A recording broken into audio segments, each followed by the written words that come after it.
Hello, you beautiful people of the internet. Today we are doing Act 4 of the Nod Krai Archon quest, and I cannot remember the last time I was this excited for a quest. Chunyun's ready. My body's ready. Are you ready? All right, back to Varka's hideout. Oh, do you think the others are making good progress? Hope it's all going smoothly. Here we go. Oh, hey, look! They made it back as well. My favorite couple. I'm sorry, that's a joke. That's a joke. All is well, thank you. Nefer and Yehuda had to stay at the curatorium to wrap things up, so they won't be joining us for now. Okay. I ran into Miss Nefer and Miss Aino on the way back. Their work is still in progress, Dude, so I suspect they won't be back for a while either. These guys look so good. You seem rather cheerful today, Mr. Flintz. Oh. I certainly am. I achieved what I set out to do and came away with more than I bargained for. More than you bargained for. Fighting alone can get quite tedious, but I had the good fortune to run into a pair of brave young warriors. We're not even 30 seconds in and we're already getting Albedo and Durin! We meet again. How have you been? I used to pray for times like this. I used to pray for times like this, brother! Albedo in an Archon quest.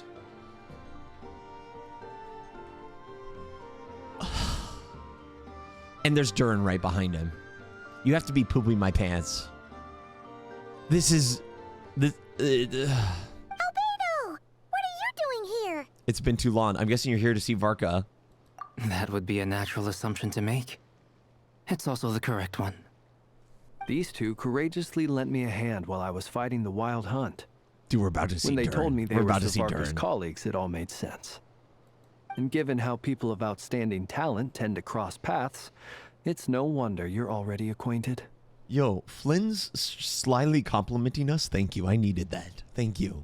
So, who's your travel buddy, Albedo? I needed that after getting my booty cheeks clapped by Rerir. Sorry. Okay, anyway. Why don't you come and introduce yourself?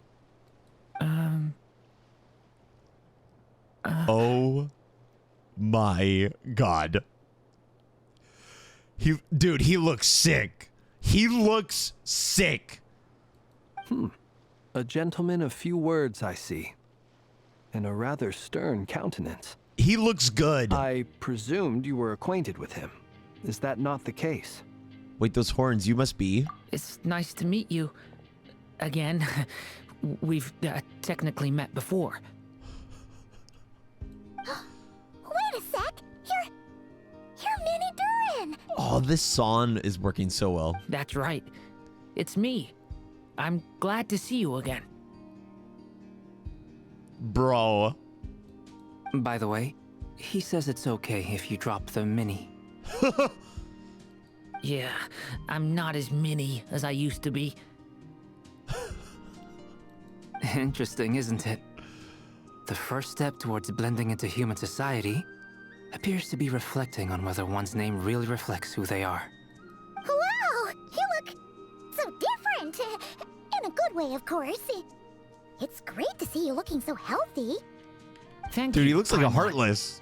And although you're as mini as ever, I understand that diminutives don't always convey endearment. I'll be sure to simply call you Paimon as a sign of my great respect for you. Wait, I love that. I love that. Wow! You're such a smooth talker now. Paimon could get used to this. From now on, you may refer to her as your esteemed guide, Paimon. Immediately taken advantage of. I actually think a diminutive is warranted here. Little Paimon is pretty tiny after all. Personally, I think our little Paimon is the perfect size. Oh. When people call her Little Paimon, it's just because she's so adorable that they can't help themselves. If that's not a sign of endearment, what is? What's... Yo, we're Paimon glazing right now. You're absolutely right, Miss Lama. That's fair, though. That's My base. brother still has a long road ahead of him. I'm a when it comes Paimon to glazer. understanding human relationships. Anyway, speaking of long journeys, didn't Columbina, leave with you? How come she isn't back yet? She's been catching up with old friends. Wouldn't be surprised if you stopped for a cup of tea or 10 on the way back. Uh-oh. People are talking about me. Hope it's nothing negative. Albedo, here is 2 for 2 Harbingers and the God of the Moon.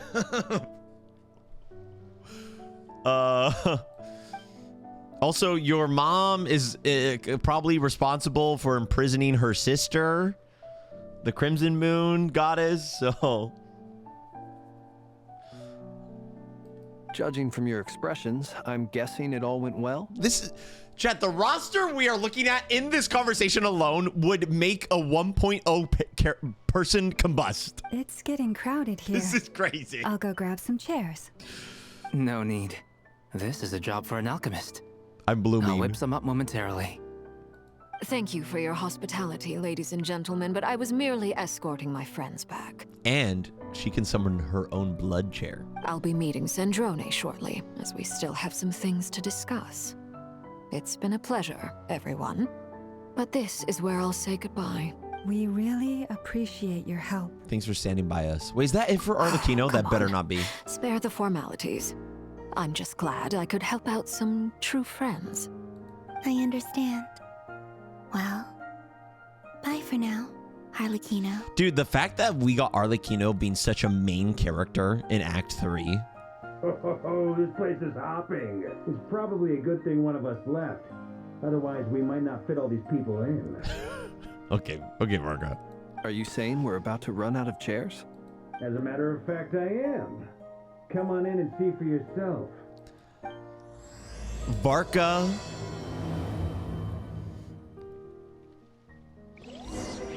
Dude, it is the greatest time. A majority of Genshin players enjoy the story, and this is simply the best time to enjoy Genshin's story.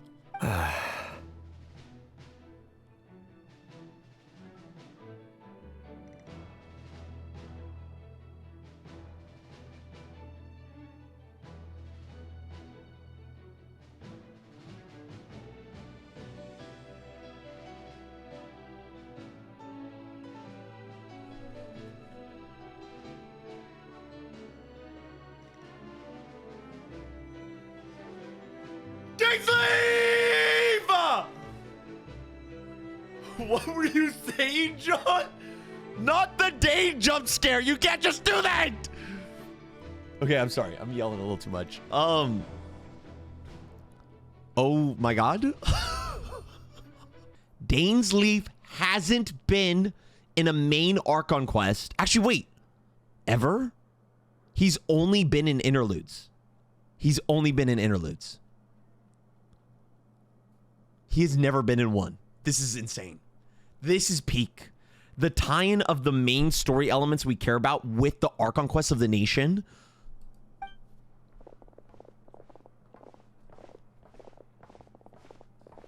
I overheard your little chit-chat outside, by the way. With Miss Columbina's colleague gone, we should be back to the original crew plus the other colleagues I brought in. Chat, remember when I said the conversation circle 10 minutes ago would combust a 1.0 player? The conversation circle now, the people who are in this room, it would be, we're talking nuclear bomb. We're talking multiple hydrogen bomb.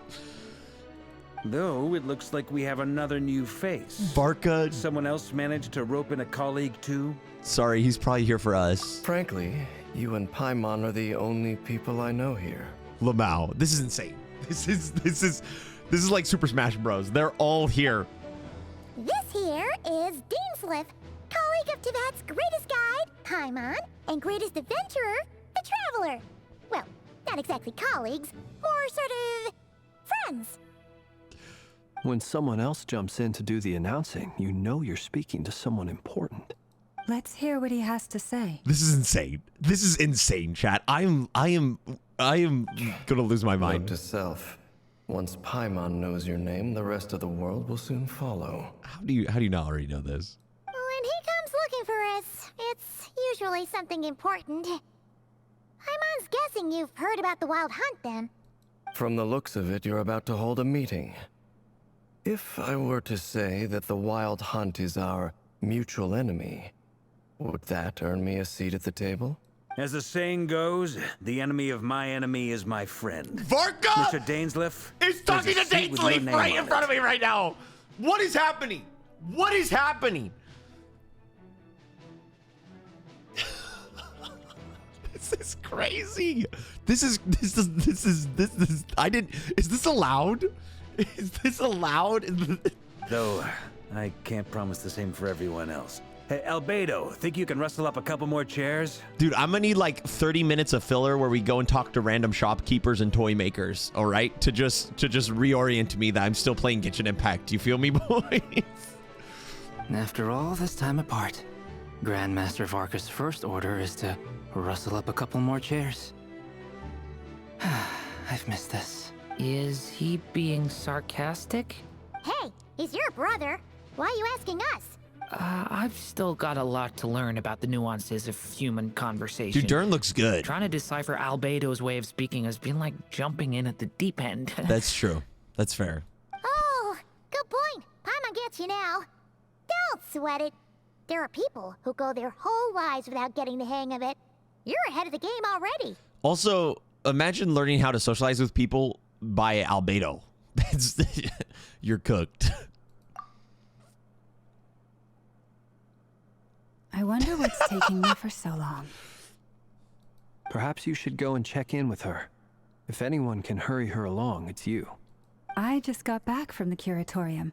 Besides, aren't you curious to see what's taking her so long? Miss Nefer doesn't strike me as the type to share secrets. And since gathering intel is her specialty, I'm guessing she'd prefer to keep her methods confidential. Under such circumstances, would it not be tactless for me to impose? Oh, but it's fine for me to impose. What can I say? You have an unrivaled ability to garner people's affection, Miss Moonchanter. Besides, you have far more in Okay. common with her than I do. We got a lot of glazing going on here. All right then. Bye, Llama. Lauma. Impressive. She barely fought back at all. I admire your powers of persuasion, my friend. As I'm sure Miss Lauma will realize soon enough, the trick in life is to always pitch in with other people's responsibilities so that you can be selective with your own. Another trick is to simply hide in the background. True. Spoken like a true sage. And Albedo's here, bro. Anyway, looks like we've got some time to kill before the meeting. Let's take a little breather, folks. And feel free to chat amongst yourselves. We'll get down to business once the other two arrive. The quest is like 30 seconds in, and I've already, dude, I feel like I'm combusting. I feel like I've blown a gasket. You're both awfully quiet. Why don't I start us off with an icebreaker? I just realized how awkward this social conversation must be. Much obliged. Have either of you ever had your portrait painted? If not, I'd be glad to help. That sounds like a lovely idea. You know how to paint, then? I dabble occasionally. He's an excellent painter. Tables, chairs, people, dragons, you name This is it. He'll insane. paint it for you. By the way, that's Durin. By the way, yeah, the dragon of the mountain, the I'm dragon flattered. spine, that's him. If I ever get the chance, I'd like to give it a try myself. I'll bear that in mind. Anyway, how about you, Durin? What sort of portrait would you prefer? Oh, I'd be fine with anything. Whatever style feels best to you. Oh. Very well. Then I'll play it by ear. You can replicate any style I want? I can try. If you show me a sample, I'll do my best to match it. Thank you. In that case, I'll dig up some reference material for you. Oh, they're having a casual conversation. All right, Varka and Flynn's. Truth be told, this room is I insane. can't remember the last time I was in a meeting with so many people. You're not alone there, my friend. The Lightkeepers also struggle to bring Varka everyone looks together so for a good. serious discussion. I don't doubt that. I've only ever met two Ratniki, one being you, and the other being that young guy, Itlua. Itlua is a good apple. I'll give him that. He's kind, honest, and regularly delivers supplies to my lighthouse. A true Ratnik to the core. In that sense, he puts me to shame. Oh. So you're what? A fake Ratnik? That's what it sounds like you're saying. But I get the feeling that's not quite what you meant. Dude, Varka is... Come on, why the awkward silence? Sorry. I'm not even gonna bother trying to hide it. You've known all along, haven't you, my friend? Now that was an awkward silence. Let's just keep this between ourselves. Probably best if Eloa doesn't know, huh? That goes without saying. Gotta be careful what you share with youngsters, after all. Anyone else in the know? Let me guess. The Traveler and Paimon? It's dangerous being too sharp for one's own good, you know. Dude, Varka's so pink. And in the name of the Animo Archon Barbados himself, I swear, your secret's safe with me. When we went for drinks, you said that you and Barbados were practically best buds. In the light of that claim, do you really expect me to take your oath seriously? That's actually such a good line. In the name of my drinking buddy, I vow I'll keep your secret. Of course. Just as long as you don't go spreading around the fact that I'm close with Barbados, all right? Fair enough, then. Nothing like a bit of mutual leverage to seal the bonds of friendship. Lamau.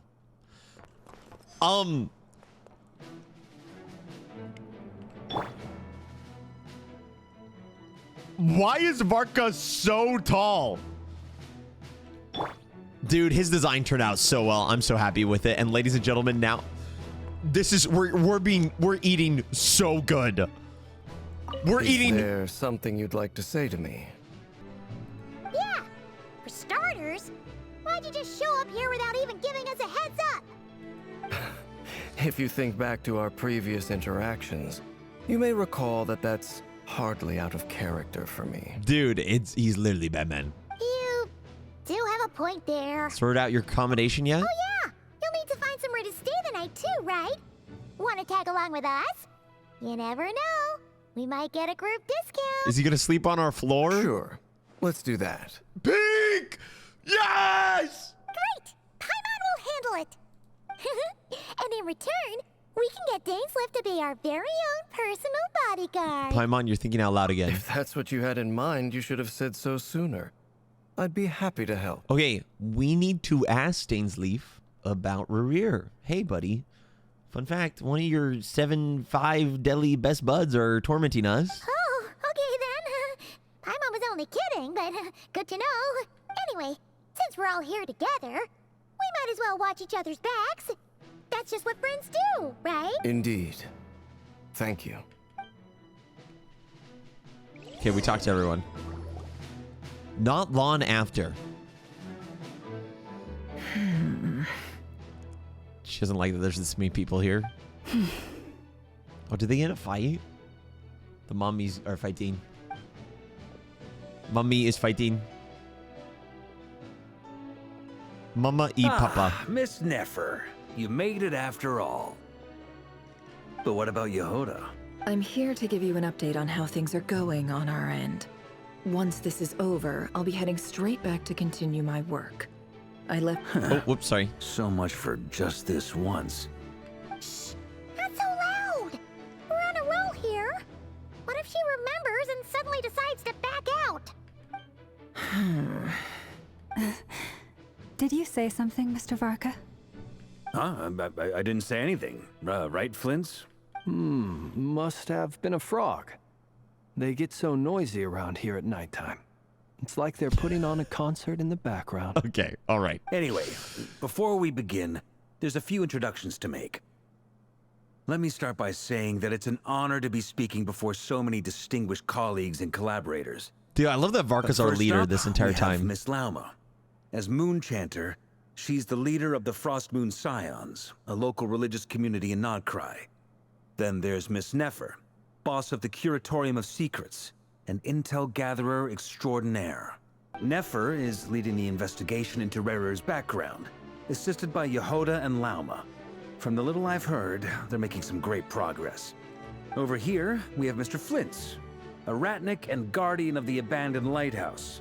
In our last operation, he courageously distracted the wild hunt to buy time I have for a the rest feeling of us.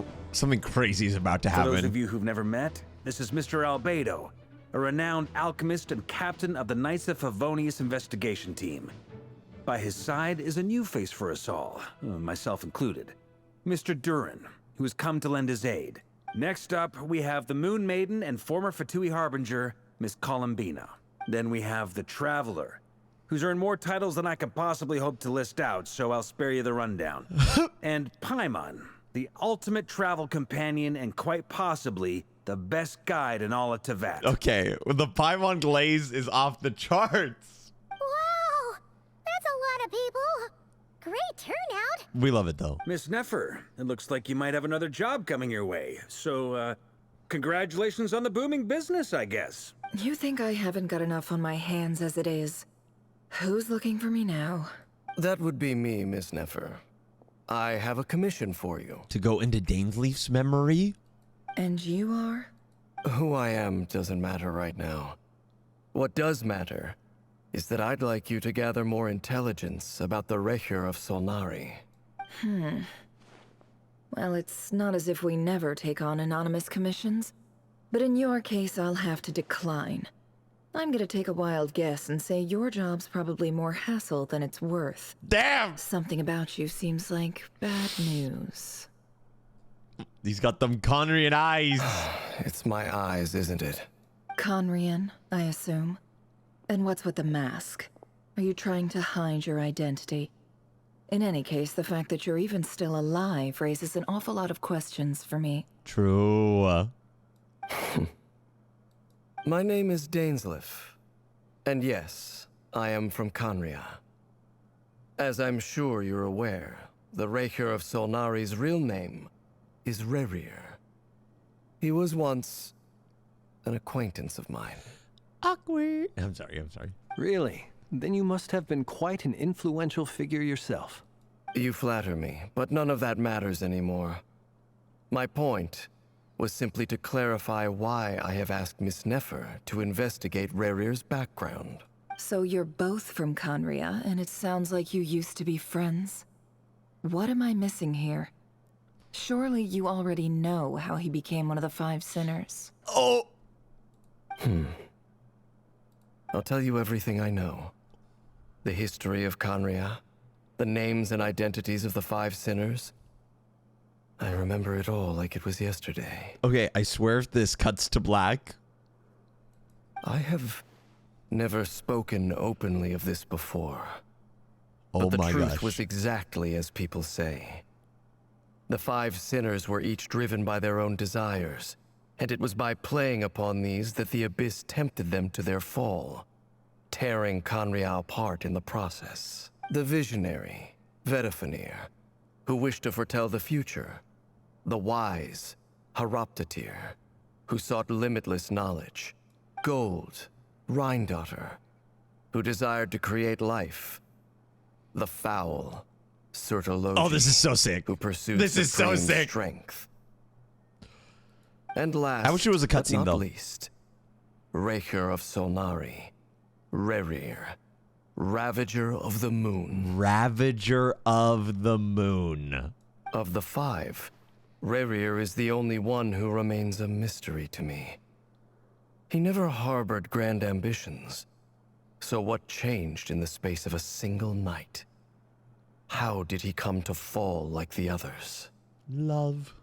In other words, you're saying that his change came as a shock to you? It was love. And you have no idea what actually happened?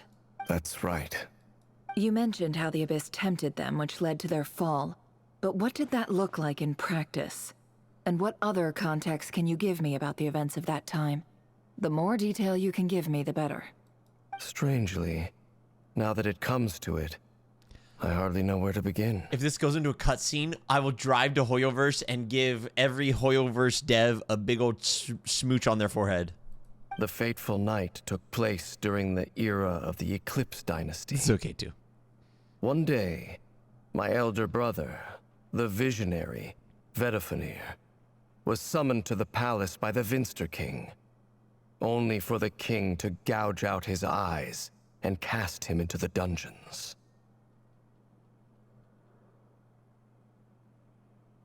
Oh my gosh.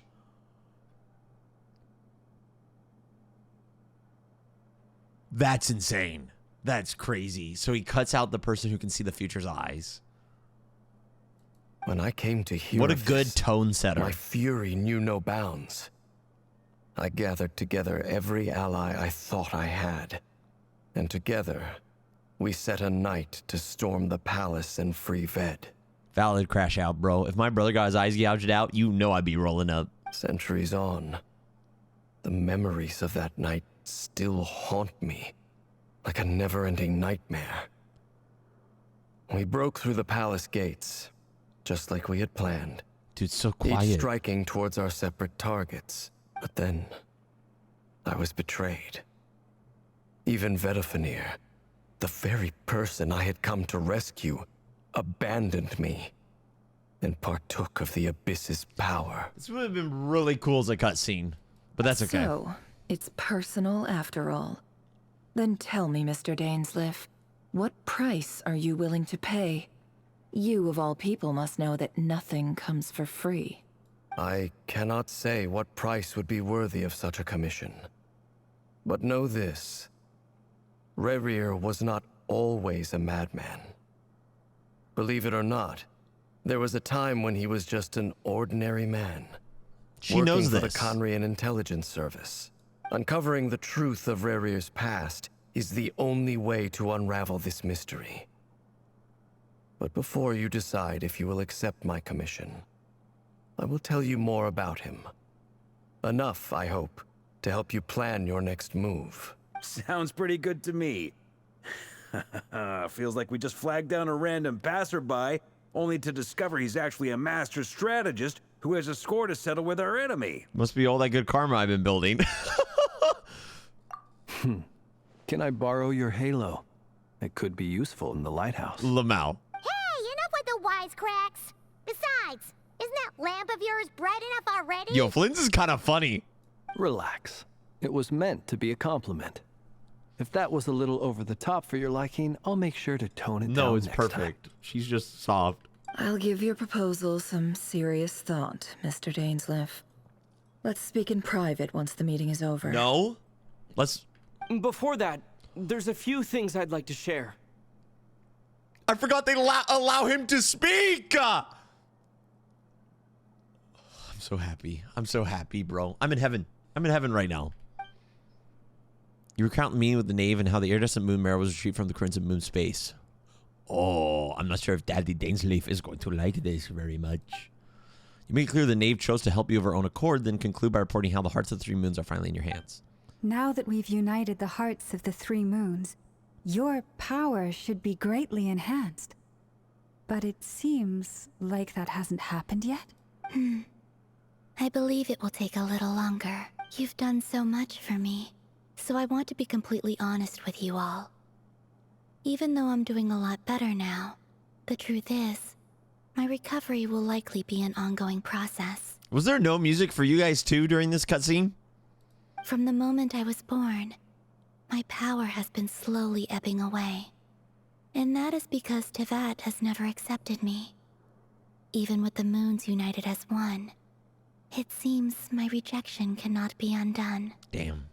So far, Friend-zoned by the I have moon. yet to find a solution. It may turn out to be a problem that will plague me until the day I finally leave this place behind.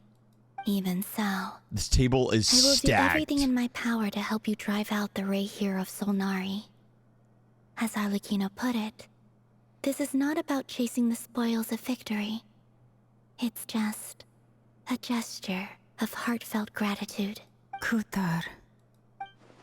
She seems a lot more energetic and positive than she did when we first met. Defeating the Rerir of Solnari will be no easy task. While my strength slowly recovers, we'll also need to gather more intel. Naturally. We should take all the help we can get if we hope to defeat him. We've considered several viable plans now, but our choice hinges on the answers to a few key questions. Music's back. Is it even possible to kill Rerir? What experiences shaped the person or monster he became?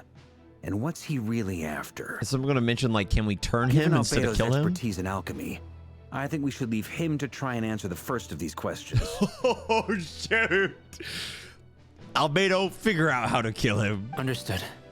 As for the other two, I'm afraid we'll have to count on you again, Miss Nefer. Believe me when I say it's not my wish to burden you. But right now, relying on your skills is our only option. So you're placing all your hopes on me, huh? We can't thank you enough for agreeing to help us. Honestly, I can hardly believe how lucky we are. You sure have a talent for changing your tune, Miss Moonchanter. Timid like Yehoda one moment, then flinches insincere flattery the next. Ladies, please. I must object to your portrayal of me. That's all. Feel free to keep bickering. Just pretend I'm not here. Wait, Flint's is actually so funny in this. I almost don't want to leave this room. I'm curious to see how this plays out. I have faith in you, Miss Nefer. Something tells me you'll stand by us until the very end. Oh? And what makes you so sure of that? What if I suddenly decide that my compensation is insufficient? This isn't about the money. I can sense that you've got a deep-seated distaste for Rerir. Calling her And out. knowing you, that alone is motive enough. Llama sees through the lies of the Look capitalism. at them getting along so well. Like two peas in a pod. And I'm the one they accuse of insincere flattery. There is no justice. Nouvellette reference. Miss Lauma, you have to understand something. Unlike you, I don't actually enjoy having everyone's hopes on my shoulders. Is that right?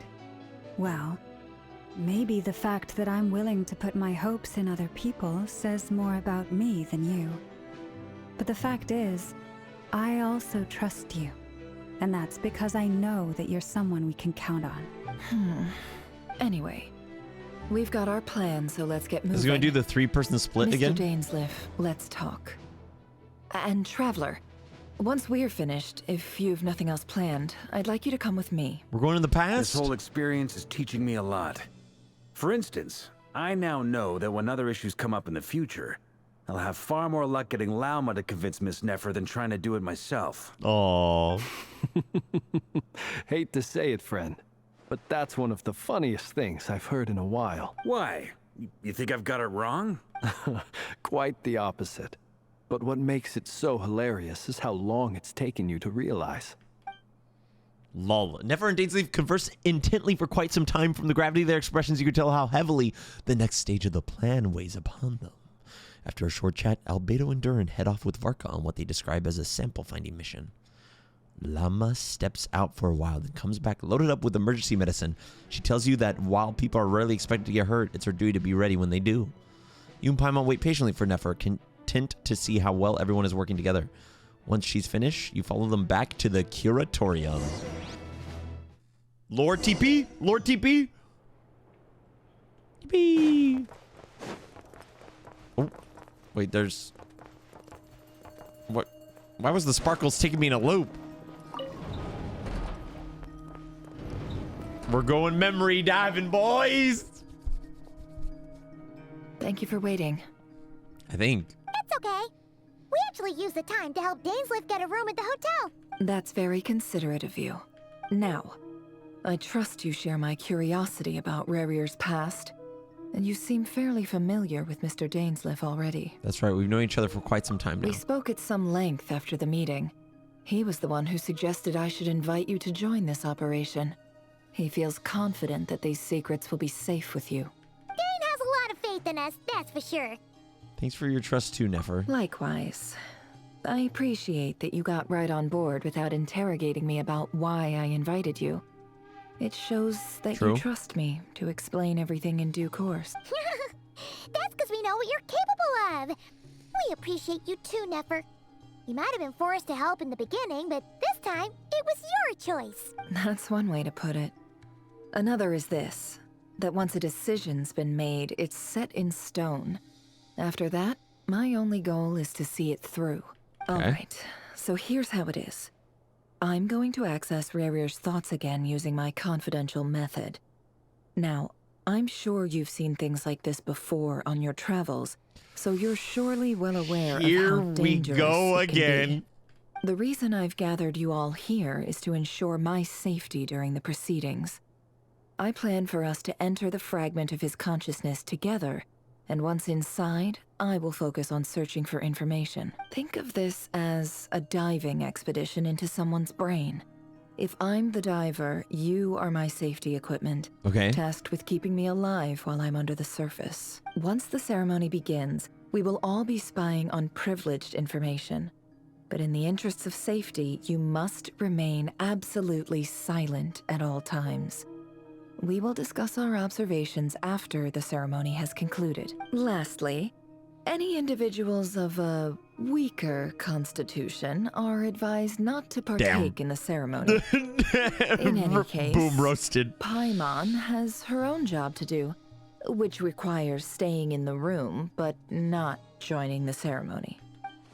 Nefer conspicuously left out the details of her confidential method. I guess her brain diving techniques are a trade secret. Well, good luck, everyone. Sounds like all Paimon Dude, can Nefer's do is cool, cross man. her fingers and root for you guys. There's a little more to it than that. I was being serious when I said you have a job to do. While the rest of us are inside Rerir's mind, it's imperative that we have a team member on the outside. To get help or to keep us protected? In the event that something goes wrong, you will be our first responder. I don't anticipate any issues, but the extra level of safety will be greatly appreciated. I second that. This is a dangerous operation here, and you're our whole rescue team. That's pretty much the most important job in the crew. So, Paimon's like the lifeguard? Yeah, that makes sense. But she can't swim! Got it. Good. Please, take a seat. We'll get started momentarily. Have you ever been saved by a lifeguard? I haven't, obviously, because... So, did Mr. Dainsleif tell you anything else? That'd be embarrassing. He told me that he believes Rerir kept some big secrets in his life. He's not sure that they were the cause of his eventual downfall, but he's asked me to uncover what those secrets were all the same. So... love interest dies. But surely you're not planning to go through with this. And he seeks no the matter power the for cost. revenge, maybe? If you think that, you'd be overestimating me. I'm a businesswoman, not a mercenary. But I do have my own professional reasons for taking this job.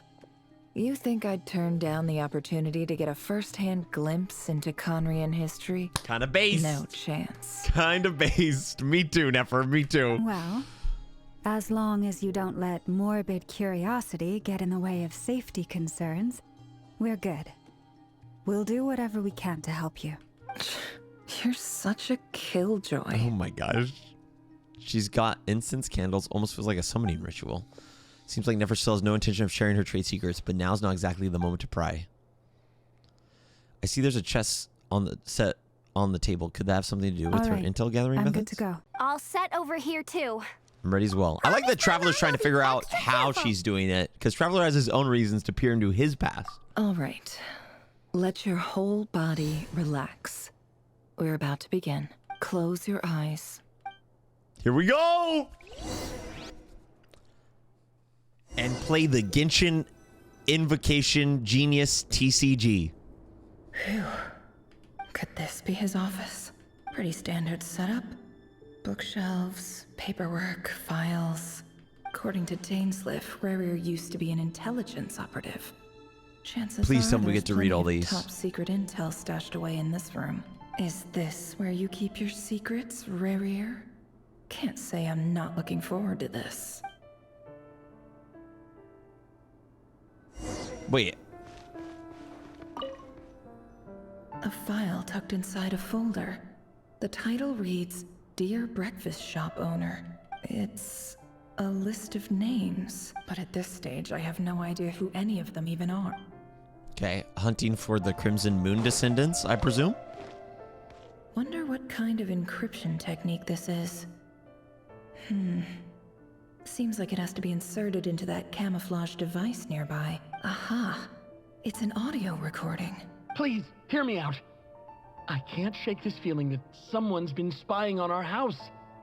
No, I'm not being paranoid. It's true. I saw someone dressed in all black. It was a couple of days back. Audio recordings? That was on another street, not near my house. I swear, I know what I saw. There's a note in the margin. Surveillance of the Runfather residence has concluded. We apprehended the target and filed the mission report. Rerir's definitely responsible for rounding people up and killing them. The voice in the recording belonged to one of Rerir's targets. Ay caramba, man. That's not good.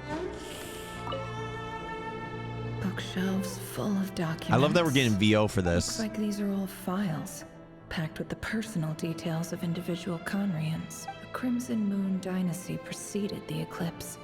Since Rerir worked as a secret agent during the latter, it stands to reason that he was tasked with purging remnants of the old dynasty. Yep, lines up exactly with what Dainsleif told me.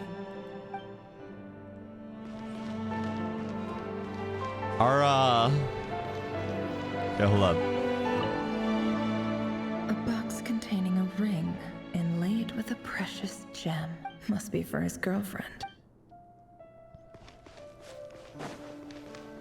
Any more? Nope, that's it. Oh, examine mirror. He looks even gloomier than last time. I wonder what's changed. Here we go. I'm sad for this. Today's files are in. Time to wade through them just like usual. Male, 51. Occupation, cook. Confirmed Crimson Moon descendant. Has maintained frequent contact with other descendants over the past year. Poses a threat to the dynasty. Neutralized. Holy. This one should be archived under purged targets.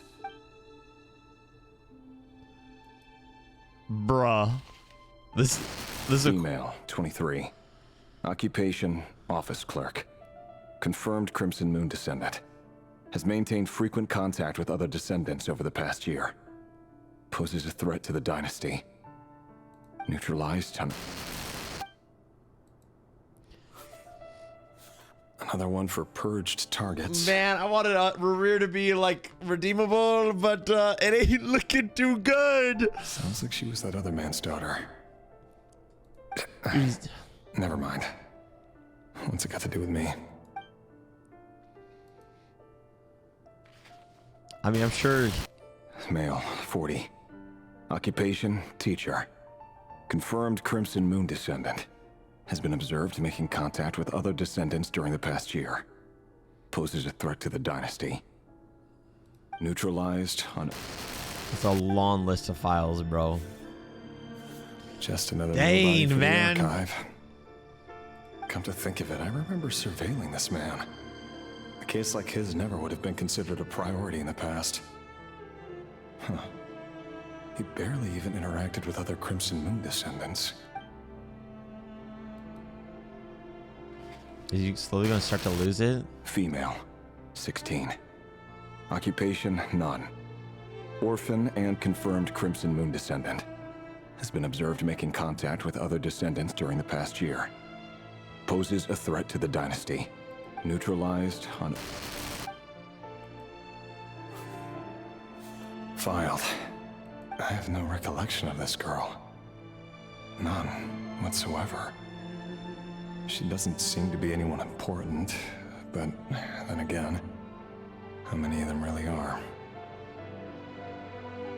He seemed conflicted earlier. Female, 13. Occupation, none. Orphan and confirmed Crimson Moon descendant. Has been observed making contact with other descendants during the past year. Poses a threat to the dynasty. We really making the darkness of Genshin World Quests mainstream in the Archon quest. Neutralized. And if anyone who... Dude... Archon Quest players who haven't played World Quests are getting a rude awakening. World Quest players, though, are like, this is just another standard Tuesday, bro. This is just... Inazuma. This is nothing in comparison to Inazuma or Enkanomiya. Filed. That's good, though. The seriousness to the story means there's real stakes. It's good storytelling. Male, 11. Occupation, none. Orphan and confirmed Crimson Moon descendant. Brother, they keep getting Has younger. not been observed making any contact with other descendants during the past year. Poses a threat to the dynasty. Neutralized and... We're gonna get to fetuses pretty soon here.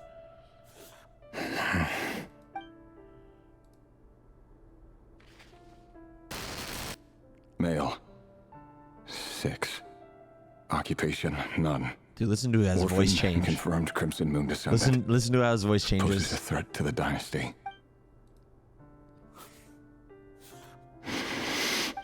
It's funny, isn't it? Your job is becoming both harder and easier at the same time, depending on how you look at it.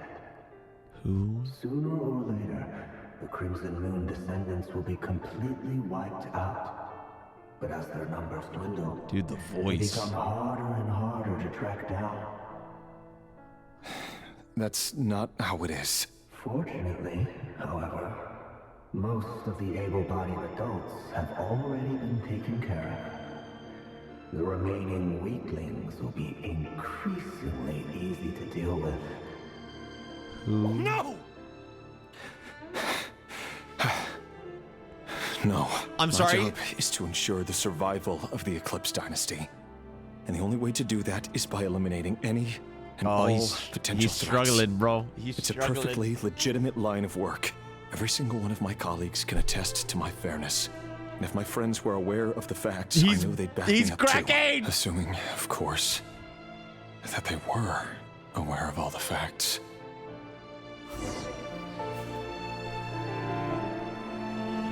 That was such a good segment of storytelling, of a way to experience the story. Wait, where do I actually want to look at this? Sorry. It's raining. Higher. Look. Okay. Am I dumb? Okay. Okay.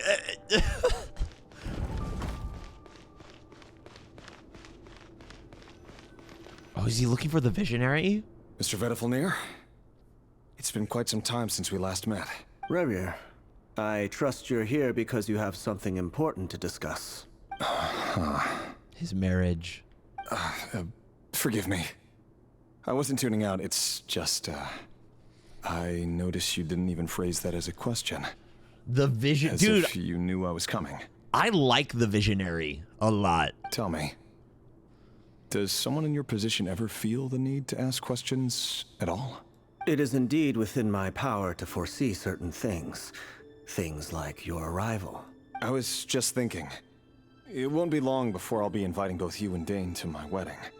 That isn't a lie, but nor is it a fact as such. It's a wish, isn't it? Ask him, bro. Ask him, bro. No fooling a prophet, is there? Ever since that day we met for drinks, I knew it was only a matter of time before you came looking for me. Does it feel good? Knowing how the future will unfold. I'd imagine not. I'm afraid the notions of good and bad fail to capture the complexity of what such a power entails.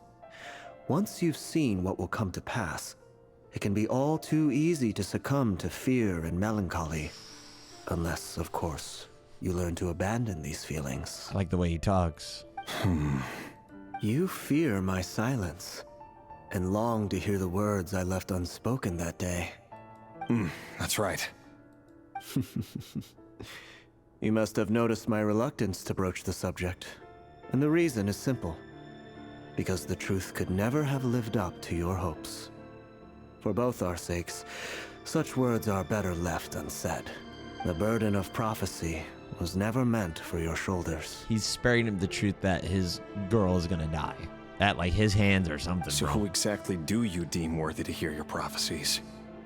None but our exalted king? Or rather, our king as he once was. Before? Yeah, because the king's, like, corrupted. From the Outlander? Oh my gosh. Dude, what if, it'd be crazy if this was all Lumine's fault. You're closer to his majesty than I am. Or a You must know Outlander. better than anyone how much he's changed. You say that as though it is to my benefit. Yet precisely because of that, I dare not speak rashly. A king can turn out to be the most virtuous of rulers, or a tyrant more terrible than the most vicious of dragons. You are so wise and far-sighted, yet still you would have me live in fear of the unknown? You make a fair point. Especially given my silence alone was all it took to send you spiraling downwards. Very well then. Don't do it! Let me offer you some advice. And I say this not as a prophet or a visionary, but simply as the brother of your friend. For many reasons, there is very little chance of your marriage ending in happiness. If happiness is what you seek, you should find another fiancé. Damn. Damn, bro. Oh, this is... he's not going to react to this good. Could you imagine you're in love with somebody and someone tells you that? Same black fog again. Could this memory belong to Theindis? Here I go. Guess I better tread carefully. Into the bog. Wait. Hear me out. This time we finally got a clear look at his face and learned his true identity. His name is Rerir, and he claims to be one of the king's guards. What did you say? A cruel irony, We heard this. isn't it? We heard this. The man you're set to marry leads a double life as a brutal executioner. Why are you telling me all of this now? Simple. It's because I want you to kill him. You are the only person he would never suspect. Why does he think she would do it? No, absolutely not. I would never dream of doing such a despicable thing. So you'll just stand by and watch him slaughter us to the last? Do Dude, not I forget knew that it. the blood I knew of it. the I Crimson literally Moon said flows in this. your veins too. I literally said this last act that she is... He's probably gonna have to like execute her or something, or be told to, and he's gonna refuse to do it. Cause she ain't got them Khaenri'ah eyes. The blood of the Crimson Moon? What does that matter now? The dynasty has long been dead and gone. You think that alone is reason enough for me to throw away everything I have? Why wouldn't it be? You two were once a child of the Crimson Moon, just like me. Don't tell me you've never felt so much as a flicker of fury for the way we were trampled into the dust. As long as you promise to abandon this pipe dream of restoring your dynasty, I can try to persuade him. Or have him persuade the Vinster King. Oh, I don't think that conversation would go over well, bro. Persuade the Vinster King?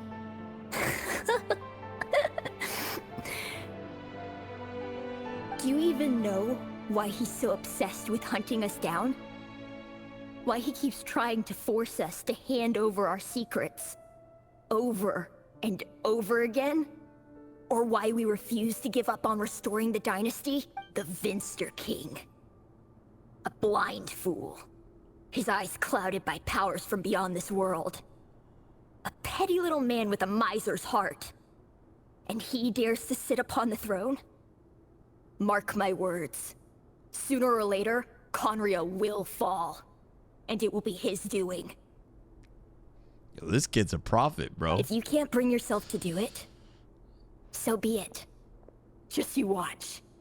It won't be long before calamity descends upon us all. The Rerir of Solnari. That really is quite a secret you've been keeping from me, Rerir. But who am I to talk? Am I really any better? I've kept my own past a secret Time this to whole have a time come to too. Jesus moment between you two. Love should be built on honesty. But ours was born from lies.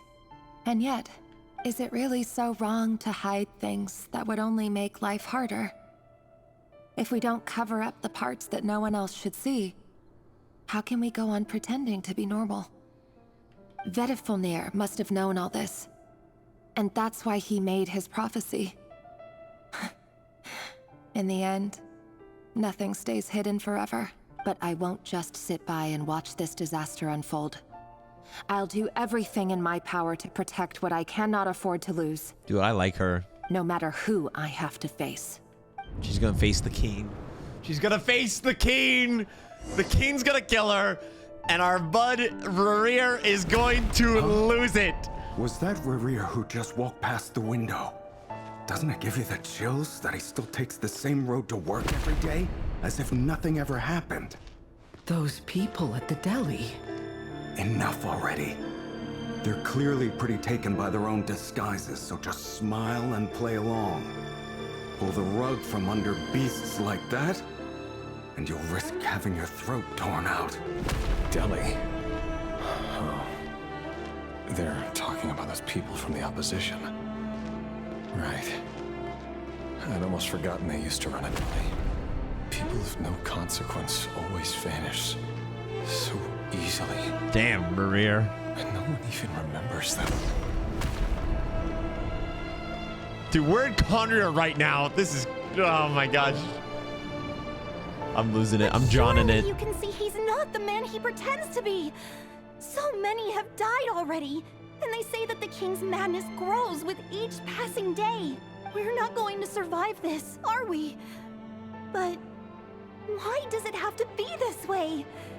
Do we really deserve to die just because of the blood that runs through our veins? Bro, this is crazy because Khaenri'ah is acting, this mirrors the story of what Celestia did to Khaenri'ah. Where it's like all Khaenri'ahns have to suffer for the blood that runs in their veins. Theindis, are you even listening? Sorry, Freether. My mind was off wandering. I heard you, though. You're talking about what Rerir said. He's just following the king's orders. He's a secret agent, and it's his job to hunt down rebels and dissidents. By the time you first met him, he'd already taken lives. Maybe he was using you from the very beginning. No. Rerir has no idea I have anything to do with the Crimson Moon. My family are only distant relatives of the main lineage, and besides, my eyes are perfectly ordinary. Dude, she's pretty complicit. Truth be told, apart from my teacher, pretty much no one knows I have any connection to any of it. It's been a long time since my family severed ties. But as Orlog said, who could possibly talk sense into that raving lunatic of a king? No one. I'll work something out. Trust me, I'm with you all. But for now, you need to keep yourselves hidden. Don't let anyone find you, anyone at all. Don't forget that Rerir is an Eclipse operative. You need to be extra careful when he's around.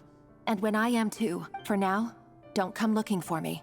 And if anything happens to me, just act like we've never met. She's totally gonna confront the king. You can't escape this. What hope do the rest of us have? But after all this time together, surely he wouldn't lay a hand on you. I won't speak in his defense. Nor can I give you a clear answer to that question. Okay, she's not but complicit. I'll do She's gonna do everything I something. can to put an end to this. Here, hold on to this.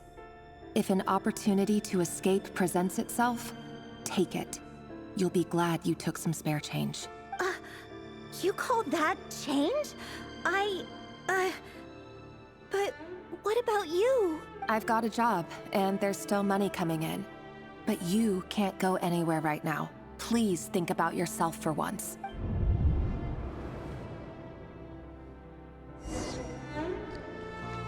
Go to the training room.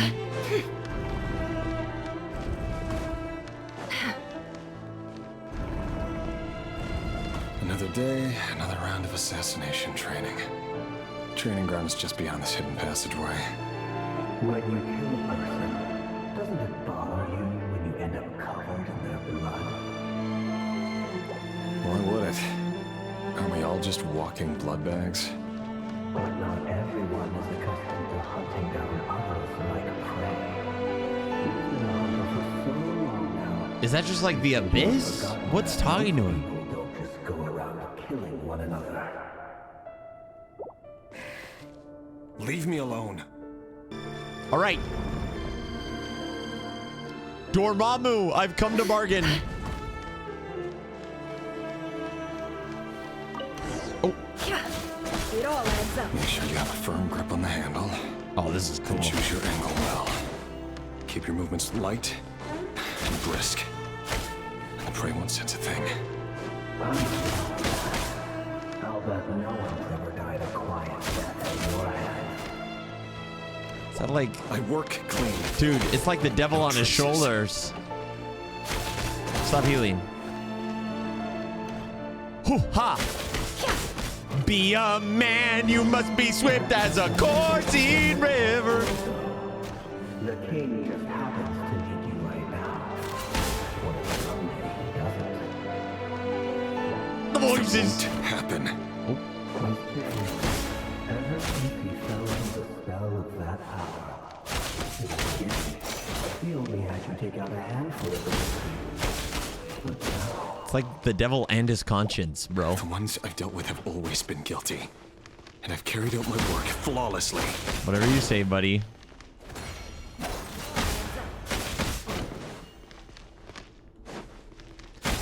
With all the strength of a great typhoon.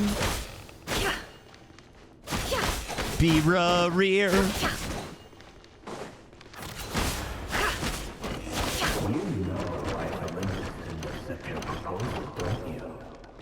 was it because she didn't trust you, or something else? Enough!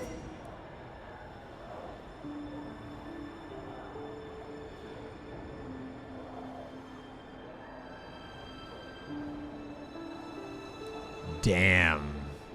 Oh my god.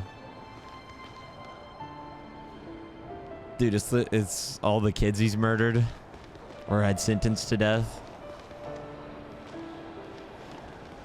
I'm pretty sure he's the one who killed them.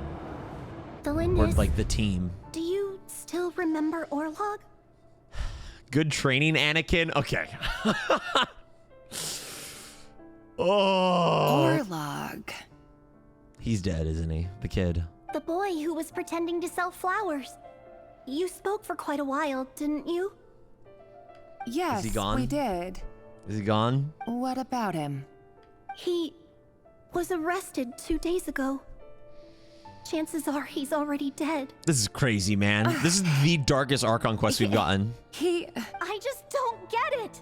After everything he's done, why do you still stand by him? Or does it mean nothing to you that people keep dying? No, that's not... Just hear me out. I need to go now, Theindis. They're looking for us. You take care too. The next one's gonna be this kid dying. If you ever need a place to hide, come find us.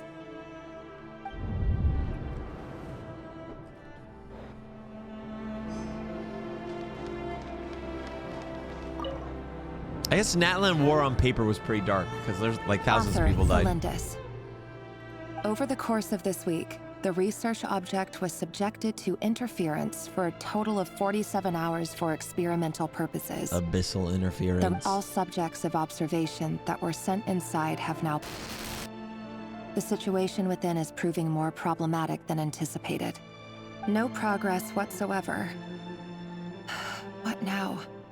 Won't you give me even a glimmer of hope? Things are getting worse by the day. I have to find a way or we'll all be in danger. But I... Yo, slap some couples counseling on it. You guys will be If all fine. this research comes to nothing, what then? Sooner or later, it'll be my neck on the line. She's sweating. Could he really bring himself to kill me? No. Surely he wouldn't have the heart. Tell him! And he needs to tell you. Hold up. Chat, we're in Khaenri'ah right now. This is crazy, man. This is so insane. Why won't you just let us go? We don't even know each other. All we want is to live ordinary, peaceful lives. You want to live?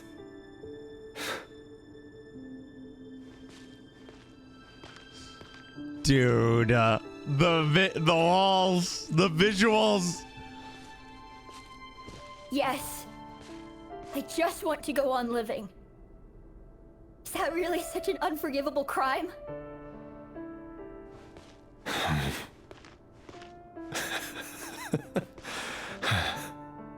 You want to go on living. Is he about to get drove mad? I want to keep living too. To keep living forever. That's why I have no choice but to continue on the path I'm on. Because he knows if he like... If only some savior would suddenly swoop down and change the way the world is. Too bad that's not going to happen. So I'm guessing he's worried that if he stops, the king will just kill him. I'm guessing. Imagine that. If there really were such a person, you and I wouldn't be standing here like this, would we?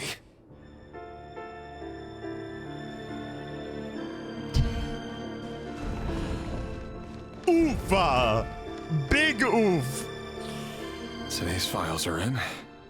Time to wade through them just like usual. Oh my gosh, he's gonna see a file of Theindis. Oh, the last file is gonna be Theindis. No, I don't get tired of it. It's my job. And not only am I lucky to have it, I'm good at it too. Huh. Wait. That's... Theindis?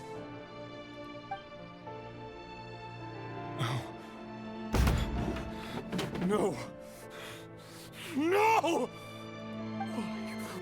Why? But you bear no mark of the Crimson Moon. How could you possibly have anything to do with them? It cannot be. A diluted bloodline. Carefully concealed. I see it now. You've been living in the shadows just like me. What a fool I've been. Numbing myself with talk of justice. Even imagining my friends would back me up. But in the end, Irminsul. Finster King! How far are you going to take this? From the direct bloodline to secondary offshoots? And then what? Okay, he had his awakening a little late into the game, but he's not out. He's not out yet, okay? Better late than never, chat. Better late than never. Today it's the descendants of the Crimson Moon. Who will it be tomorrow? Will you not rest until everyone down here is dead? He was gaslighting himself, man. No. This oh, hell cannot go on. Oh, hell this yeah. This is where it ends.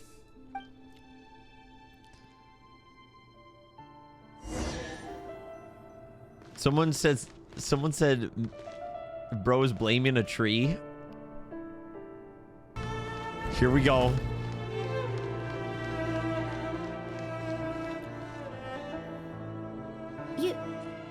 You're really letting me go? Oh. I am. As long as you can guarantee that no one will find you. W. Don't worry, I'll be extra careful. No one will know I was here, but what about you? Me?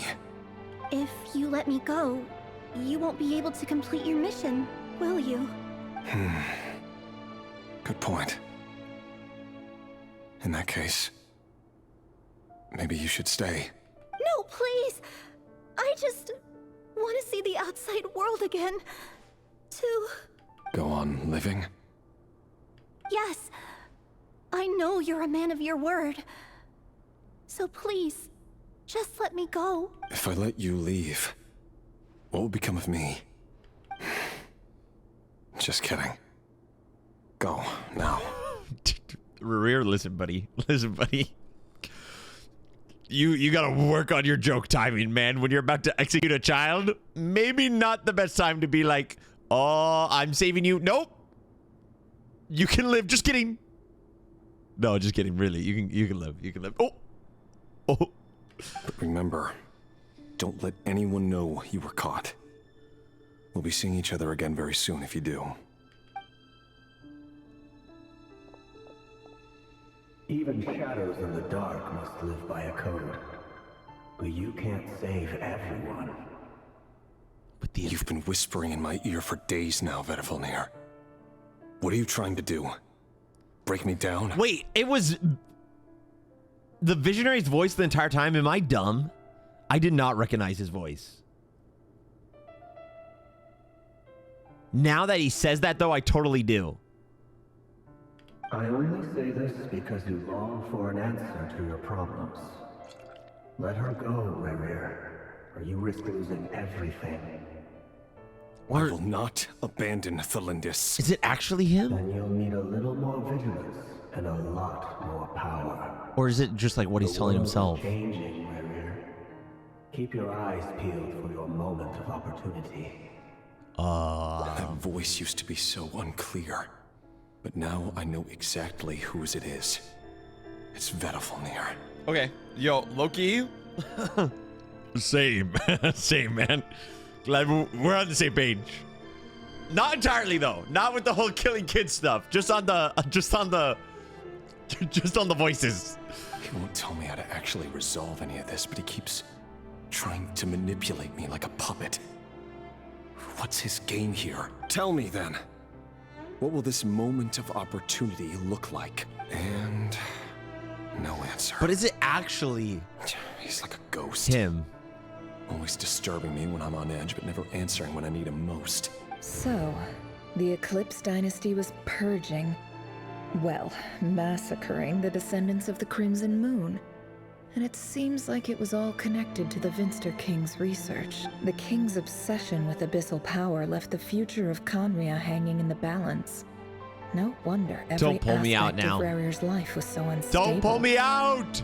And it looks like this Theindis, Rerir's would-be fiancé, herself belonged to a sub-branch of the Crimson Moon dynasty's descendants. It almost up on that. defies belief that a couple like them could hide the truth from each other for so long.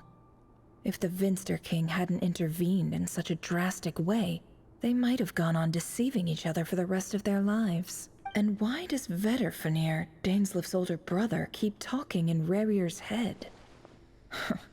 Dude. This guy kept more secrets than I ever imagined.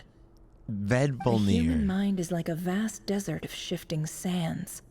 When you follow the flow of someone's memories, you only ever see the parts they're willing to let surface. Time for something a bit more creative. We've been inside Rerir's mind this whole time, building up a picture of his psyche. There's already enough clues on the board to start reading between the lines and mapping out the rest. This is where I interact with little thought bubbles. Now, we can finally begin to put the pieces together. Sure, it'll only be a reconstruction, part simulation, part reasoning. But it's usually pretty accurate. Once we've built up a cognitive profile, we just need to cross-check the logic behind his actions. And then we'll be able to take a sneak peek at whatever it is that Rerir has really been hiding. We're going full psyop.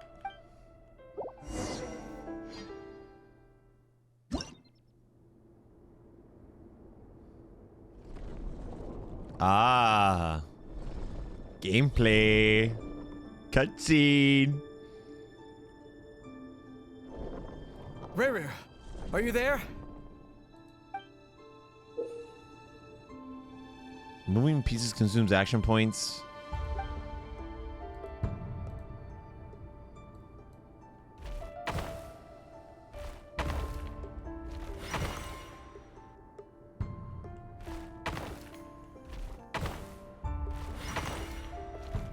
All right, this is interesting. I'm going to bed. Hey, Rerir! Come out, it's urgent! Dane? What's wrong? Oh, Ved. Quick, come with me. I'll explain everything once we've met up with the others. Okay, I'll come.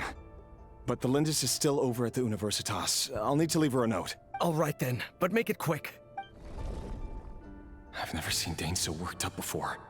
Whatever this is, it must be big trouble. Oh, shoot. Please tell me. We're not going to get a cutscene because they haven't revealed the models of characters. And that means they'd have to reveal the models of, like, the Vinster King, Ved.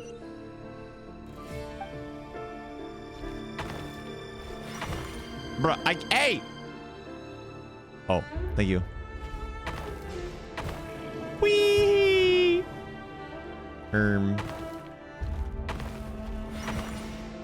Oh my gosh, I'm so good at puzzles. I'm the alpha, I'm the omega, I'm the one you trust. It's because I'm a wolf, guy. Oh, I'm sorry. I'm sorry. These statues are so cool. Oh, the sword! Is that Sir Theology? Well, this is a nice change, meeting you all at this hour.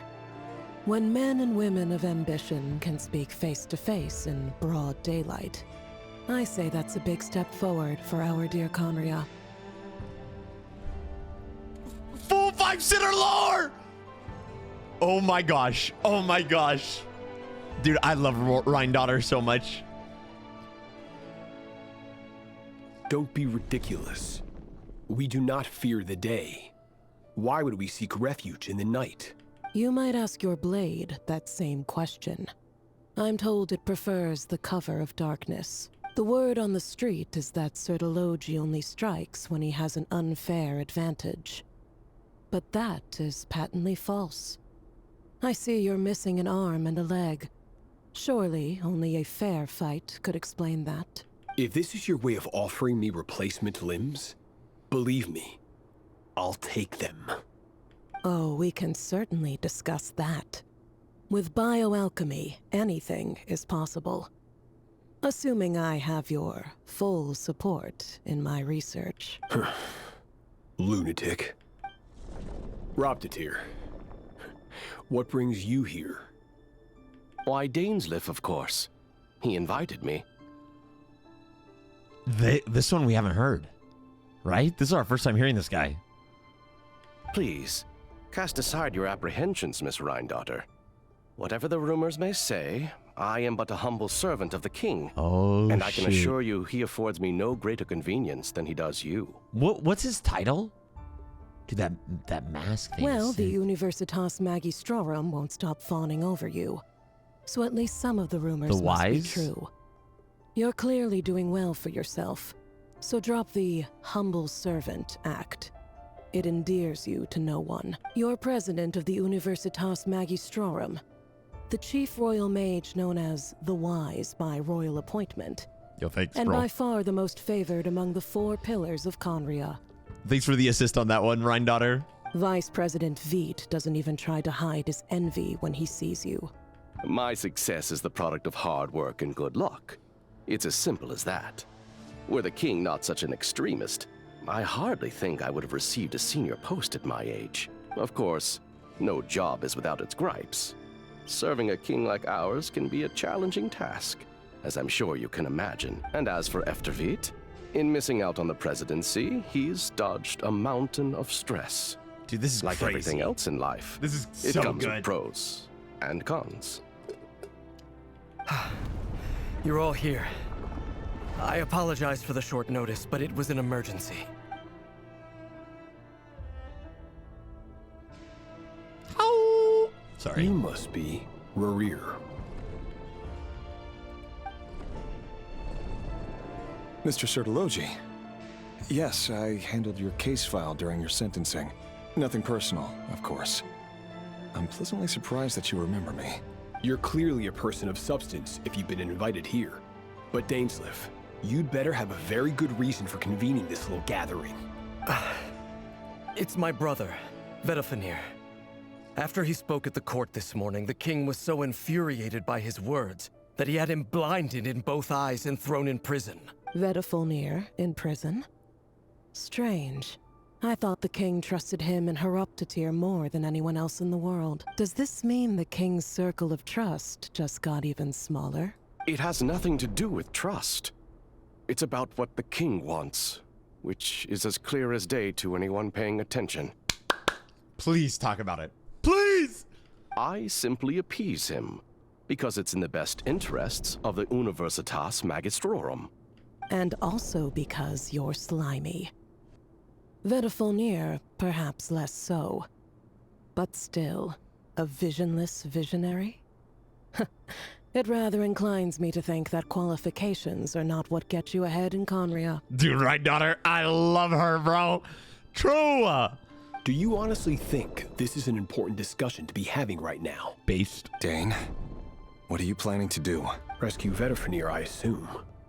Correct. It will mean storming the palace by force. Tonight. I need all of you on my side. That's far too dangerous. And don't forget, Dainsleif, you're captain of the Royal Guard. You swore an oath to the throne. Hmm? You've been planning this for a while, haven't you? I have no desire to commit treason. But whatever critique the king may have of Vedifenir, disfiguring your most loyal subject for putting the best interests of his court and nation first. It's a coup! This is not the conduct of a wise ruler. Keenslayer! My blade will force the king to see the error of his ways. So, Vedifenir's prophecy enraged the king. I'm sure it wasn't what he wanted to hear, but if he won't take counsel even from the visionary, that is deeply troubling news. Okay, Rerir, you need to fully get behind your man here, because this is your out, bro. You're looking for it. The extent of His Majesty's madness is now all too clear. The question is, how does a man like me get out of this situation unscathed? You have noble ambitions, Dane. But I'm afraid they don't do much for a guy like me. I'm not interested in saving the world. All I want is a letter of pardon. A letter of pardon? For whom? Theindis? The chances of the Venster King issuing a pardon for anyone connected to the Crimson Moon seem vanishingly slim. Well, if Rerir betrayed Dane, Dane would know. Rerir, don't be cringe, man. Don't be cringe. Betraying your friends is cringe. You're already murdering children, This so black like, fog over the board come must on. have some connection to Theindis. But why is it taking this form? Does it have something to do with Rerir's past? Another mystery I'll need to unravel. Dude, this is so cool. Consume the marked number of action points to defeat your... Yeah.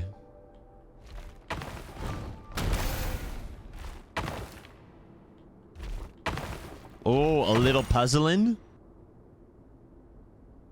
Do I have to kill these guys?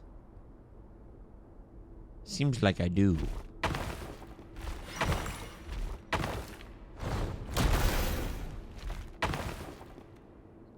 I'm cooked. Oh.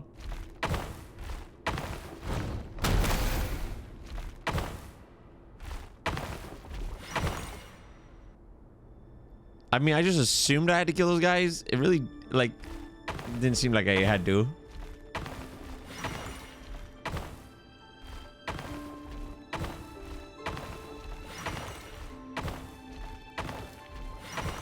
Listen, if I didn't think I had to kill those guys, I would have just taken the slip and slide.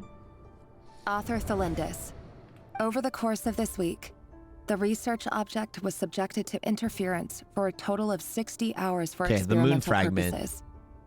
is The results probably are as what we're talking follows. about here. Research dating back to the Crimson Moon Dynasty has established 2 points regarding moon marrow.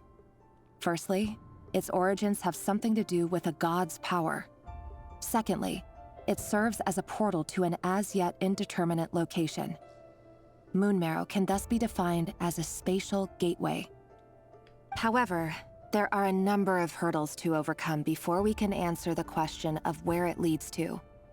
To start with, opening the gateway requires a specific power source, which the relevant literature indicates. An enormous amount of power is then required to keep the gate open. Currently, the total power output of our instruments remains in the single digits.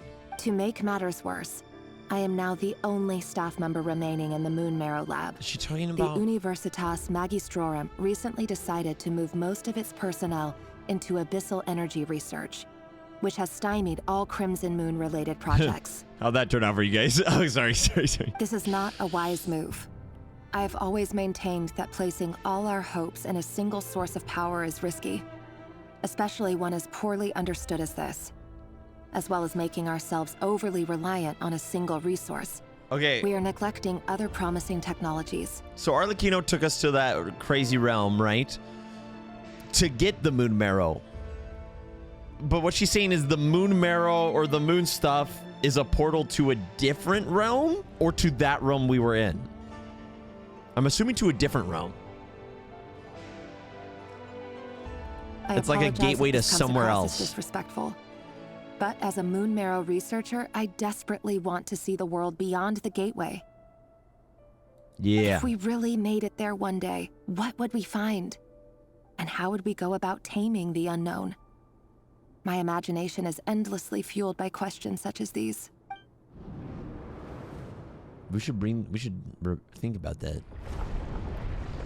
Oh, where'd you come from? Where'd you go? Where'd you come from? Moon Marrow Joe. Where'd you come from? Where'd you go? Where'd you come from? Moon Marrow Joe. Well, getting high, y'all. I've been calling bean a long time ago. Where'd you come from? Where'd you go? Where'd you come from?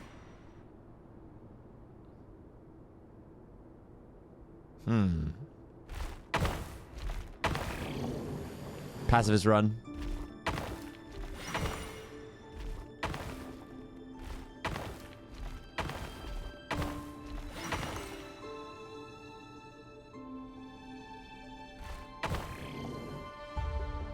Ruh-roh, Shaggy. Ruh-roh. Ah!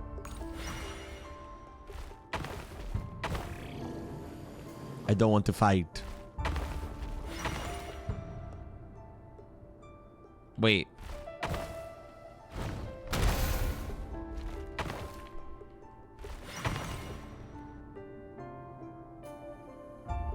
Guys. Dude, I like that it's an actual... Okay, low-key, I miss actual puzzles in Genshin Impact that you have to think about. You're toast. Oh. We gotta take that highway, bro. Highway to hell. Oh, where'd you come from? Where'd you go? Where'd you come from? Moon Marrow Joe. This is for you. I heard you're gonna leave the city with your parents. Theindis, did you hear about what happened? I've heard nothing. Rerir got back very late last Friday, and he was acting a little unusual. Oh my gosh, this is the one person you need to tell, well, girl. So I'm guessing whatever he did was a good deed. You need to tell her. There's a crack in Rerir's morality. You never saw him, and I don't know what he did. And this conversation never happened. You understand? What if he finds out that you pried into a secret? Don't be silly. I don't know what secrets he does or doesn't have. All I know is he's just a normal guy who happens to run some errands for the king. Are you scared of him? I don't know. The Rerir I know doesn't match the person you all describe. Logically, I should be scared of him. And yet, I don't want to lose him. But enough about that. You should get going, and be careful with the package I gave you. Keep it secret. Keep it safe. Lord of the Rings reference! What's in it? The One Ring. A piece of the moon. All you need to know is that as long as you keep it safe, then in the future, everyone will be able to see a red moon. A red moon? You mean our moon? That's right. Our moon. Promise me you'll look after it. Okay, is this the Moon Marrow? I promise, Theindis. The Crimson Moon bloodline will never die out. Its light, the color of blood, will become like a fire that flows in our veins.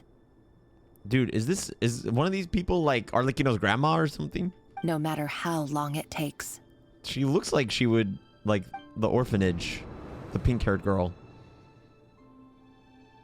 Although Arlecchino's an orphan, so you'd have to be a pretty bad grandma in that case.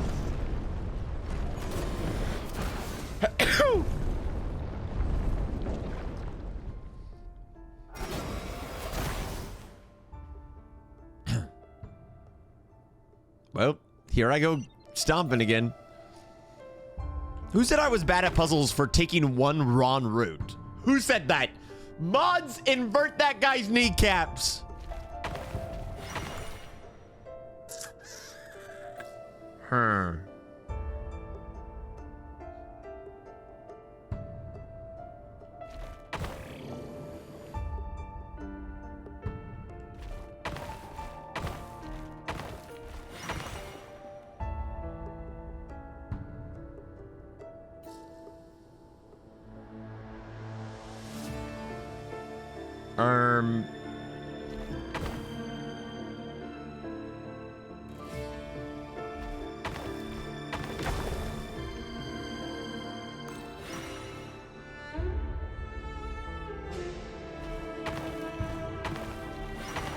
Okay, I got this. Don't worry.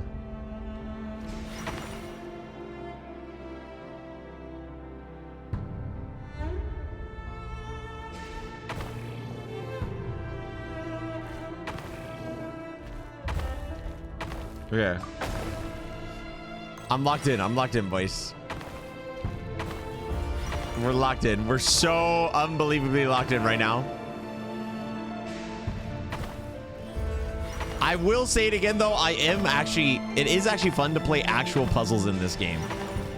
Like to have actual challenge. Do you concur, chat?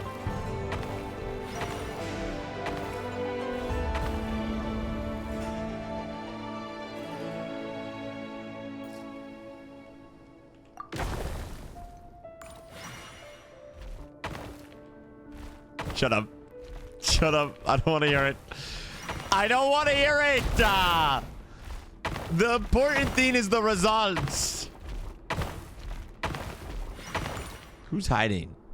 Hurry, everyone, and stick to the plan. Sir Dainsleif, what are you? Is this treason? You know what happens to those who betray the throne. Please, don't do this. It is the king himself who has betrayed the throne. He has betrayed all of Khaenri'ah. Is Sir Theologi limping around right now, or has he got abyssal arm? Chat. I'm assuming, because he's missing an arm and a leg right now. Rhindaughter offered to replace them. If you have any love left for justice in your heart, you should join me. It's showtime. Dane and his group will handle the troops in the palace. Then Hraptatir and Rhindaughter will disarm the security measures. My job is to enter the prison and rescue Vedifalnir. Stay safe. Wish me luck. Rerir, please don't betray Dane. Look after my brother. Please don't betray Dane. Blade. It is time for justice to prevail. Please don't. You're on the upswing right now, man. You're on the upturn. Oh. Loki, I'm enjoying this puzzle, chat. No cap on a stack, for real, for real. I'm sorry. Is that what the youths be saying these days?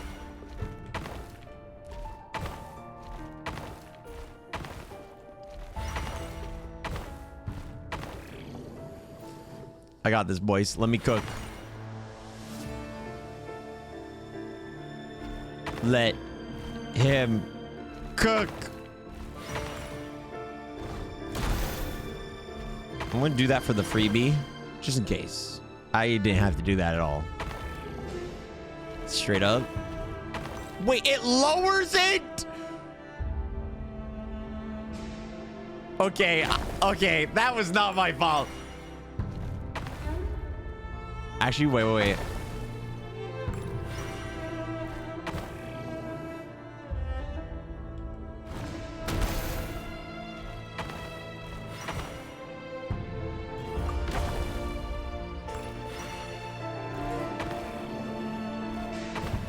Power gaming.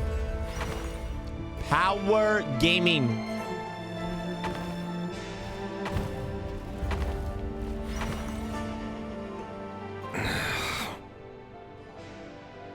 I've seen some abyssal flow here. This place is filthy. And the smell is abominable. Clearly, the king doesn't allow his prisoners a single shred of dignity. Found you. Hello, Mr. Vedifalnir. It's you. Surprised? Oh, wait. I guess surprise isn't an emotion that prophets feel very often. Lol. I certainly felt some surprise in the moment when I was blinded. Surprise at the king's sheer ignorance. Surprise at just how unfairly this world responds to words of earnest remonstration. Is that a snake? I'm curious. What did you prophesize this time? It wasn't a prophecy. It was a word of warning. Someone had to say it. The king has forsaken all reason in pursuit of his obsessions. Dude, that looks like Ouroboros. I simply told him that if he continues on this path, Khaenri'ah will surely fall. But he didn't listen. Worse still, he stabbed you in both eyes and locked you away. Rerir, if you betray Dane right now, I'm gonna be so unequivocally pissed. Like, Dane asked for my help. The court is in complete chaos now, but I'm sure you predicted that. Everything is transpiring as I foresaw, yet I am powerless to change it. Ooh. Fate is an immutable force. I can but lament as the inevitable unfolds. I do wonder whether giving a man the power to see the future does nothing more for him than slowly crush his spirit. Overcome fate, baby! Break fate! Forgive my curtness, Vedafulnir, but the king did not suddenly turn on you today. His suspicions have been brewing for a long time. You can't have wisdom beyond the reach of your fellow man without attracting his fear and suspicion. There are things the king does not want to see. So, he doesn't want you having visions of them either. He blinded you because he thought this would make the visions stop. He wasn't entirely wrong. I did indeed lose my power to see the future. Right up until... Until what? Just now. I believe I saw something new. Well, tonight could go a lot of different ways. 5 of us banded together to storm the palace, also we could rescue you. This will go down as the most tumultuous day in Khaenri'ah history. I sense hatred in you, but also hope. A desperate hope that with the tyrant deposed, that will be the end of the story. But this is not the end. It is the beginning of a new chapter, in a whole new story. There are many men of honor and courage in this world, Rerir. But you are not one of them. You're not here for justice, are you? Dude, Van is so sick. I love this guy. Oh my gosh, bro. I love this guy. Calling him out. Is that a dagger? Interesting. Why not the polearm? It was always your weapon of choice. With your abilities, I don't doubt that you were able to recover some of your sight. But I also doubt that you want to make an enemy of me right now. Of course not.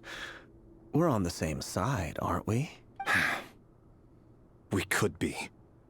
But I need you to be honest with me, Vedafulnir. At this point, you're my only hope for the future. You mean your future? With your beloved, Theindis? Yes. And I know there are bigger things at stake here. A dynasty, a nation, maybe the entire world. But forgive me, I care first and foremost about myself. I can't abandon the one I love to save myself. I just can't do it. But you see a broader picture of the future than I. You see the solutions to the biggest problems of our age. He's desperate. So tell me, what is my solution? What's the answer? In matters of fate, answers are either right or wrong. What will be and what will not. Maybe you are willing to pay a certain price in the pursuit of happiness, but unfortunately, fate does not negotiate. Dude, Rerir is such a good villain. Because it's so believable that a man would operate in their self-interest, potentially, to such an evil extent. Like, if you're slowly, like, being told you're doing the right thing, like, you're executing, like the criminals of an empire who are, like, wanting to destroy your empire, and then it slowly becomes, like, less and less guilty people. And then over time, you eventually just are doing it. He's literally Anakin Skywalker. True! That is the cruelest thing about fate. It is unmoved by your sacrifices. And now he's just operating completely selfishly. Can't be true. I know it's your voice that I keep hearing in my head, urging me to see how the world is changing, to seek more power, so I can protect the things I love. It's the Abyss, it's not him. You show me disaster, but you won't show me how to avoid it? Why? Why are you doing all this? We don't talk about Bruno. My voice. In your head.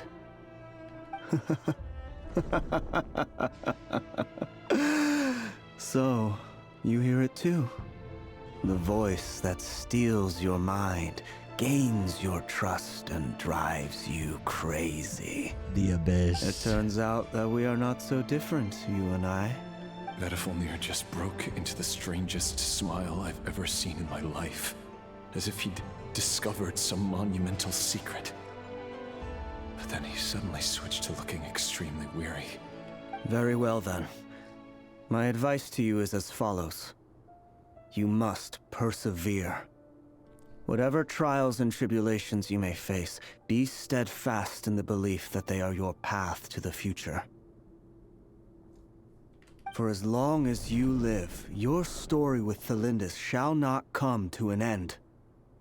That is the only chance you have of fighting back against fate. It is up to you whether you believe my words. Dude, Ved is so sick! That is all I will say on the matter.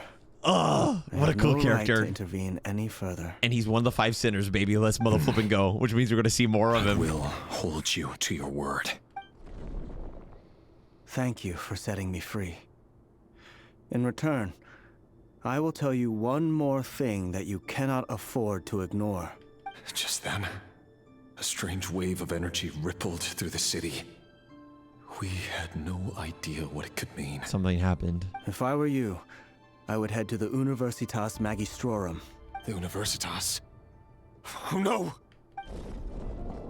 Is he gonna like I'm sure we'll be seeing each other again very soon, Rerir. Whatever Vedifilnir said, I didn't catch it. I didn't even help him out of the prison. There was no time to lose. Dude, it'd be crazy. Man, I think it's just the Abyss whispering to him, but it would be crazy if that was the sinner version of Ved whispering to both of them in the past or something. That'd be so cool. Oh, the music.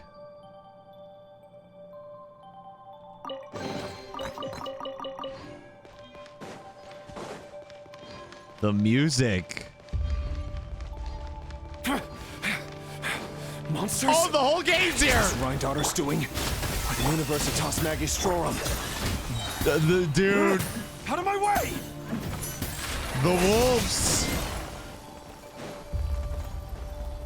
And the university was studying the power of the Abyss. That reminds me of a rumor I once heard.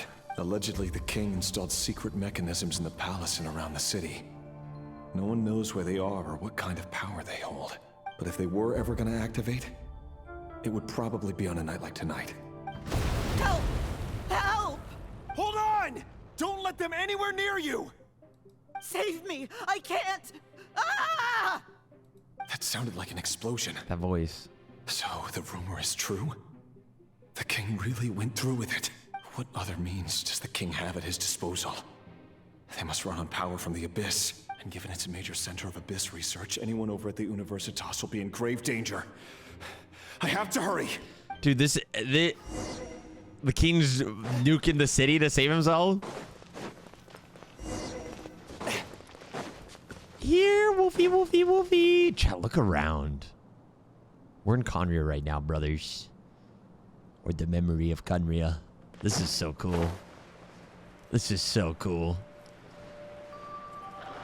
Game of Thrones reference? True. Gentlemen, obey! I will exercise from the future. I will exercise your demons of the past. Spirit Blade, attack! Deliver us from evil! Time to shine! It'd be crazy if we fought the big wolf down here. See you later, you stinky, hairy furries. Cryo incarnate! Unleash! Obey! Off to the freezer! Regicide's blood money? Blood debt collector. What? Submit for judgment!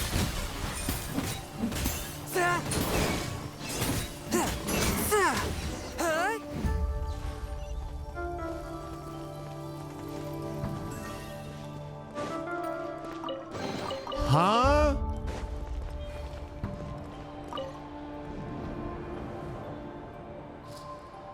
Monsters at the Universitas Magistrorum? Why now? Oh no, they're coming. It's no use. The table won't hold out much longer. The weapons. Where are the weapons? Of course. All the lab equipment was upgraded after the inspection last week, but the new weapons haven't been allocated yet. Time to go Muhammad Ali on their ass. I'm done for. Is anyone there? I need help! Ah! Stay back! Please stay back! Please!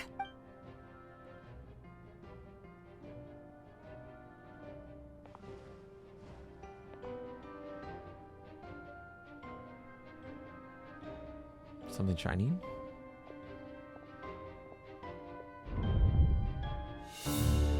Cutscene! What's that? Rerir! So the rumors about your work are true. What? No! Listen, something happened at the palace tonight. We have to leave! Believe him. You don't need to lie to me anymore. What do you mean? I know why you're worried, and I will respect the decision you've made. But it's okay, because I found a solution. I know how to end all this. You can have it back. The normal life you so desire. Is she gonna die? But until then, I'm afraid our wedding will have to wait. Just... No, don't do it! I mean, I knew she was gonna like... Theindis! Theindis! It was a portal?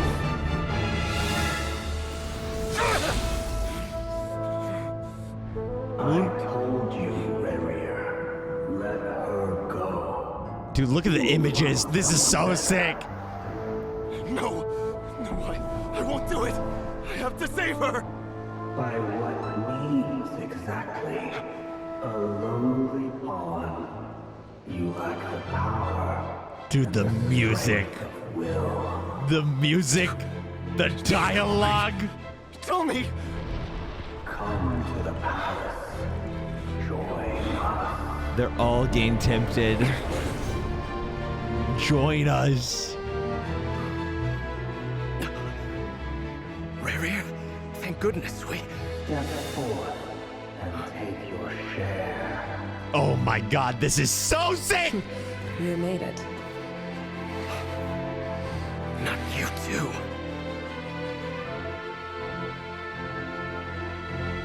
Hatred or grief, despair, desire. We all have our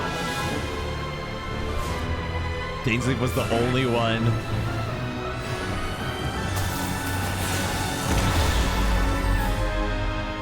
This is phenomenal, bro. Rerir. Rerir. Theindis? Were you daydreaming?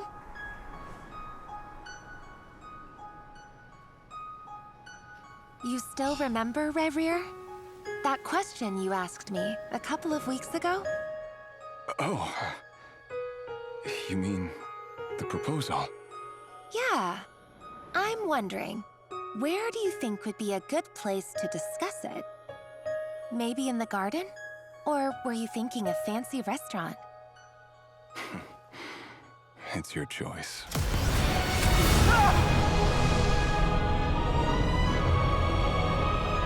This is amazing.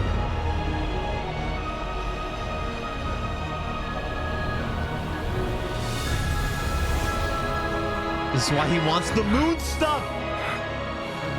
Because she's on the other side or something, he thinks.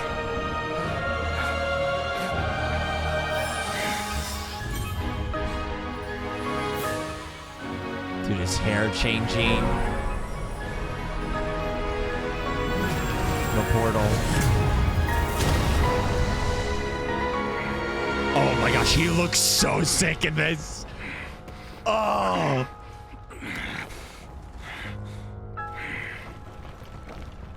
I will find you. And then you can give me your answer. He's going in.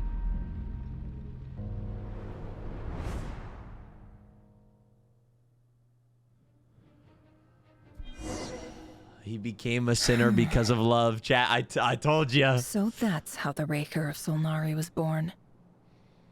Dude, that scene where he shows up and Dainsleif's like, you're finally good, you're here. Because Dainsleif probably just witnessed all of them succumb to the temptation of the Abyss. And he's like, Rerir, you're here, help me. And then Rerir's like, yup, see you later, brother. This is phenomenal. Created by oh my gosh. is a monster all the same. True. Viewing other people's thoughts for too long can get uncomfortable. Right now, I'm feeling a strong sense of loathing. In a nutshell, the story of Khaenri'ah is what happens when the truth falls by the wayside. Everyone tells little white lies, and before long, you have a huge pack of lies that destroys Oh, this is so everything. good. And the fact it gets us so interested in Sertology, in Rhindaughter, in the 5 sinners and why each one of them chose and what happened. The full thematic setup was so good. And from the get-go, I was excited about Ved. I don't know how to say his full name. But after all of his dialogue, besides Piero, he might be one of the characters I'm the most interested in now.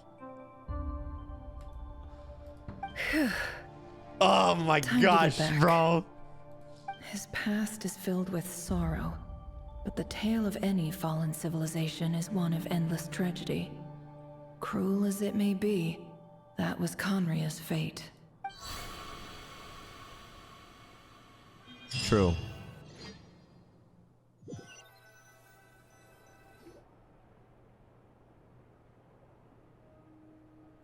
Nefer? Everyone, I'm back. Can I get a standing ovation? Dude, all the characters in Nod Krai are so good. Nefer! How are you holding up? Feeling okay? Nod Krai is just so good. She's fine. I'm glazing. Boss is a pro. Yes, I'm fine. You will have seen the events of Rerir's life through my thoughts. It's now clear that he is just a regular nobody, driven by personal tragedy, as he said himself. I mostly agree. There's only so much we can know about him from his memories alone, but they did give us a clear glimpse into his life in Khaenri'ah. However, I would not consider Rerir to be a nobody. He was deeply involved in the events of that era. Yet, when the catastrophe of a generation strikes, nobody is safe. Sounds to me like you're speaking in riddles again. Is this you urging me not to abandon the people of Nod Krai in their hour of need? Okay, listen, I know this is a great story and all, but can we go over the fact how atrociously large those candles are? Like, hello? The flame coming off of the heat of like that thick? That's not what I meant. Although I do hope you choose to remain a part of the plan. Without you, the mission ahead will be all but impossible. Dude, she must be sweating. Then try to remember that I respond better to the carrot than the stick. And I don't appreciate being bossed around. Now, as for you, Missy, you were excellent. You stuck to the rules of the ceremony and kept your mouth shut the entire time. Bravo. Cool. So, can you fill me in on the deets now? Most of what I saw went right over my head. Patience. You'll hear the whole story, don't you worry. But let's meet up with the others first. It will save me narrating it twice. W Nefer. Yehoda? Yes, boss! Let me get that door for ya. That's more like it. For a moment there, I was worried you'd forgotten about the first clause of your employment contract. Forgive my curiosity, but what does the first clause say? It says I gotta do the annoying stuff that boss is too lazy to do for herself. Like opening a door. Opening the door, pouring the tea, yada yada. Is that right? Oh, you need an HR department. If something is in the contract, it's because she willingly agreed to it. Rest assured that the Curatorium abides by the very strictest of labor policies. You don't seriously think I'm cruel enough to treat her like my slave? In any case, I've hardly shied away from my share of the work today. Hope I don't catch Flintz and Varka lounging about in their chairs, enjoying a leisurely cup of tea. There's nothing I dislike more than other people enjoying themselves while I'm hard at work. Dude, I like Nefer a lot, man. They did such a good job at integrating her story quests into the story. Oh no.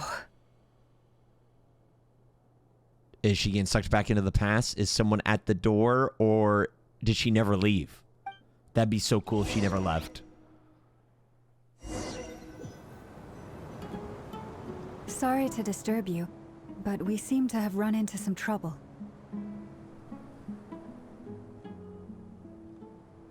Why are we in Sumeru? What the heck just happened? What the heck just happened? Evidently so. Don't worry, I'm not about to leave you to fend for yourselves. I'm not that kind of boss. And it would go against the Curatorium's labor policy. Oh my gosh. Wait, did Dory's trinket activate and teleport them out of there? I'm sorry. What did you hear me say? I wasn't talking about labor policy. Wait. How long have I been standing here? Not long. You just appeared by the door a moment ago. What is happening? This sounds so good. Boss, what's wrong? You look like you've seen a ghost. Low-key, Sumeru's OST might be one of the greatest nation OSTs. The diversity of soundtracks they have and the emotions they invoke. Sumeru and Fontaine, man. We've been tricked. We never left at all. Somehow I hallucinated that whole scene back inside the office. Hallucinated? But how? How indeed. This place should heed my will alone. All thoughts and actions that occur in here are just a result They're of still in the pawns machine, moving they're across stuck. the chessboard in a carefully calculated manner. And nobody has access to this chess set but me. So you control everything in here? More or less. But yes, it's a special technique of mine.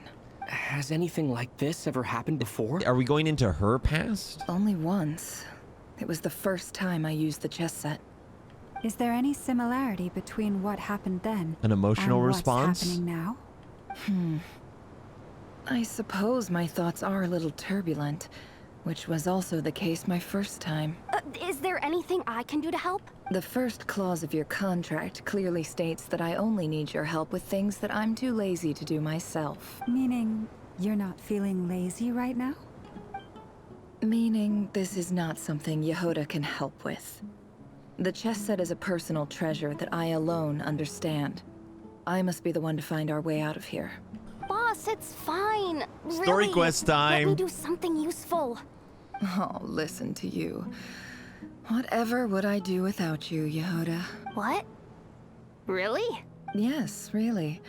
Where would I ever find another employee as obedient and servile as you? God forbid anything ever happens to you. Oh, okay. Well, anyway, I was thinking of fetching some water. There's gotta be a source around here somewhere. I suggest everyone finds someplace comfortable to take a rest. We gotta conserve our energy. We're in the Matrix. Why we focused on drinking water right now? Even though all this chess malarkey doesn't exist in a physical sense, mentally speaking, it's all real. Fair counterpoint. And so is our tiredness and fatigue. Fair counterpoint. You don't want to dismiss mental fatigue. Just because it isn't physical doesn't mean it's any less serious. But anyway, I got your backs, so don't worry about a thing. Don't I have the best employees? Jealous much? If we can find a suitable time, I'd love to borrow Yehoda for a day to help out at the Frostmoon Scions. Would you be amenable to that, Boss Nefer? Oh, Lauma. Have I ever told you just how pretty you are? Beauty runs from the tips of your antlers to the depths of your imagination. Time to rally, everyone. Follow me. Can we wait to discuss this till after we get out of the Matrix? As we continue our journey, the same rules I need to will watch apply. this. That means stay focused and no talking no matter what we encounter. And don't disturb the chess pieces. You have my word that I will get us all out of here. So this is... We're peering into Nefer's past, I presume. Dance of Serpent and Scorpion. I like how... Why does the empowered sprint feel... This place looks familiar. That's not a good sign. Fair. So your dad? I wasn't expecting visitors at this hour. Wait, is that? Oh, it's him. There you are. Sinue's been looking for you all day. I think he has some news for you. Oh yeah? What were you doing just now, Uncle Retinue? Hiding away some more loose change? I know I saw some Mora. What do you mean loose change? Oh, come on, I'm too old for this. Just pretend you saw nothing.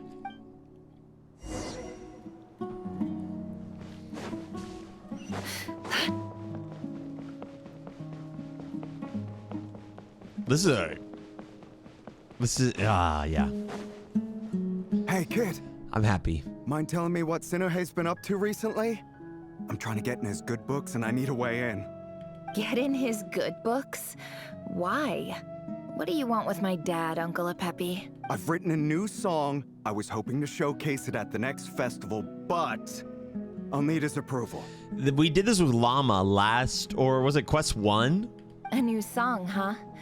I'd love to stay and listen, but unfortunately, Uncle Retinue says my dad's looking for me. Well, there's plenty of time and I'm not going anywhere. See that pile of stones? I'll be sitting there warming up my vocal cords. Come find me when you're done. Pile of stones. Got it. Do, do, do, do. Where is my father? Where is Candace? Hi, Dad. Uncle Retinue said you were looking for me. Is Dad gonna be bad or good dad? Ah, there's my little princess. If you'd gotten back just a little sooner, you could have shared the spoils of war with me. Good dad so far? Spoils of war? Who were you fighting against, Dad? It was just a figure of speech. The aftermath of a sandstorm is no time to be waging war. I was talking about our war against thirst. I went out to fix our water supply problem, and now I'm back. Which means... We have a well again. There's a bad thing about having a good dad, though, in the Hoyoverse universe, because that means your good dad is going to be a dead dad. That's right. I found a new one and brought back as much water as I could carry. It should last us for a good while. If it wasn't for these blasted sandstorms, our wells wouldn't be caving in. You wouldn't be spending all your time out searching for new water sources.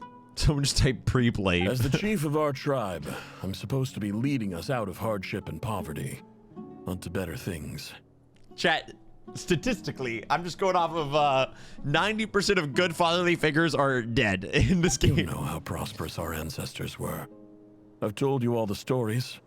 And look at us now, squeezed into these hovels. No one would choose this if it wasn't for the endless wars over the years. Curse you, academia! Curse you, Bale! But things are looking up. I started working with some folks from the academia a few months back. They gave me some contacts in return for my assistance in the desert.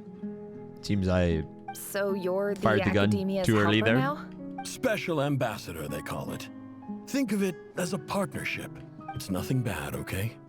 We've been isolated here in the desert for too long. Oh, someone's going to kill him for working with the academia? Is the best thing for us, and the fastest way to progress. So, do you get anything good out of being a special ambassador? Candy. Of course.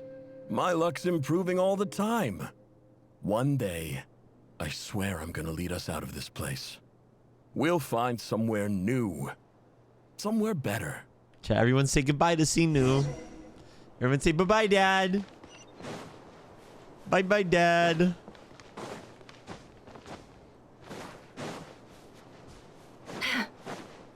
Let me out of here. Dude, imagine having to relive your trauma with a bunch of people watching.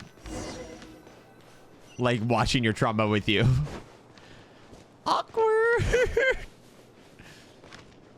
Nice communal experience. That's our well, and you know it. You stole from us. Well, you've gone from chief to thief, and now you have to face the consequences. Did you really think you could take our water without permission and get away with it? You're either brave, stupid, or both. And that special ambassador act? Yeah, nice try. We spoke to the academia. They said it was all news to them. You're a liar and a cheat. Rip. But oh my. Literally, I said he is saying goodbye. I heard Yehuda gasp, but I don't blame her. Most people are terrified by the sight of blood. Although I didn't realize so many people would die. Corpses strewn across the ground. The wounds are clearly from scimitars and daggers. The desert dwellers' weapons of choice. Start calling me Vindafir. There's a handwritten note on the ground. Let's see what it says. Halil, this is Sinuhe, chief of the Shimti tribe. Surely you remember me. I was the one who helped you and your colleagues avoid the quicksand in the desert.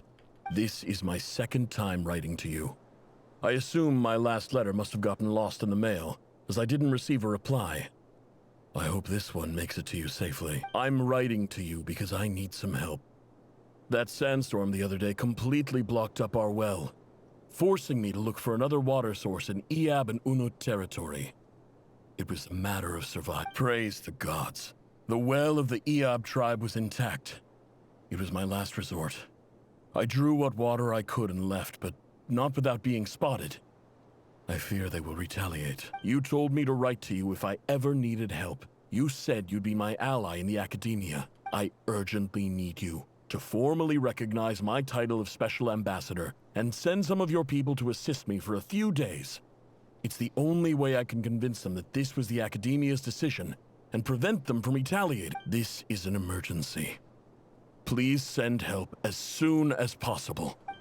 It never Looks gets like sent. this letter never got sent. Replayed. The writer died a grisly death, and the letter was trampled into the ground. It's badly defaced.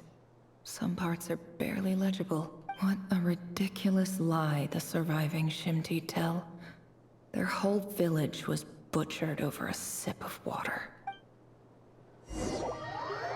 And just like that, we're out. We found the exit, guys. It's in my dead father. Ah, officer. Welcome. Welcome to our humble village. I thought you would at least have the courtesy to provide some respectable libations. This is the finest wine our village has to offer. I promise.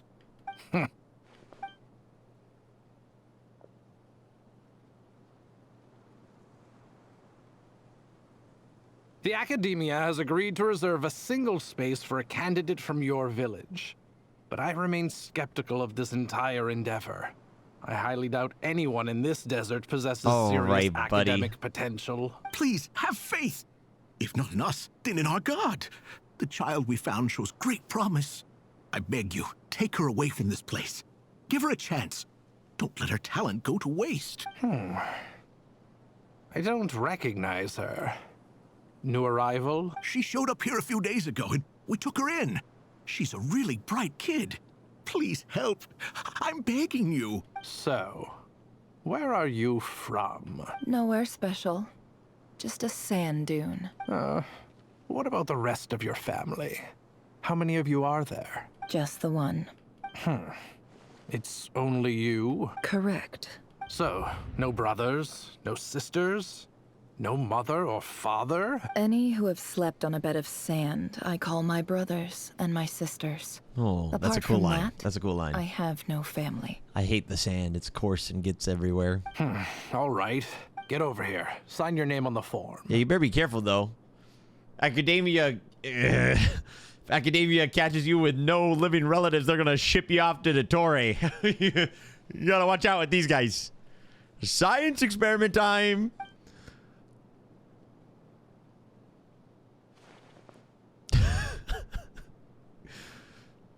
Nefer? You're rather fair-skinned for a desert dweller.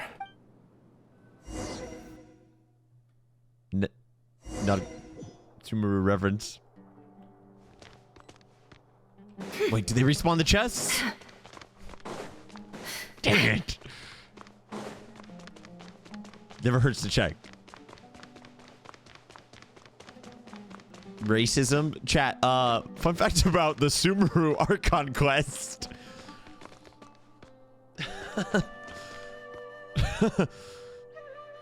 Nefer, this term's assignments have been issued already.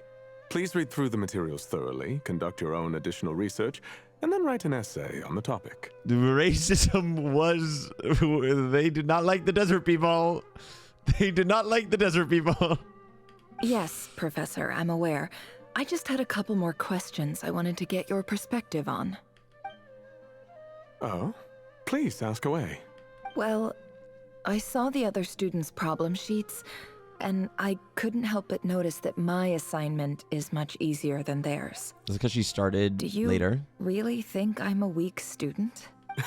A weak student? Goodness, no. Quite the opposite. You have a sharp mind. Almost too sharp. I think what you're saying is, a weak student wouldn't have noticed the discrepancy. And if they did, they certainly wouldn't complain about the lighter workload. You see, sharp as they come. You see things the way they are. And I'm sure you know why they're like that. Because of where I come from. Because I'm different. I'm sorry, Nefer. I don't like it any more than you do. It's just... Anyway, you said you had a couple of questions? What's the other one? I wanted to check... If someone sent me a letter to the academia, where do I go to collect it? Ah, your family wrote to you. Well, as long as they put your name on the envelope, someone should hand it right to you. Not exactly. It's not even a recent letter. I was just curious where the mail would end up if no one collects it. Oh, it's the letter. Did she send her father's letter? The House of Dana, I expect. I know there's a box for unclaimed mail somewhere in there, probably sitting on a shelf. Whatever you're looking for, that'd be the place to start. Okay, got it.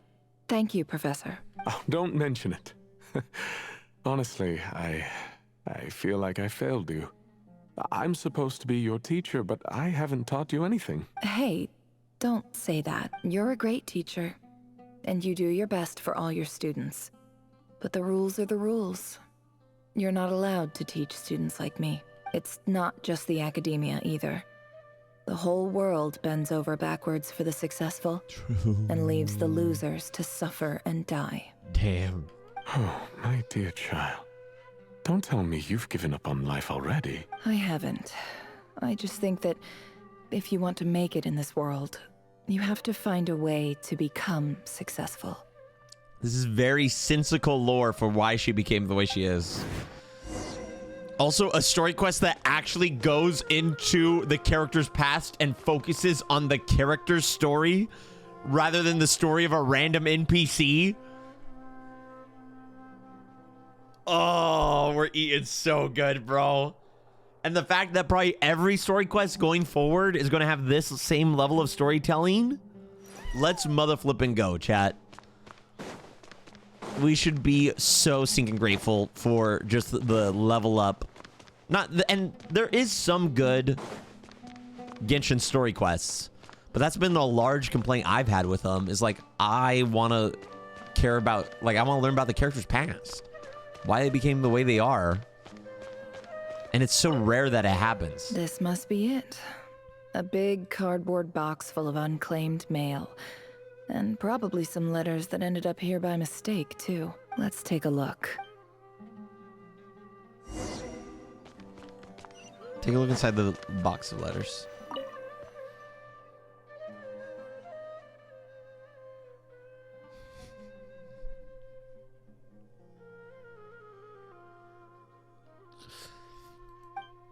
All right, Hoyo.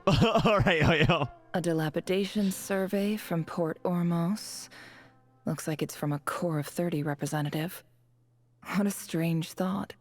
A bunch of mercs losing sleep over rundown buildings. Hoyo's like, hey, we made this cool, you know, POV mechanic. We gotta use it. Use it again. This one was never even opened.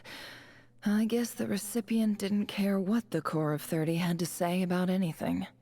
Who was it addressed to? I don't recognize the name, but it must have been a Khaenri'ah professor. This one is addressed to the Immorta Sage. The title is Changes Observed in Satyavada Life Symptoms. Yeah. Why do all these letters read like yes. full-blown dissertations? Chat, everyone type a sentence like you're an academic in academia. Guided by the incense, we became lost somewhere in the forest. All the barriers between levels of consciousness disappeared as our minds soared around in circles, looking for a branch to seek refuge on. In clinical terms, these symptoms fit the description of incense poisoning. The Immorta Darshan strictly prohibits the use of hallucinogenic substances, but I believe there are still people getting away with it. For example, my neighbor who always breaks out into song and dance after using incense. Just made me laugh right now. I can't focus. This seems like something the academia would want to know about. Why wasn't it collected? Desert people bad, experiment good. Wait, what's this written on the back? The note says, the sender authored this letter while under the influence of mushrooms. I would send it back, Whoa. but no return address was provided.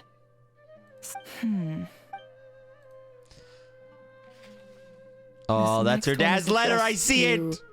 Grand Sage a few words of protest regarding recent changes in Sumeru's educational policy. Okay, chat. We finally, for the first time in Nodcry,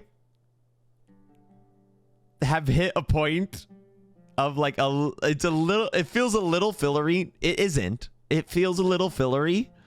But the fact is, like, this, before Nodcry, this moment right here was like 50% of quests. That's why it feels so, like, staunch right now. Do you know how crazy that is? This point right here, before Nodcry, was like 50% of quests.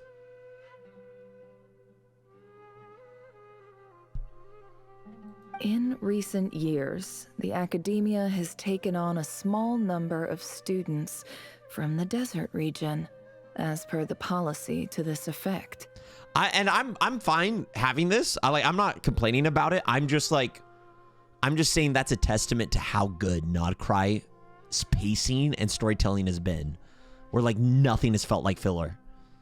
However, it appears to me that these students have not, in fact, been provided with educational opportunities that are, in any meaningful sense, equal to those enjoyed by their peers, as well as receiving dumbed-down assignments and perfunctory tutoring.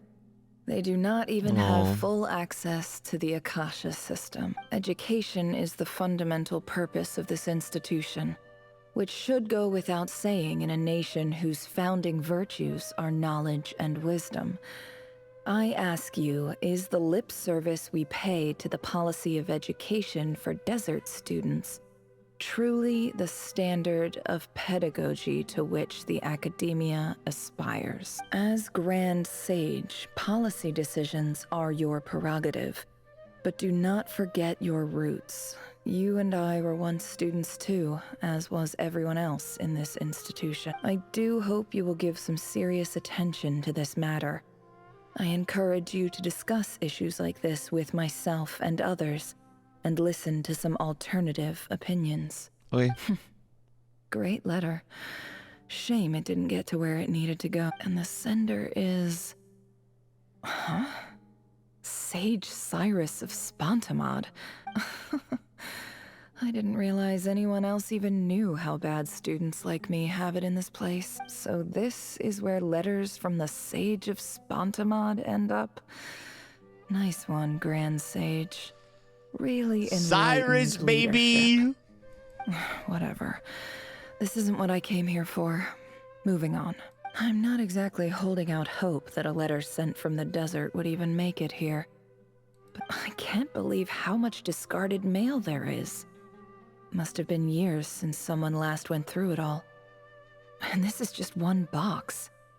The whole House of Dana is boxes on shelves. I don't believe for 1 second that any human being has sat down and read through all the documents in this place. Who has that much free time on their hands? Wait, could this be it? Papa! Least fancy envelope letter. And of course it would be right at the bottom. Clearly no one gave this letter much of a first glance. Greetings, Halil. My name is Sinuhe, chief of the Shimti tribe. I was the one who came to you and your colleague's aid when you ran into trouble in the Great Red Sand. I don't know how well you remember it now, but I brought you to safety and gave you some water and other supplies. You seemed very pleased and told me your name. Oh, Papa. In my tribe, learning a person's true name is serious business. And I therefore see you all as friends. You were kind enough to leave your contact details, so we could stay in touch. The Shimti tribe lives a harsh, nomadic existence in the desert. You were sympathetic towards my plight, promising to make me a special ambassador of the academia and help us find a way to make a better living. This brings me to my reason for writing. Our tribe has fallen on particularly hard times, and I would like to ask for your assistance. There was a terrible sandstorm a few days ago, which blocked up the well in our land. To ensure my people's survival, I had no choice but to venture into Eob and Unut territory in search of an alternate water source. The Eob and Unut are descended from the Thamudians. While we trace our ancestry to Tulatala, we worship the Lord of Flowers and have had relatively good relations with our fellow tribes. Where were you, Nahida, when your people needed you? No, I'm joking. I found a well belonging to the Eob tribe. Locked up. They declined to help us, but I really had no other option. Locked up. So I took some water to keep me and my tribe alive. My actions are certain to incur their wrath. When we met, you assured me that you would be my ally in the academia. I would like to take you up on that offer, because I really need your help. I wonder if you could send an academia representative to meet with me. That aside, the last time you were here, you mentioned that the academia had started accepting students from the desert, and I told you a little about my daughter, Nefer. We have next to no resources here in the desert, and my power and influence are limited. Would you consider enrolling my daughter at the academia? She is a smart girl. I know she won't disappoint you. From the outset, the academia never took you seriously. Those things they promised were just empty words. I doubt they even remember the name Sinuhe. Kill them all, Nefer. Kill them all! No, I'm joking. And you were so emphatic that your luck had finally changed for the better. Yeah, that's pretty sad. You swore you'd lead us to a better place one day. You spoke with such conviction, like you were the most powerful chief in the whole desert. Okay, Nefer, kill the academic guy who snubbed your dad, and then go kill all the people who murdered your people. You liar.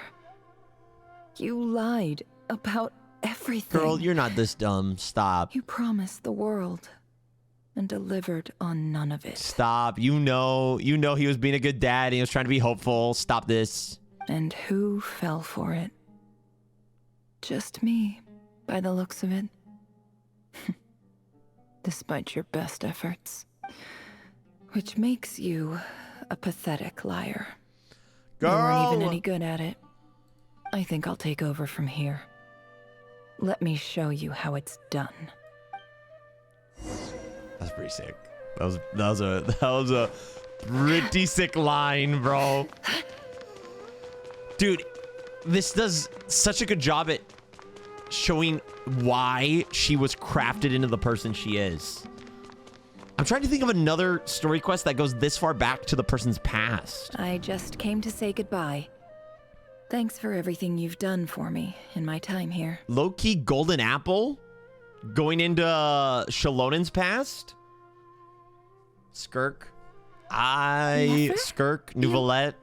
You packed your bags. Where are Nouvelette's you was so going? good. Arlecchino. That's true. I'm quitting. Ooh. Something's come up in my hometown. Gonna head back and deal with it. Huh?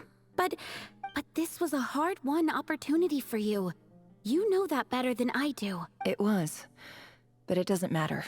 I have more important things to deal with, and they can't wait. Oh, and I didn't want to overfill my bags, so I left some incense on your desk. What's wrong? I thought you liked incense. Although, I did read somewhere in the House of Dana that it has hallucinogenic effects. Don't use it all at once, all right? Puffing some of that academia Isn't incense. this the stuff you brought from your hometown? You're just letting me have it? But you said it's a rare and valuable commodity. Yeah, about that. I lied. It's not rare at all. There's this bunch of ruins near my hometown that are practically overgrown with this plant. It's not worth much. Keep it. It's fine. But Nefer... All right. That's all from me. You take care. Oh, academia.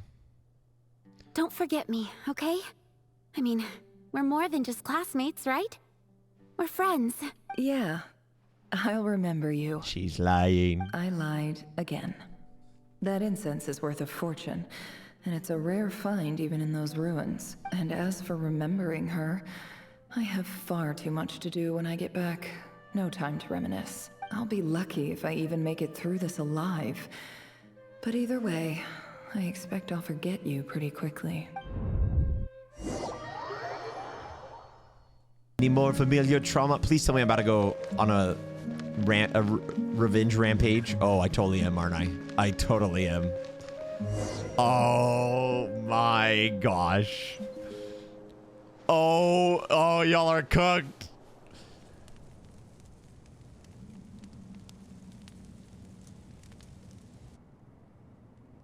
Is she gonna lie and like fake join them instead of just downright smacking them? Like, how does she get good at combat? It's a pleasure to meet you, Mr. Arif. So, what does the Academia want?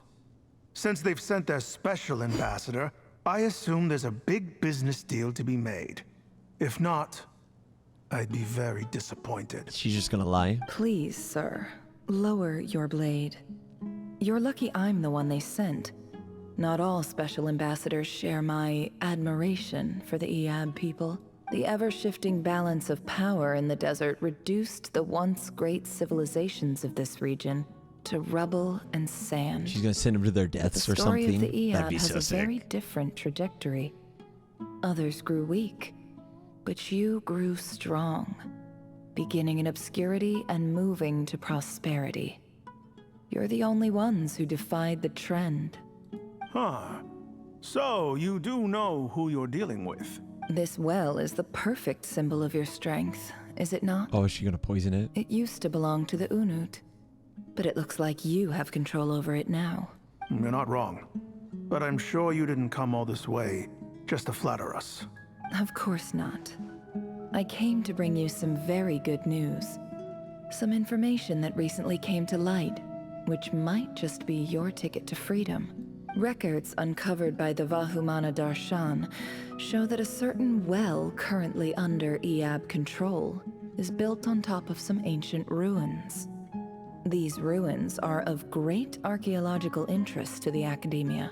I checked the map carefully on my way over here, and I'm confident that this is the well in question. The Academia is offering 50 million mora in return for excavation rights. 50 million? No, wait. If these ruins are as important as you say, 50 million's a little low, don't you think? Yo, I could use 50 million Don't more, get bro. greedy, Iab. We know far more than you think. We know that you seized this well by force. Wasn't that the first step in your rise to power? To drive away the Unut and steal their water supply? So what if it was?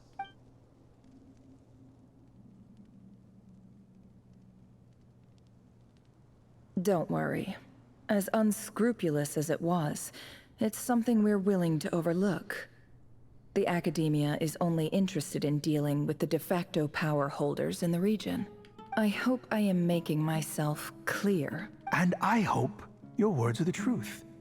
If I find out the Academia is trying to play me, I'll hunt down every one of your people and make you watch as I cut their heads off one by one.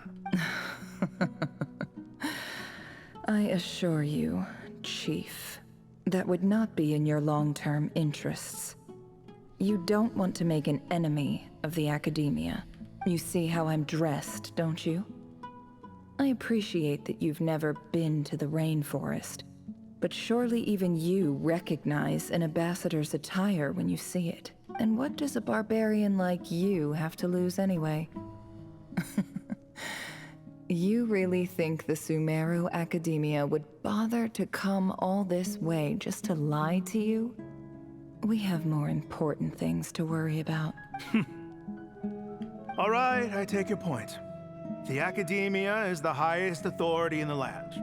I'm sure you're trustworthy people. In that case, we have a deal. We will sell you the excavation rights. I'd like to thank you, Ambassador. This is good news indeed. Excellent news. In fact, it calls for a celebration. Would you do us the honor of staying a while and enjoying some Dude, she gonna like hospitality? slit their throats in their sleep? That'd be crazy. Gladly. I am partial to wine myself. She's poisoning them. And I trust She's you poisoning are as them, well. bro. She's so poisoning so let's them. indulge in a few drinks together. That's in celebration I was of literally this thinking that momentous too. Occasion. Drink the night away. The prospect of their new wealth is almost as intoxicating as the wine. But when the new dawn brings, it brings some shocking news. Chief! Chief, it's an emergency! It's the Unut. They've taken the well. What?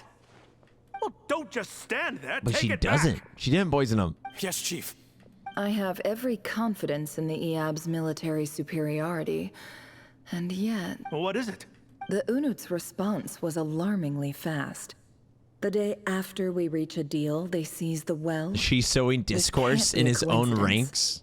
Perhaps there is a traitor in your midst. But she actually just told them both. I don't think so. I am obliged to remind you, Chief, that the Academia will only deal with the de facto power holders. If you cannot regain control over the well, I'm afraid you won't see a single mora of that 50 million. No! Please, Ambassador, just give me some time. I swear the Unut will not get away with this. That well is ours. And so is the mora. Glad to hear it. I will wait here for an update. If there is a traitor, I will find them. In the meantime, make yourself at home. I'll report back as soon as I have an update. Much obliged. Dude, imagine talking to the person who murdered your dad like that. Wow. All it took was a few words and I've got him wrapped around my finger. What an amazing feeling. So, in summary, Ambassador, the Academia would rather negotiate with our tribe instead of the Eab. The Eab are ruthless murderers who don't listen to reason. And now they have the gall to interfere in our research projects in the desert region. So let me ask you, Chief, if you were the Academia, what would you do? Kill them all, of course. Precisely. The Academia does not tolerate those who stand in our way. The Eab have held back our academic pursuits for too long. Is she gonna have them and kill our them? Patience is And then wearing she's just gonna dip? At the same time, there is simply no way that the Academia can be seen to be intervening in desert affairs. I'm sure you understand where I'm coming from. We have our own rules out here. If the rainforest dwellers raised arms against a desert tribe, you'd start a bloody war. Right. We can't confront them ourselves, but we can support their enemies. The Unut have always had strained relations with the Eab, which makes you our natural allies. Natural allies. Weren't the Eab your allies once? You were quick to send them after us to protect your interests back when we stole that water. And now look at you. You're at each other's throats. It's Jover. Let me be clear. The Academia wishes to collaborate with the legally recognized rulers of the desert in this matter. We are asking for excavation rights to that well, and our offer is 50 million more. Say no more. I believe we have an understanding. Good. Then I suggest you get to work. Get us access to that well, and the more is yours. You see, Dad? Lying is easy when you know how. People will believe anything. Dang. Say no more. Who typed that? Bend them. Is C6 your Sino or get banned?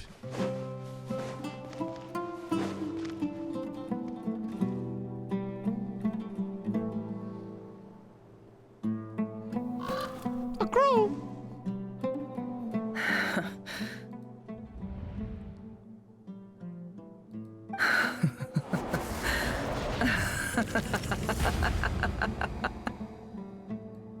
Look at yourselves. You may be vile, savage monsters, Dang, but your Nefer. butchered bodies bleed like any others. The monsters who destroyed my home, they're just ordinary, petty human beings. What a joke. I think we're even now. Maybe I've even done the desert a favor. It's a better place without all these people Yes, around. Light Yagami, get him. Oh, Sinuhe, my gullible fool of a father. Perhaps if you'd been as ruthless as I was today, Dang. our tribe's people would still be alive. Dang. But you couldn't do what had to be done. So I did it for you. We got the boys in the bag. Nefer, it's okay. All of this is in the past now. She watch her hit him with the I don't regret it. I believe I remember you promising to remain silent. Yeah, but even so.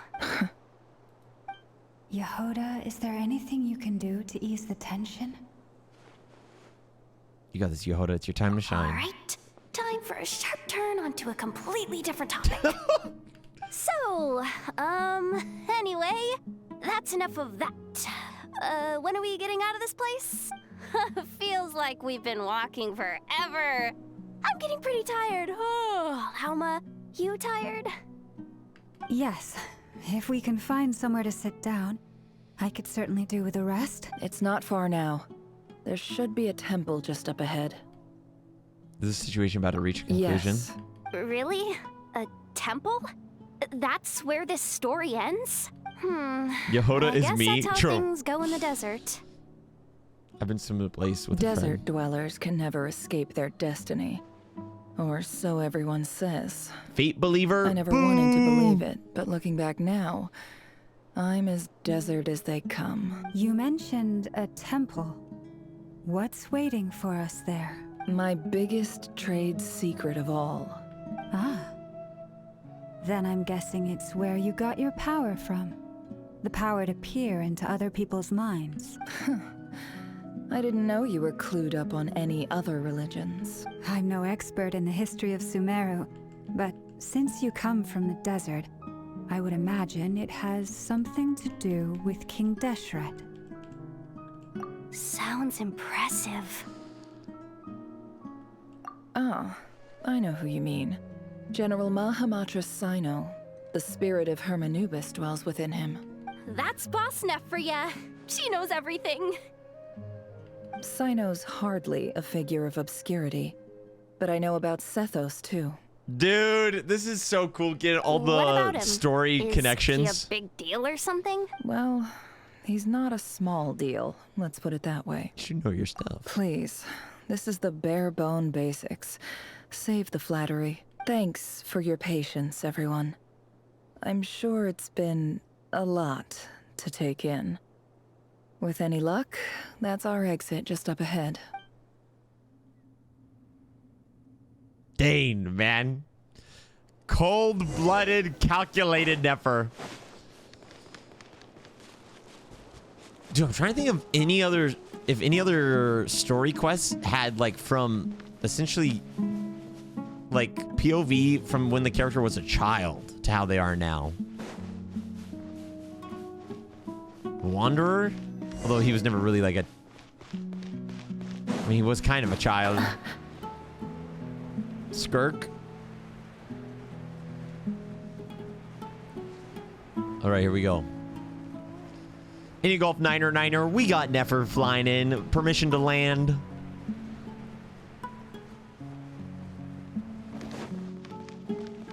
Yoo-hoo!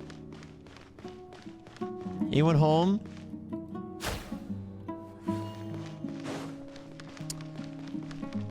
I went to the wrong spot. Pre-jumped the gun there a little bit. Anubis!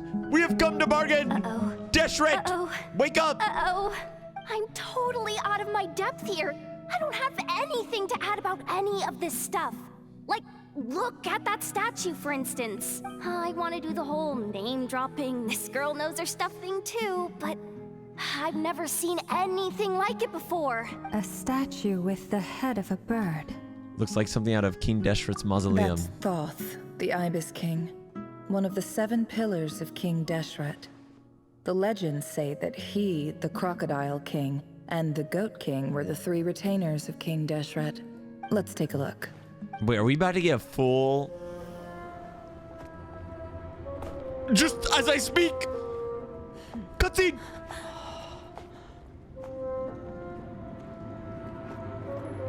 The cat.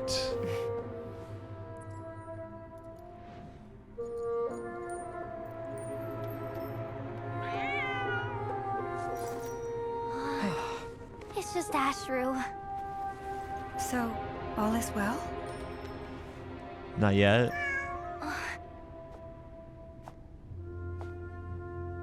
God King Ashru, the retainer of Deshret. Typically speaking, at this point, the world disintegrates. Then we find ourselves back in the outside world. Besides, these are my memories. There's nothing to fear.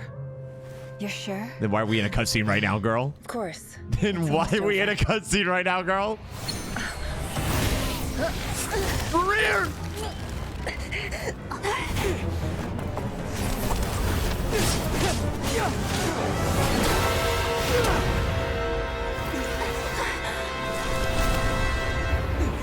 Nefer, hey! Hold on!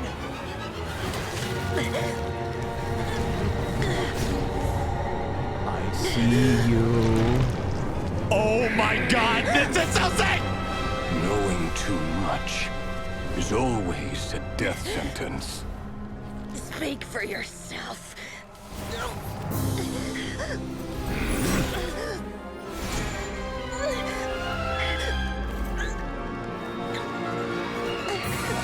Dory!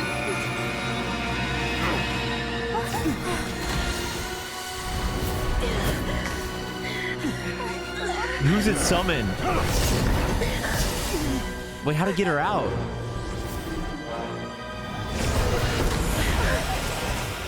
Is it gonna be Alice? How repulsive. Oh my god. Colabina is this! I heard Dainsleif.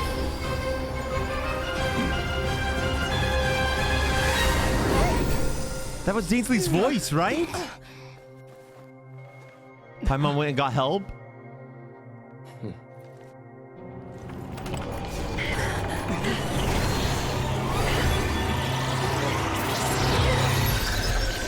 Box is gonna break. Nope.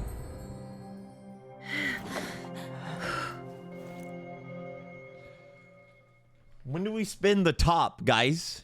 When do we spin the top to discover whether or not we're still in the dream?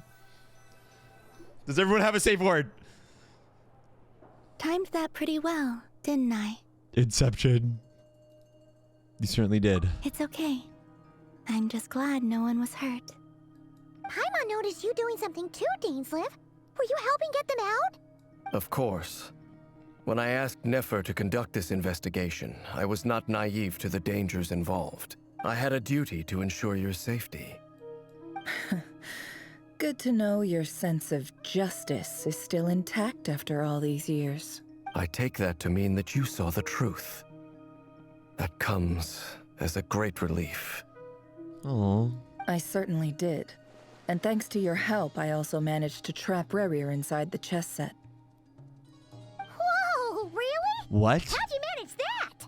Well, to be honest, I sensed that something was wrong long before we made it to the temple.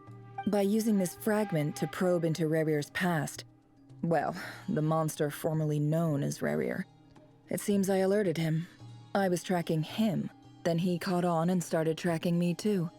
Can't say I'm surprised. Now we have to throw. Oh my gosh. Now we have to give the chess set to Frodo, and he has to walk to Mordor and throw it in the volcano. But how did he track you through your thoughts alone? That shouldn't be possible.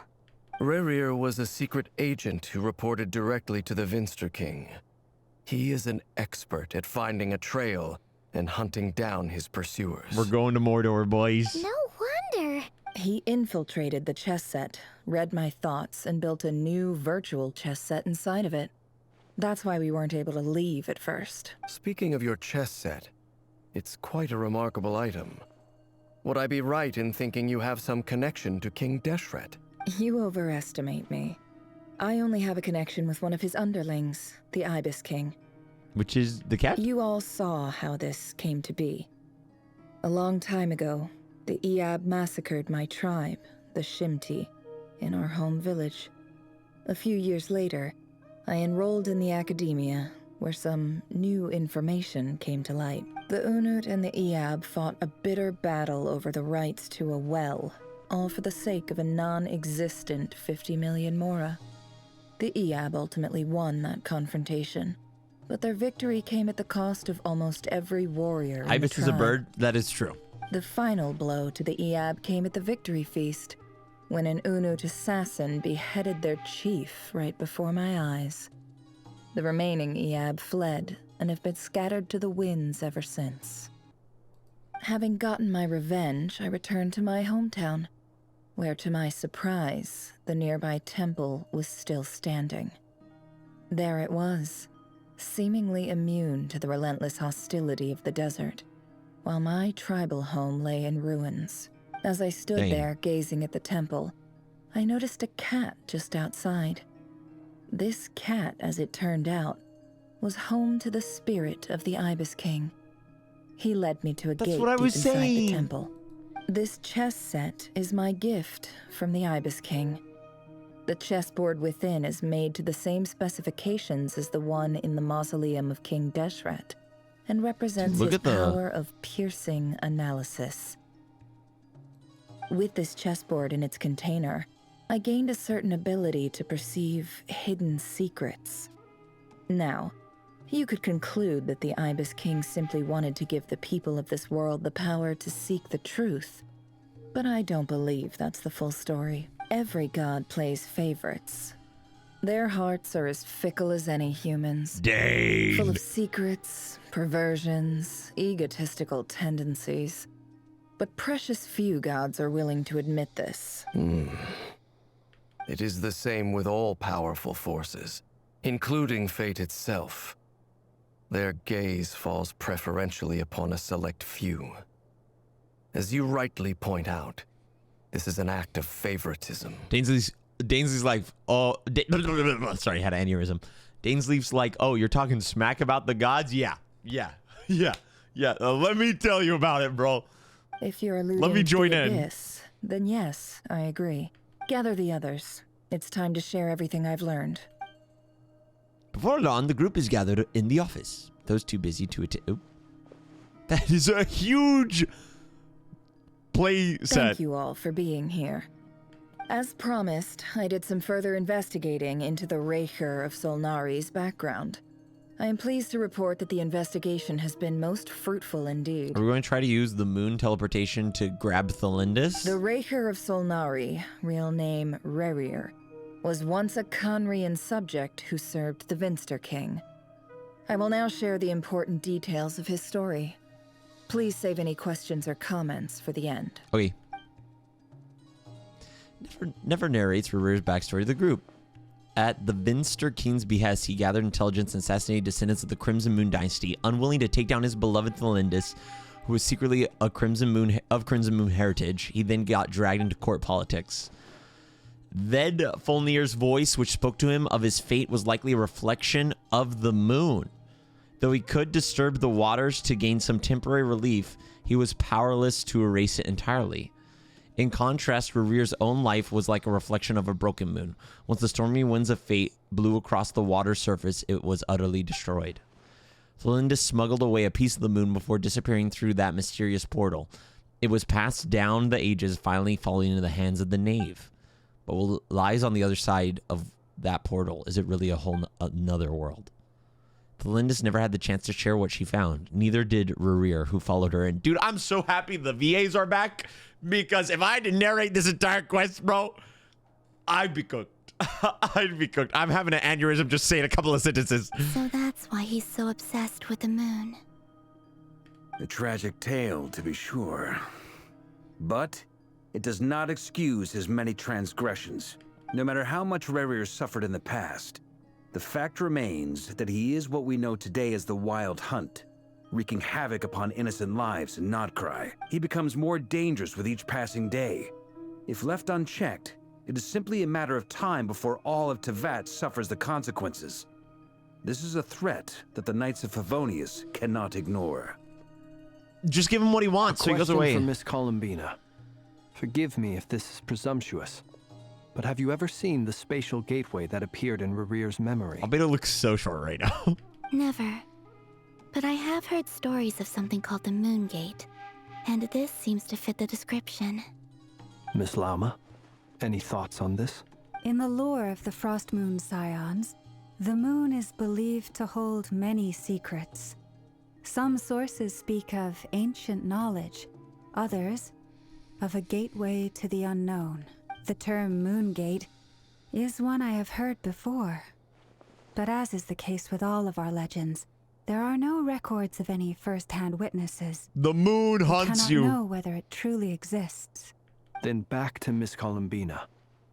As a moon goddess yourself, do you have some idea of where the Moon Gate leads to? She's just gonna say no. I like how Yehoda's appearing in different spots with the cat. Not at this stage, sorry.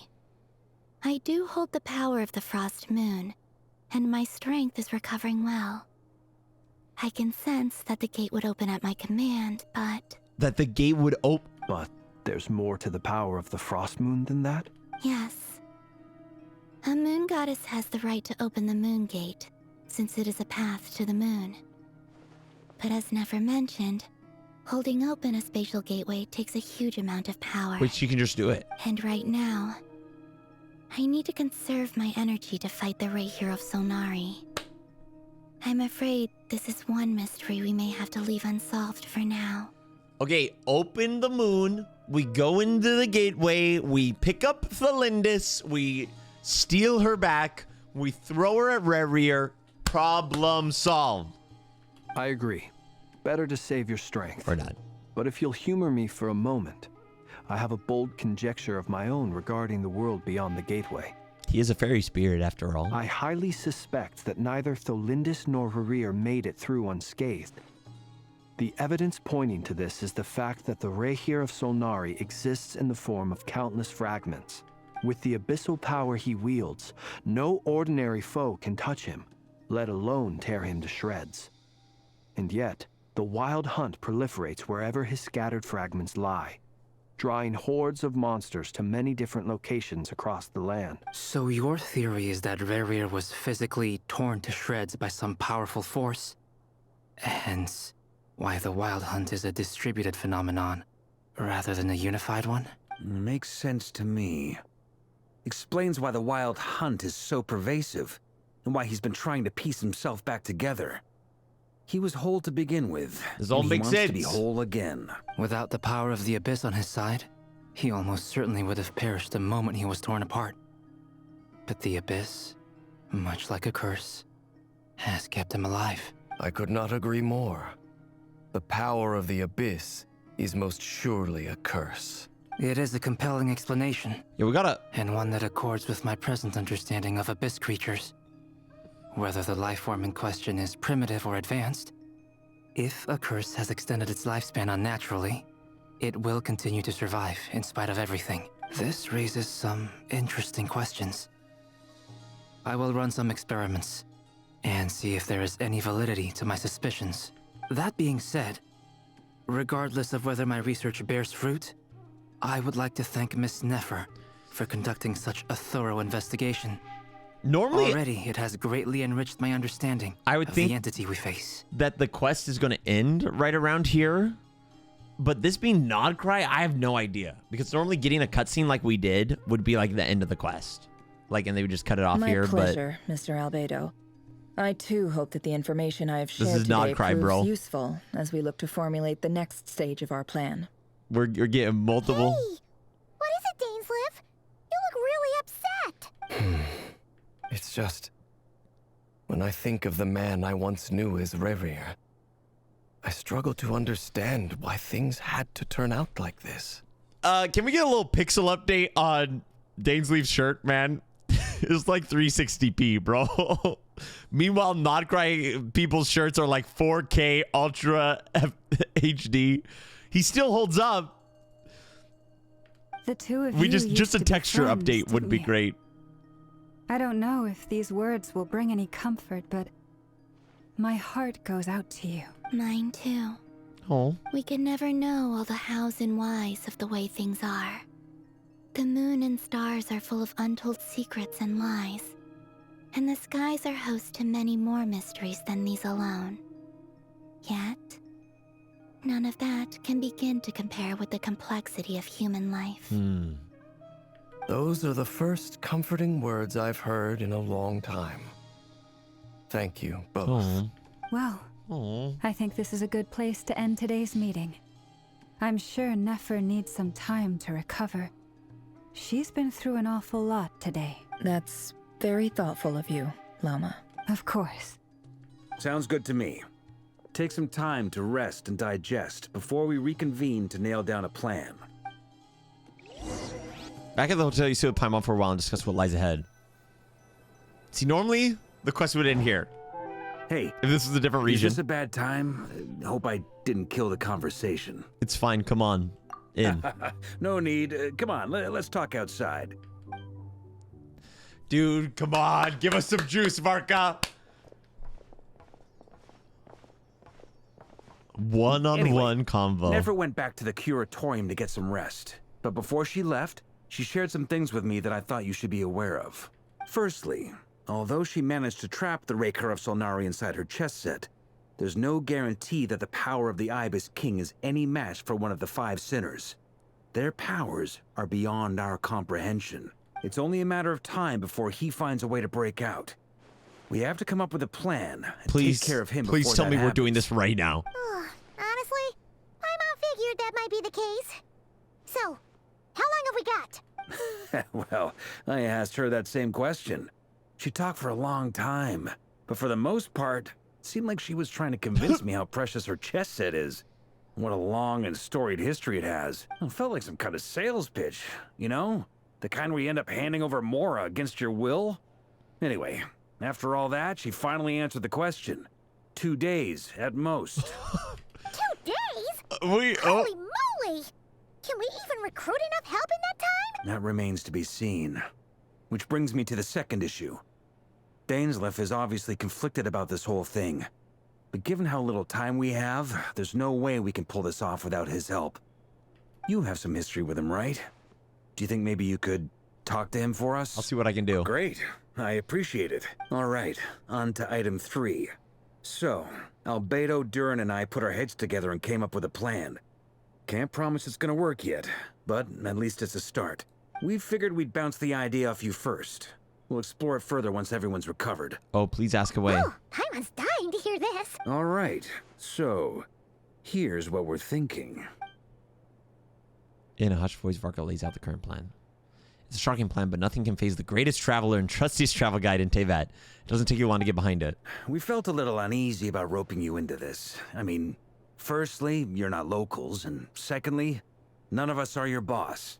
What's the You're plan? well within your rights to refuse if you so choose. I'm assuming it will be revealed through the experience. Say that. We know the stakes here. It's all of us against the Rerir of Solnari, or none of us stand a chance. I choose my words very intentionally, I'll have you know. I like to think there's an art to striking a down-to-earth tone even when the stakes are through the roof. Fair. Sir Varka, I have a few thoughts about this plan. I'm all ears. I think we can be more flexible with how the roles are allocated. In my view, the most sensible lineup would be like this. Traveler actually speaking. Dude, I'm just in a happy place. I'm just in my Genshin happy place. But if that's how we're going to approach this, you'd better make sure you're ready. To be clear, I don't doubt your abilities. Far from it. I just want to make sure. Are you really willing to take all this on? I want to do everything within my power. The Rerir of Solnari is a truly fearsome opponent, and if I do my part, it'll greatly reduce the risk for everyone else involved. Well, that tracks with what I've heard. Jean's mentioned in her letters that you're so diligent it's almost abnormal. Dude, our main character's actually speaking and talking and telling things about himself. As in, most people weigh up the risks and rewards in situations like this. But you seem to just march towards danger without a moment's hesitation. It'd be so cool if Varka asked why. Of course, everyone appreciates a fearless pioneer. But all that aside, I'm the Grand Master of the Knights of Favonius, and you're our honorary knight. I want to make sure your courage doesn't come at the expense of your safety. Based. Good leader. Thank you, Good Sir leader. Varka. I should be the one thanking you. It means a lot to have you on board. I'll give some serious thought to your suggestions. Varka gives a very knightly bow and says he'll see you at the hotel again later. Huh? I'm sorry. He has arranged for everyone to meet and finalize the plan of action. In an effort to lighten the mood, he booked out the hotel for this meeting so he could all chat over a drink. As the moon rises in the sky, you and Paimon leave your room discussing whether Paimon has any other options than fruit juice.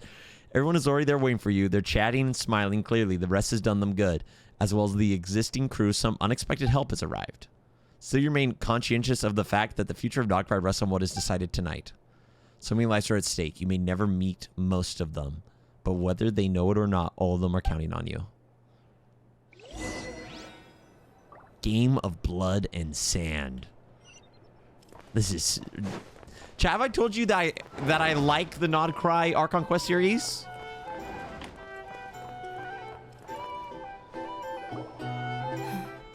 This is a thorough plan, but I do have one last question before we take action. How can we be sure that our enemy won't leave the designated area? Great question. Albedo's been hard at work analyzing Rerir and the Wild Hunt's behavioral patterns. His conclusions are as follows.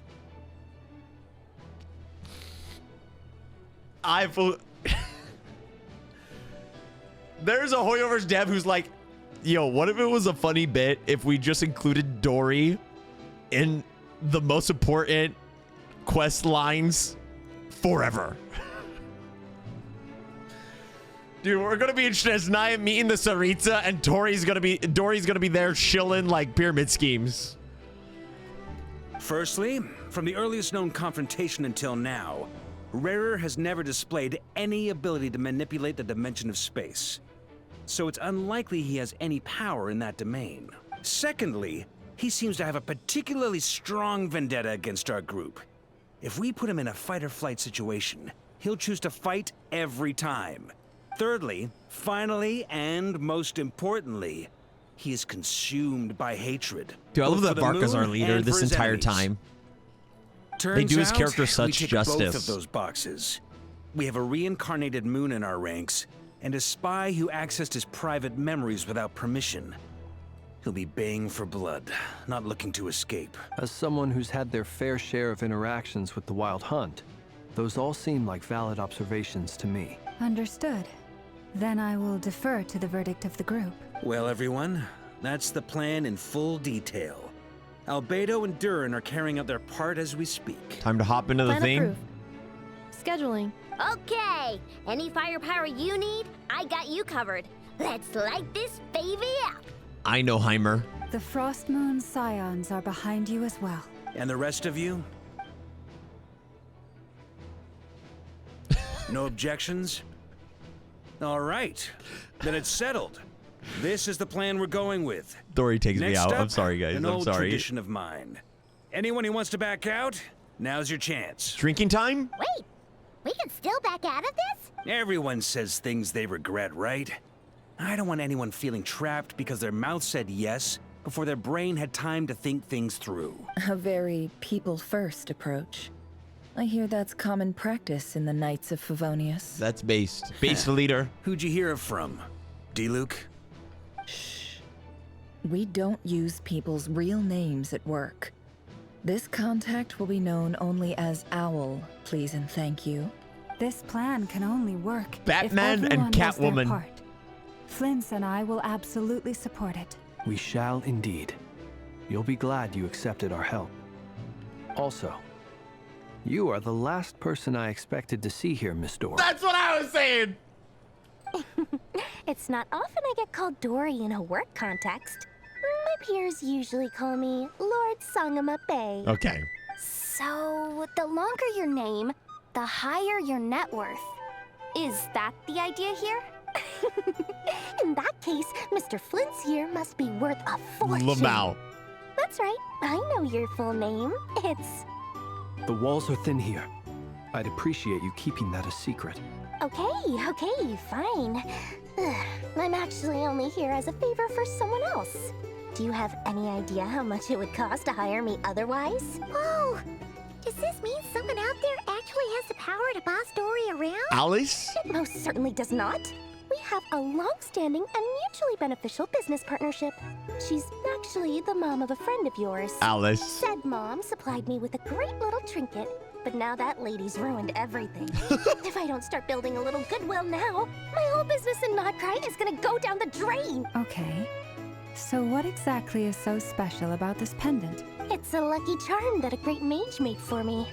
We have a business relationship, and she was worried that something bad might happen to me. So, she wanted me to have something that can store power to protect myself with. I finally got it all fully charged up with Kuvaki, and then Nefer went and used it all up at once. Never lost so big in my life. You're right. It was all my fault. I didn't mean to drain all the Kuvaki in the pendant, but I'll make it up to you. You will? Well, in that case, how about you give me your chess set? And we call it even. I knew you'd say that. Well, it's yours if you want it. In fact, take it now, and I'll even throw in a free Rerir of Solnari. Deal?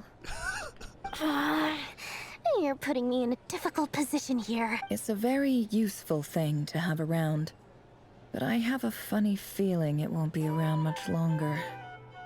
I guess we'll see in a couple of days. Looks like bankruptcy for me. Hey, don't be so pessimistic. See this through and you never know. You might find a new business opportunity on the other side. Yeah, and Shneznaya. With action and plan, everyone chats among themselves before going their separate ways. You and Paimon decide to check in and see how each stage of the preparation are going. Talk to people? Cutscene? Teleport? I kicked out. Look for Dory. This is the last person I want to check up on. Dory moment. How are things going? Feeling ready? Oh, I was born ready. We only have 2 days. You think Lord Sangama Bay would let an opportunity like this slip by? Don't forget, when something's in high demand, the people with the goods on hand get to charge the highest price of all. Even higher than the sellers taking advance orders. Ta-da! See? It's right here. Dude, I want to hear Dory's nod cry, or Dory's Japanese VA. Oh, it's so pretty. Did you make it? I had no idea you were so skilled with your hands. No, I have a supplier. We go way back, so he made me a very attractive offer. Aha! No wonder you were talking about lucky charms at the meeting. You've been getting Kaveh to make them for you. Kaveh mentioned! Dude, I like Dory, chat. That's that's not I think she's the overhated. full story. It actually started a while back as a project between me and the Dendro Archon. Mage Alice once warned me that this world won't stay safe forever. There may come a day when everyone faces a great crisis. I passed this on to the Dendro Archon, and she secretly brought together a research team made up of Sumeru's top scholars to invent a technology that could keep people safe. I won't go into the details because it's all very complicated, but if you want to know more, you can ask the Dendro Archon about it sometime. So not only is Dory connected with Skirk, Alice, everyone in Krai, she's also just casually talking with the Dendro Archon. Cool. Anyway, point being, it was the Dendro Archon. Well, I guess, who asked I mean, they Kaveh to do build know this each little other. Contraption. As one of the top Kashara War talents, he was the obvious choice. Kaveh, destroyer Took of him long worlds. enough. He stressed over it for ages. Must have gone through at least a dozen designs before producing a final product. But that's Kaveh for you. Marak delivered it to me a couple of days ago, along with a letter from Kaveh. Could I ask why I'm sending this technology to you? What's your proposed use case? Has it been approved by the relevant authorities? Details, schmeetails. So nosy. My fault for sending him the research permit to begin with. Surely Nahida must have told him you were involved in this project. He was probably just nervous because you're always so secretive about your business. Could be, could be. Anyway, I just replied, let's hope there never has to be a use case, because it would involve grave danger. And it does. Fair enough. But it sounds like he was just being cautious. He probably felt responsible as the one who made it. Or maybe he was asking as a favor for his housemate. He's done that before. Not sure why, though. His housemate doesn't seem to really care that much about this kind of stuff. I'll hide the mission! Either way, all's well that ends well. I'm just glad to finally have my hands on the product. I wouldn't want to be without it, given the potential dangers that lie ahead. Huh? What does that look mean? Paimon's just super surprised. This must be the first time we've ever seen you actually get serious about something. This is not the Lord of Sangomia Bay that we're used to. Well, a long time ago, I made a promise to myself. I promised that I was gonna live every day of my life with a big beaming smile. Obviously, Mora plays a big part in that. But All Might reference. there are always gonna be times in life when you have to give something back. That could mean paying back a debt, returning a favor, or showing some kindness. Alice has been a huge help to me over the years. She was the first investor I ever had. And I want my investors to know that Lord Sangamabe is the best in the business. And more than that, no one knows what the future will bring. Whatever happens, I want to make sure the Dendro Archon and all of Sumeru is prepared to face whatever comes. So back to the pendant. You never intend to ask for it back, did you? Oh, that? I was just making sure Nefer and I are square. Don't be thinking it was some sort of benevolent act. I'm no saint, so don't treat me like something I'm not. My priority is doing the business that I want to do. So long as my conscience lets me, but it usually does. That's the Lord Sangama Bay business model. All right, if you say so. I do say so, and that's the whole point. I'm a businesswoman. Don't go trying to figure out what kind of person I am. You'll exhaust yourself. Much easier for everyone involved if you just take my word for it. Oh, and could you two help me get this stuff where it needs to be? Of course. Thanks so much. You're my favorite assistant. I knew it was in here somewhere. Straight to action? We look at the art, the little loading art. The brothers. Traveler, Paimon, it's good to see you. Everything Durin sounds like Fremenea. Did I say that already? Sort of. As you're probably aware, Varka, Durin, and I captured some abyssal creatures from the Wild Hunt. Per the plan, we dissected and analyzed some samples of these creatures. Dang. The process went very smoothly. The findings, however, come with some troubling implications. Albedo, where's your nose? I'm sorry. What? You can actually dissect the Wild Hunt? That depends on your definition of wild hunt and dissection. Harmless, Oh, the music here. lifeless. These words are accurate descriptions. The wild hunt is an interesting phenomenon. In and of itself, it doesn't seem to possess anything akin to a human personality.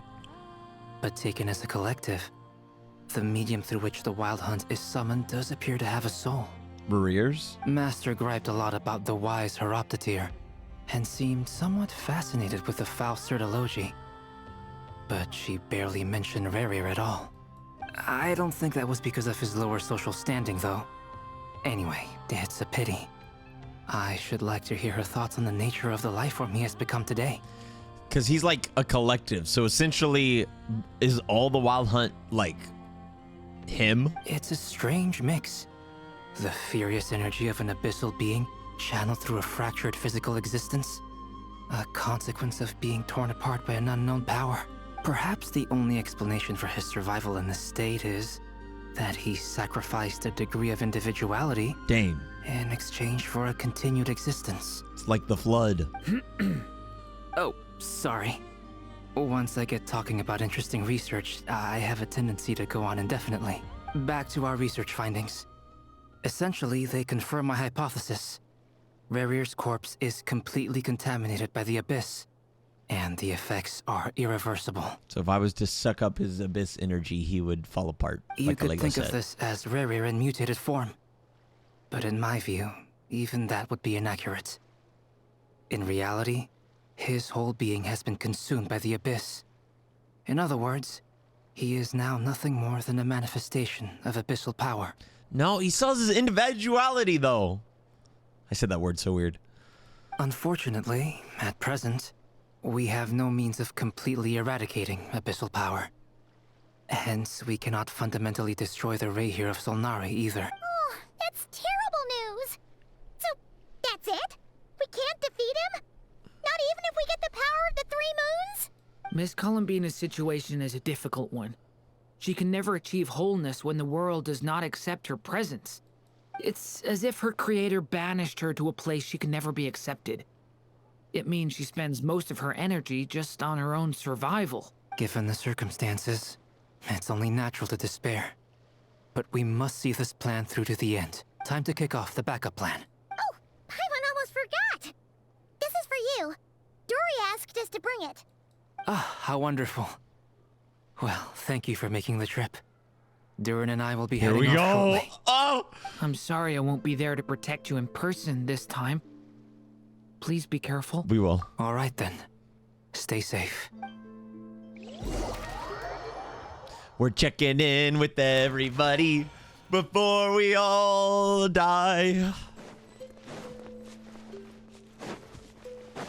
Ooh, is Varga giving a speech to the religious people? Holy NPCs. Miss Lauma, is everyone here? Yes. The fate of my flock is in your hands, Grandmaster Varka. My lady, what are you saying? Within the next 24 hours, we will face the biggest crisis the world has ever seen. This is not a burden that we deserve to bear. Dude, and we're doing it But I right believe now. that we reap what we sow in this life. So I intend to act. I must do what I think is right. Oh my gosh. For me, that means fighting for the future of Krai. Chat, this is patch 1. This gentleman is the Grand Master of the Knights of Favonius. This is patch Varka, 1, by the way. Knight of Boreas. In my absence, please follow his lead.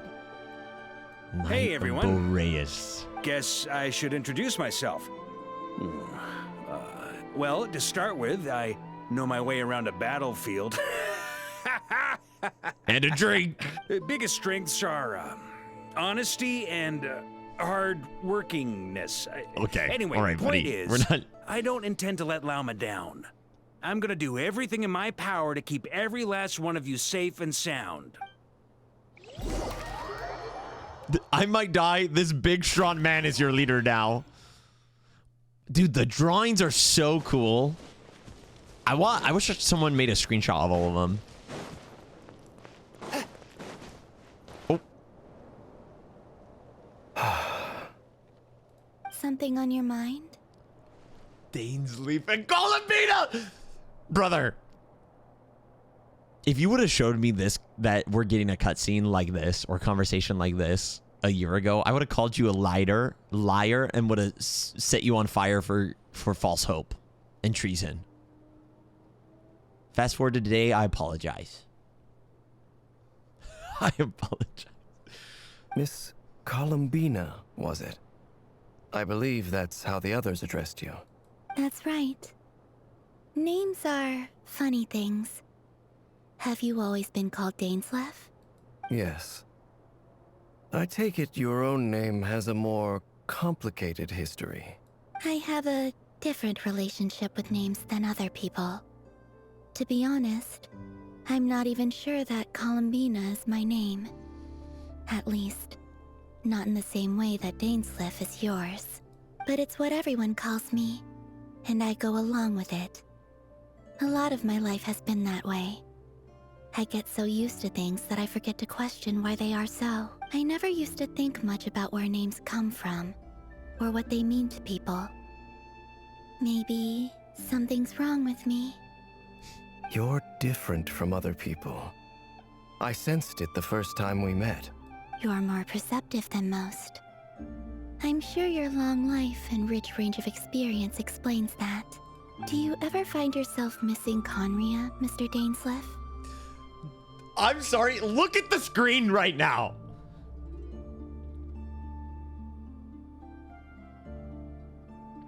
Columbina, the Fatui Harbinger, moon goddess, is talking to Dainsleif and asking him if he misses Khaenri'ah. This is crazy. And we're just used to it. We're just used to it because it's like, oh, this is not Krai. I have dreamed of the past many, many times. Sometimes I'm fighting tooth and nail. Other times I'm lying on the ground, defeated. I don't recall any happy moments from that time. It has been too long. 500 years. Is that because hatred survives longer than love and affection? Purpose. That would not be for me to say. I make no excuses for the grudges I bear. He's looking at Celestia, but bro. Whatever the reason, I remember little that was beautiful or sentimental. Thank you for your help with the Rerir situation. Without your efforts, I never could have learned the hidden truth of his story. You're welcome. I know he's your friend. Friend? He betrayed me. And I never really understood what he was going through in life. Some friendship, that is. True. Okay. So, do you plan to fight him with us? You see, you're torn. Now you know what really happened. You see the things he's done in a new light. I need some time. Of course. I completely understand. Anyone else in your position would feel conflicted too. Actually, I went through something similar myself recently. Something happened that changed my perspective on a situation. A situation I took for granted at the time, but now I feel very grateful for it. You mean the Harbingers who still support you, even though you've left the Fatui? Yes. I always thought they were only helping me because Harbingers are forced to work together. But then I abandoned them. This is crazy, bro. This is A warrant crazy. was even put out for my arrest. And even now, they still support me.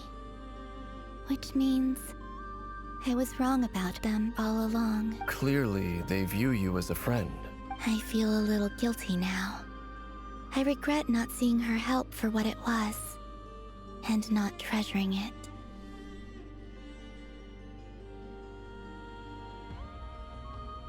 The Saritsa, man. Good guy. Good girl. I see the guilt that you're feeling now, because I feel it too. Hopefully, talking about it will do us both some good. Have you noticed that the Traveler and Paimon are over there? I think they've been listening. Dainsleif's like, yeah, they do that. They do that. Shall we say hello? Sure. This This is crazy. Hello. They caught us! Shall we say hello? Hello. Something I love about Columbina, as I have loved with all of the Archons, is she's so distinct and unique in comparison to all the other ones, right? I mean, she's not like a real Archon, but she is kind of. She's like the god of the region, essentially. And Hoyo's still doing a good job of making each one distinct. Like, very unique and very likable in their own way. We eavesdrop from time to time. I apologize for making you worry. No doubt you wish to know where I stand on the plan to take down the Rerir of Solnari. I'm afraid I need a little time, but I will seriously consider joining you. You will? Oh, thank you so much! Everyone will be so grateful to hear that! Yeah, use your abyssal powers They against the needn't abyss. What could go wrong? This was something that I was going to have to face up to eventually. That doesn't matter to them. They're grateful to you regardless. You can't control their gratitude, so just accept it. And then, have a think about whether you're willing to join us. When did Columbina become Dainsleif's therapist? Dude, those moon fragments really got her brain going. Really got her emotional intelligence kicking it into high drive. Oh. Showtime. Dude, these images are so cute. It's nearly showtime. Let's go rendezvous with the others. You know the place. Me and Paimon are different people, I swear. Just because we both use the word showtime. The Paimonathon? Ben, that guy. Invert his kneecaps. Thank you.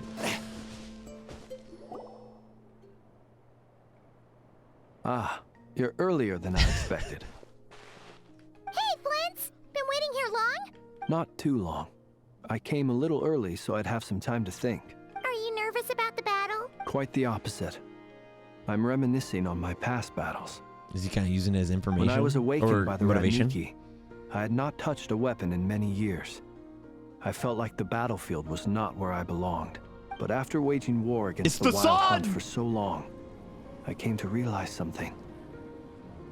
A life of absolute peace is simply not a possibility for me. My restless flame indicates that somewhere inside of me, there is a deep yearning to root out the evil in this world.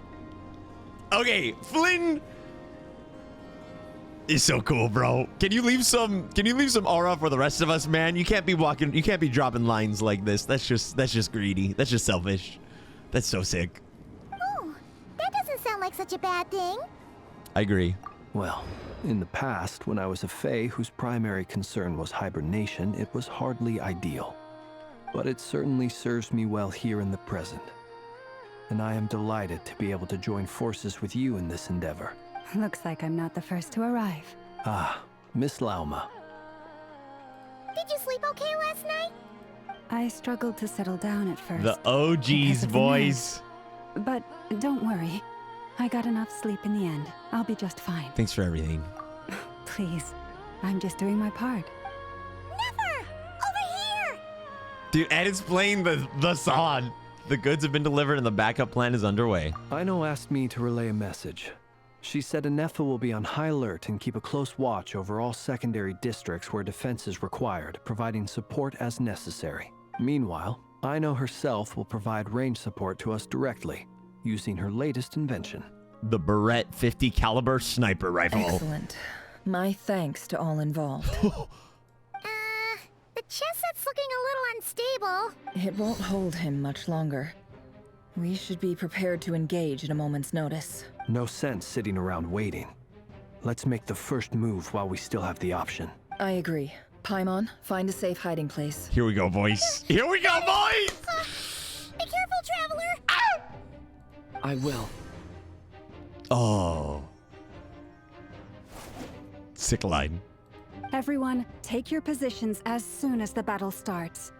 Every ounce of strength we have in our bones, let us bring to this fight. Ready? Let's go. I've seen all your futile ploys before. You have become the authors of your own demise. Oh, here we go.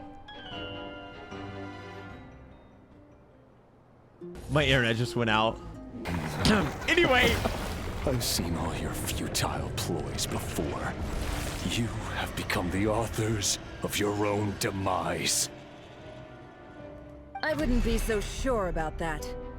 You are merely a moment of sport before I tear down the moon. Oh, shoot!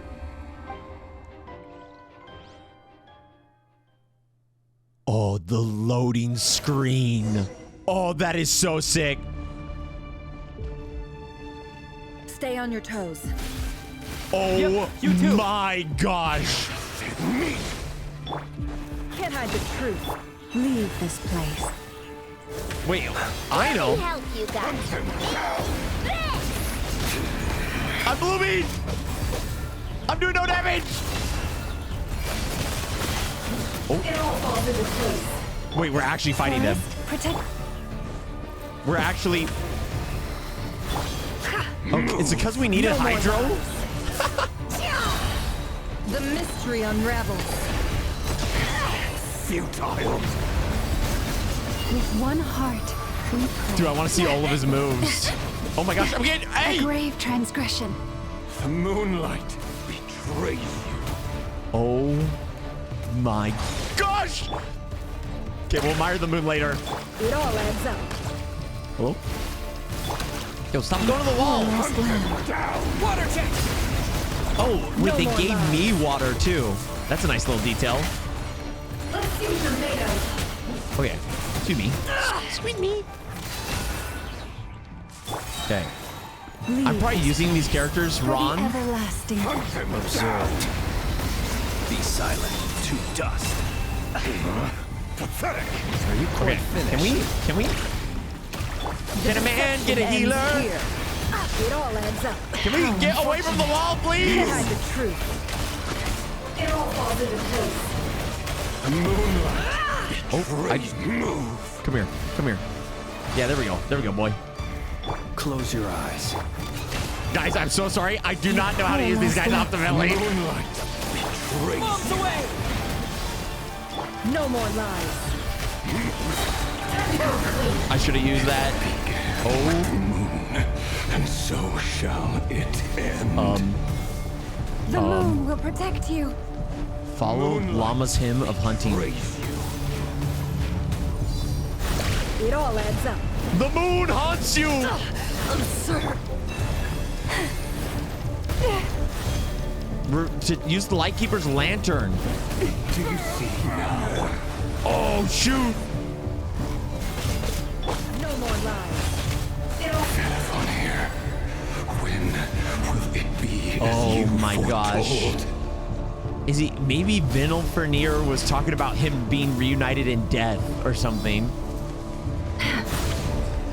Yo, hit me. Wait, I thought I was supposed to use the lantern. You're done. Not welcome here. You're done, brother! Leave this place. The night cometh. Be silent. Close your eyes. I thought I'd get another. Okay, I'm good. Steady. Toss around right now. Wait, this fight is actually challenging in a quest? Hello? That's awesome. Be silent. Yeah! Forest, no more lies. Okay, let's not die. Seek within. I mean, I just gotta spam. we pray. You poor lost lamb. But I'm seriously so happy that we don't just defeat him like instantly. Betrays you. Move. Futile. Lunar Bloom! It all adds up. How unfortunate. Wait, Leave this place. give me an all, give me an all, give me an all. By the frost moon of old. Close your eyes. The deception ends here. I'm no more blooming! lies. It all adds up. Futile. Forest, protect. The moonlight. Alpha frag. I need to E. Observe. Okay. This is... You're done. Poor Traveler's getting none of the limelight right now. My bad, G. My bad. I gotta build you better. Your little game of moonlight is over. No, it's not. Who wants to go first?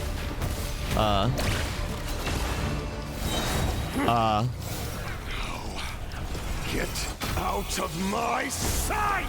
This is so sick! No, we've been separated. Take. You okay?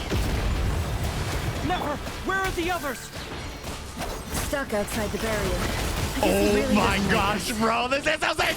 I told you before, knowing too much is always a death sentence. Be careful what you Wait, I have no heals. Earn. Oh, someone heal me? Mama! Let's dance, pretty boy! You look so cool.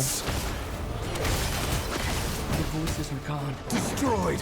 I know this. Okay, I'm getting comboed right now with 0 stamina. Stick to the plan. Leave me alone! Remember my most important task.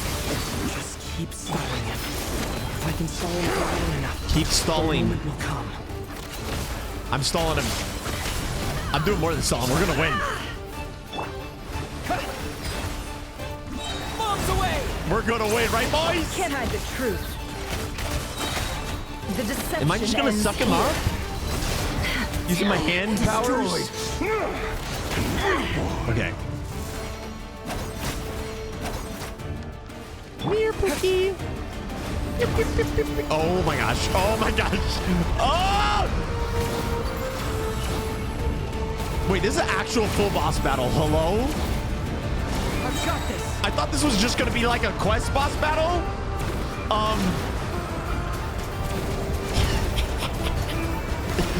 That's not working. That's not. What's going on here? Oh my gosh. The shield's broken. I can't keep this up. Destroyed. Don't push your luck. This is so sick. Death is within my grasp. Go. If this is a heal, oh, and ult. Mystery unravels. Not be busting No out more the lies. couch. Not now, girl. Destroyed. Okay. Reborn. Am I actually gonna have to whittle away his entire HP? Because we're gonna be here for a while. It all ends. Shameless. The deception ends Dude, here. we're having an actual boss fight in Genshin Impact. Destroyed. Like one where we actually have to focus. This is so nice. No more lies. I will not lose. If this is a scripted loss, not today. Okay, Traveler needed that. Traveler needed that. Seek within. Low-key forgot I could basic attack. Stop absorbing the heals. Ow! Okay, here we go. It all falls into place. I really need some Kuvaki. I really need some Kuvaki right now. Get a man, get some Kuvaki right now.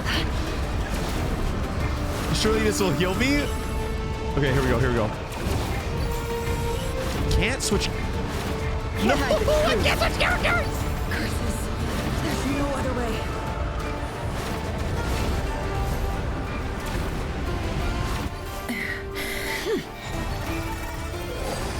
I'm OD! Super owned! Super owned! Oh my gosh. Oh. The only way to defeat Rerir is to borrow his own power. And now the plan revealed. That means Columbina will have to disappear while you two bear the brunt of his attacks. You have to hold on. Find a way to keep him focused on killing the two of you. Oh. Nefer, your eyes are bleeding. Oh my gosh. Soon you will be powerless to resist. Oh my gosh. I will reduce you to dust. But that dust will plague your memories. Come on, keep holding on. Any other tricks up your sleeve? Let's see them. As entertaining as they are. You've backed yourself into a corner. You don't fool me. I see your fear clear as day. I have to stoke his rage. Make him unleash everything. You fear what you could never defeat. You fear the thought of never being able to save your beloved. You cannot win the fight against fate, Rerir. Is that what you think? Well, now it's your turn to feel afraid. Here we go! You fear the sound of your own name? Is it us you hate? Or is it what you've become? Let's see what becomes of you! Teleport. Oh, alchemy! Full Metal Alchemist.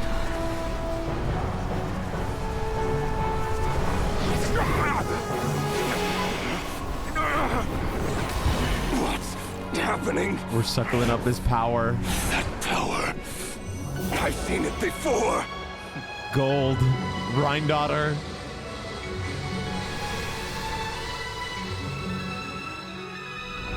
His power is on another level. We'll need to use an alchemical array to convert his power into a usable form. Then This is so sick. quickly channel it into Columbina, rendering her powerful enough to compete with him. Oh my gosh. I'll join you. I can help. If I release enough abyssal energy into a confined space, it'll create a potential difference, allowing us to extract a huge amount of elemental energy. Next, I'll synchronize with everyone's minds using pyro, then give you temporary access to their abilities and fields of view. But it won't last long. Can you see? Well enough. She's so casual with it. So, we have a student of Gold Rhine-daughter in our midst. How about that?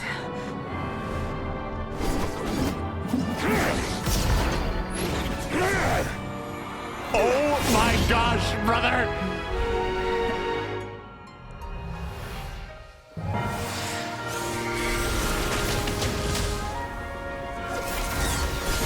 Columbina!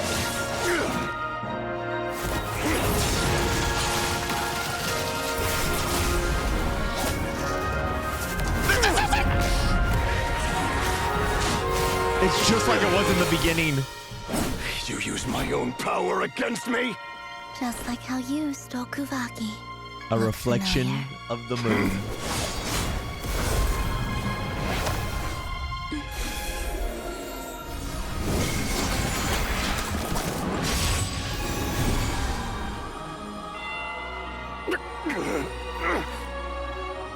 This is so sick. She opens the portal. She's gonna send him. Don't you realize? You don't have the power to hold that gate open. I don't, but someone else does. Goodbye, Rerir.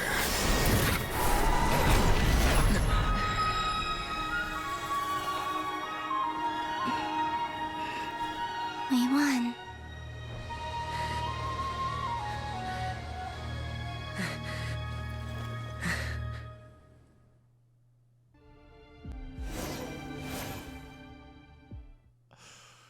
That was so sick! Oh my god. And he's still alive. That's the thing. Rerir is still alive, but someone else does. That was so good. Nefer, how are your eyes?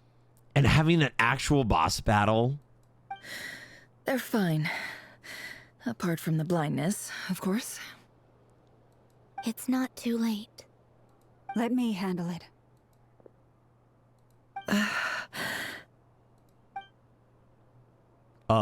Oh, the healing... Llama's healing juice. I totally forgot about this.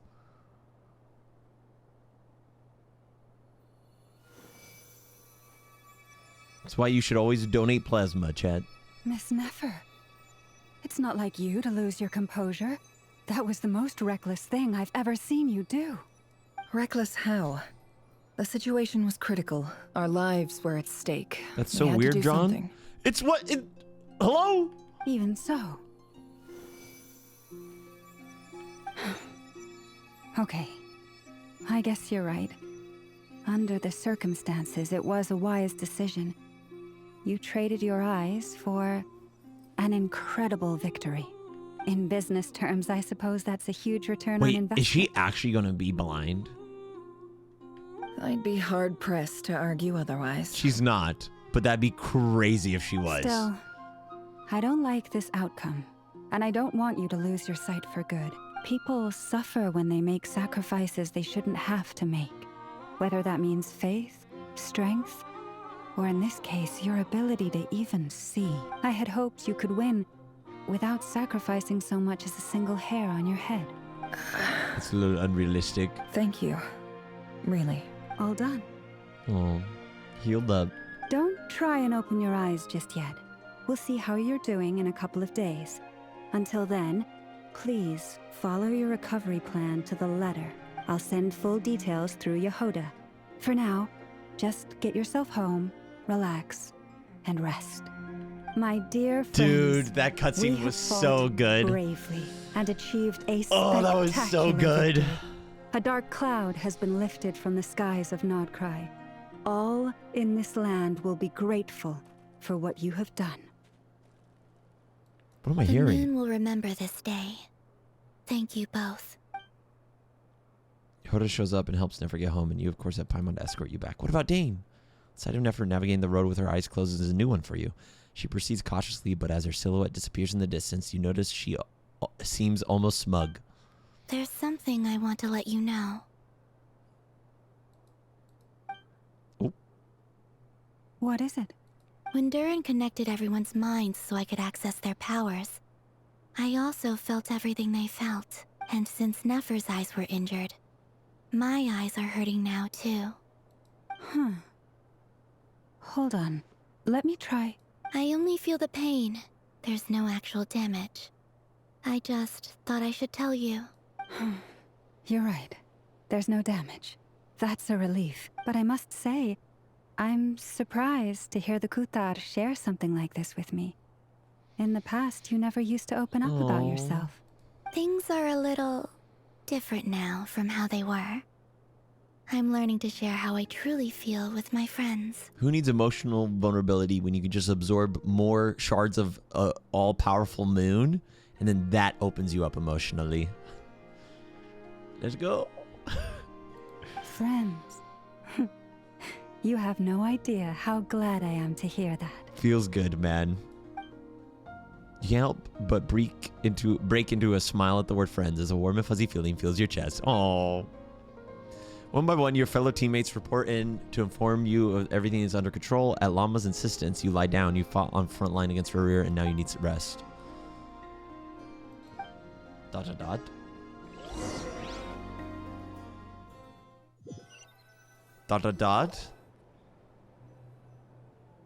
Sometimes crazy stuff happens when we go to sleep. More often than not, I would say. How are you feeling? Any aches and pains? Did you sleep well? I'm doing all right, Paimon. No need to worry about me. Phew. Well, that's good. Paimon's been sitting on the edge of the bed worrying about you for ages. Aww. He slept the whole day and night. Poor Paimon had to eat all It's by so her weird hearing him lonesome. speak. Glad to hear you didn't starve. How was the food? Well, it wasn't the same without you there to share it. Honestly, Paimon just can't relax when you're not your usual self. She couldn't enjoy the food and settle down to sleep. Well, I'm back to normal now. Oh yeah, along by earlier. He said to tell you to head to the tavern when you woke up. Varker and the others are organizing a victory feast, and they want to celebrate with you. He also dropped off some medical supplies, but you seem fit as a fiddle, so guess you won't be needing those. If you're feeling up to it, let's head over now. Wouldn't want to keep them waiting. Man, this has been so good. Talk to Nefer last because I think Dainsleif leaves and you won't get to talk to him if you trigger Nefer's conversation. Okay. That was so sick, man. We're here! Oh, Traveler and Paimon! Perfect timing. This is the kids' literally table. Just saying how there's no way we're holding this victory feast without you any longer, and we would have postponed it till tomorrow. How are you feeling today? Much better. Thanks. Don't worry about me. Relieved to hear it. If that changes, just let me know. Happy to check you over at any time. Yep, we're here for you. Anything you need, just let us know. Oh wait, where's Nefer? How are her eyes doing? Nefer's right over there. I'm sure she'd love to catch up with you. Dude, that was so good. This Archon quest. Dainsleif first. I see you've recovered. You bet. Snooze his way to a full Wait, we would have recovery. missed this? I'm doing much better. Thanks for checking on Glad me. to hear it. A healthy body is paramount. Nothing else in life is possible without it. So take it slow. You can't afford an injury. I'm so grateful that you decided to help us in the end. Paimon too. You really saved the day when you swooped in to open that gateway. I came to accept that although Rerir was my friend in the past, here and now, he was an enemy that must be defeated. That's true. Dainsleif do be teleporting. He do be Though I will portaling. never fully understand what happened between us, I could not let this crisis deepen any further. We fought a very necessary battle, and you played your part admirably. Thank you. I know it was hard, but you'll get through this. Yeah. And if you ever need to talk, just remember, we're always here. I'll do that. Who else is here? Dory. There's a Fatui recruitment guy. Hello, you. Recovered from the battle? Come Mostly on, recovered. What do you mean? Of course I'm gonna ask. I care about my friend's well-being. And we are friends, aren't we? Get yourself a drink. You've more than earned it. In fact, today, your drinks are on me. Lord Sangamabe's got you covered. Wow, really? What about Paimon? Has she earned it too? Has she? Please? Well, you haven't been through quite as much as the Traveler, but... what the heck, sure. Yay! Wow! Drinks on Dory! What a hit. Hey, keep your voice down, or everyone else is gonna want in too. Oh, Dory. Have you heard anything I've been saying recently? Doing business in Krai has been an absolute nightmare. I'm buying for everyone. Oh. Okay. Paimon will speak more quietly. Jeez. That's more like it. Don't you forget. Lord Sangamabe doesn't just go around buying drinks for anyone and everyone. Oh, cute. Cute. Varka. I thought of 1,000 ways to congratulate you, but now you're here, words are failing me. The honorary knight stuns them speechless Oh, once again. dude, that is such a cute touch. The Favonia salute, bro. Well said. The honorary knight showed us all how it's done. The other knights told me that Mondstadt was the first stop on your journey. All of us are truly delighted to count you as our friend. I'd like to thank you for supporting the Knights of Favonius, and also for helping us save Krai. Don't mention it, Grandmaster. Nonsense. Of course I'm gonna mention it. This is more than just business. It's a relationship. And there can be no relationship without showing gratitude where it's due. I'm curious, because where is this quest going to leave us at? Like, what will it set up next, is my curiosity. Traveler, Paimon, are you recovering well? Much better, thanks to a good rest. You're looking well, too. Turns out that moon chanter has some real talent after all. Her eyes are back! My eyes were mostly recovered after just a couple days rest. I can actually open them again now. Yeah, but you gotta be careful. Lauma says not to strain your eyes while they're still healing. Time to play some video games. Yes, thank you. I'm well aware. Yehoda, could I borrow you for a moment? I could do with an extra pair of hands. Oh, sure. Coming. Did you hear Time to that? drink? I gotta go help Lauma for a second. You guys chat among yourselves. I'll grab us some drinks on the way back.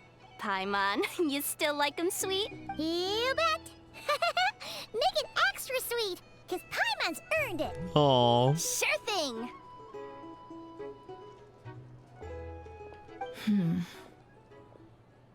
Music?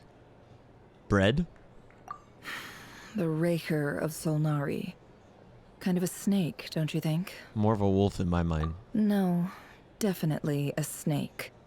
A poisonous one who spewed his venomous hatred everywhere. Anyone who seeks revenge out of hatred for other people has become a snake.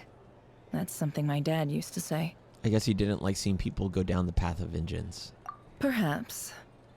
I'm sure it sounds like a very wise and open-hearted perspective to your ears. But me? I think hatred is a perfectly justifiable emotion. Dane. What else is left when everything you depended on in life gets stripped away?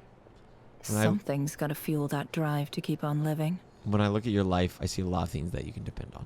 If you're worried about me, you can nip that in the bud. I'm not someone who gets stuck in the past. It's just... I suddenly feel like I was wrong to call my father a liar. He was just a fool. That's why the Academia turned their back on him. And why the other tribes ganged up on him. Oh, Father. How much better things could have been if you were a skilled liar. Look at the Theibis king. Thoth is a fiendishly cunning liar. And yet, strangely, he feels more like a father to me than my real dad ever was. He's never brought it up, but I'd bet he feels the same way. Why else would he give me the power to perceive the truth, while at the same time training me in the art of deception? Sadly, I've never heard the Ibis King's voice. What's he actually like? Well, King Deshret banished him to Aru, which is essentially a prison, and posed 3 questions to him. He promised that he'd have his freedom if he could find the answers. His response was to take on a physical form and approach me, hoping that I could become his envoy and search for one of the answers on his behalf. Did he really think I'd fall for that? He's stuck there. He can't make me return what he gave to me. Sounds like he was nice enough to you. You definitely sound like father and daughter. So that's enough for you to decide he's nice, is it? No. He's a prisoner, and he was scared. So he decided to perform some good deeds to win people's approval. He lives in fear because he's a deceiver. How is Rerir any different? You can't work as a spy your whole life and expect a happy ending. It's preposterous. Yet I can't say I don't understand it. Liars live in the darkness of their own making. Dude, good lines, man. Good dialogue. To want to go on living.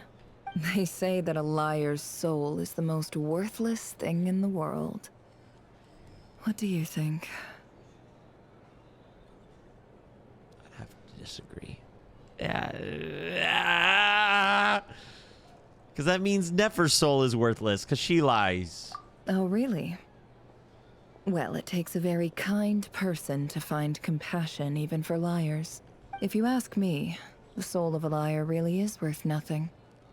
Because all they care about is themselves. But what if you're lying for a good example, reason? When something good falls into my lap, I don't go sharing the news around. Stops other people trying to steal it from me. I think some people overheard may have overheard that. So be it. They have sharp ears. I can't keep anything from them. Is that your way of saying you've warmed up to them now? Oh, is that what it looks like? What it looks like is you're starting to see us as your friends. Well, you all know my past now. And I can't simply eliminate everyone who knows too much. So I guess I just have to put up with you. For the foreseeable future, at least. Yeah, I'm not gonna kill you guys.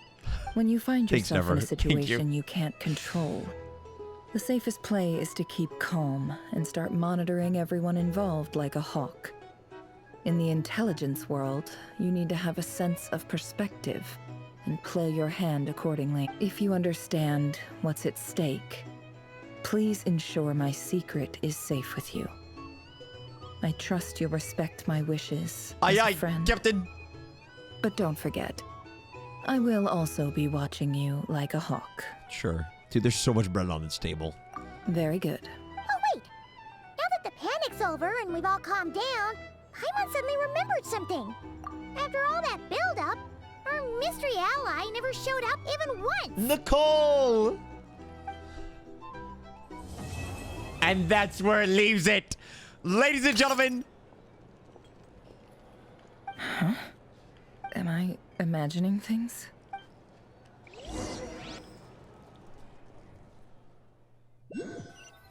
What was that? So, that close colleague who stayed behind with you? What's he been up to recently? Okay, I was about to say it only left us with like the Nicole bit to be like, what's gonna happen in the future? This, oh yeah, baby! I'm all about this. Don't know, don't care. I get more normal human interaction from hanging out with Bosco too than him. Don't know, dude. I love Marionette so much. Although, now you mention it, he hasn't bothered me in a while. I wonder if... They did say in Natland that Dory's stronghold is in Nodcry or something. If he's disappeared without a trace, it's the biggest gift he ever gave to the world. But I somehow doubt that's what's going on. Is it He Dory? won't lie low forever. So we'd better stay on guard. It's Dory. Is it? Another cutscene. Give me more, please. Papa, please. More cut. Oh. Wait, it's not over?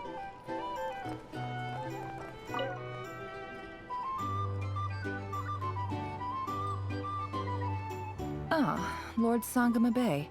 How lovely to see you. I must thank you for the device you provided. It was an enormous help.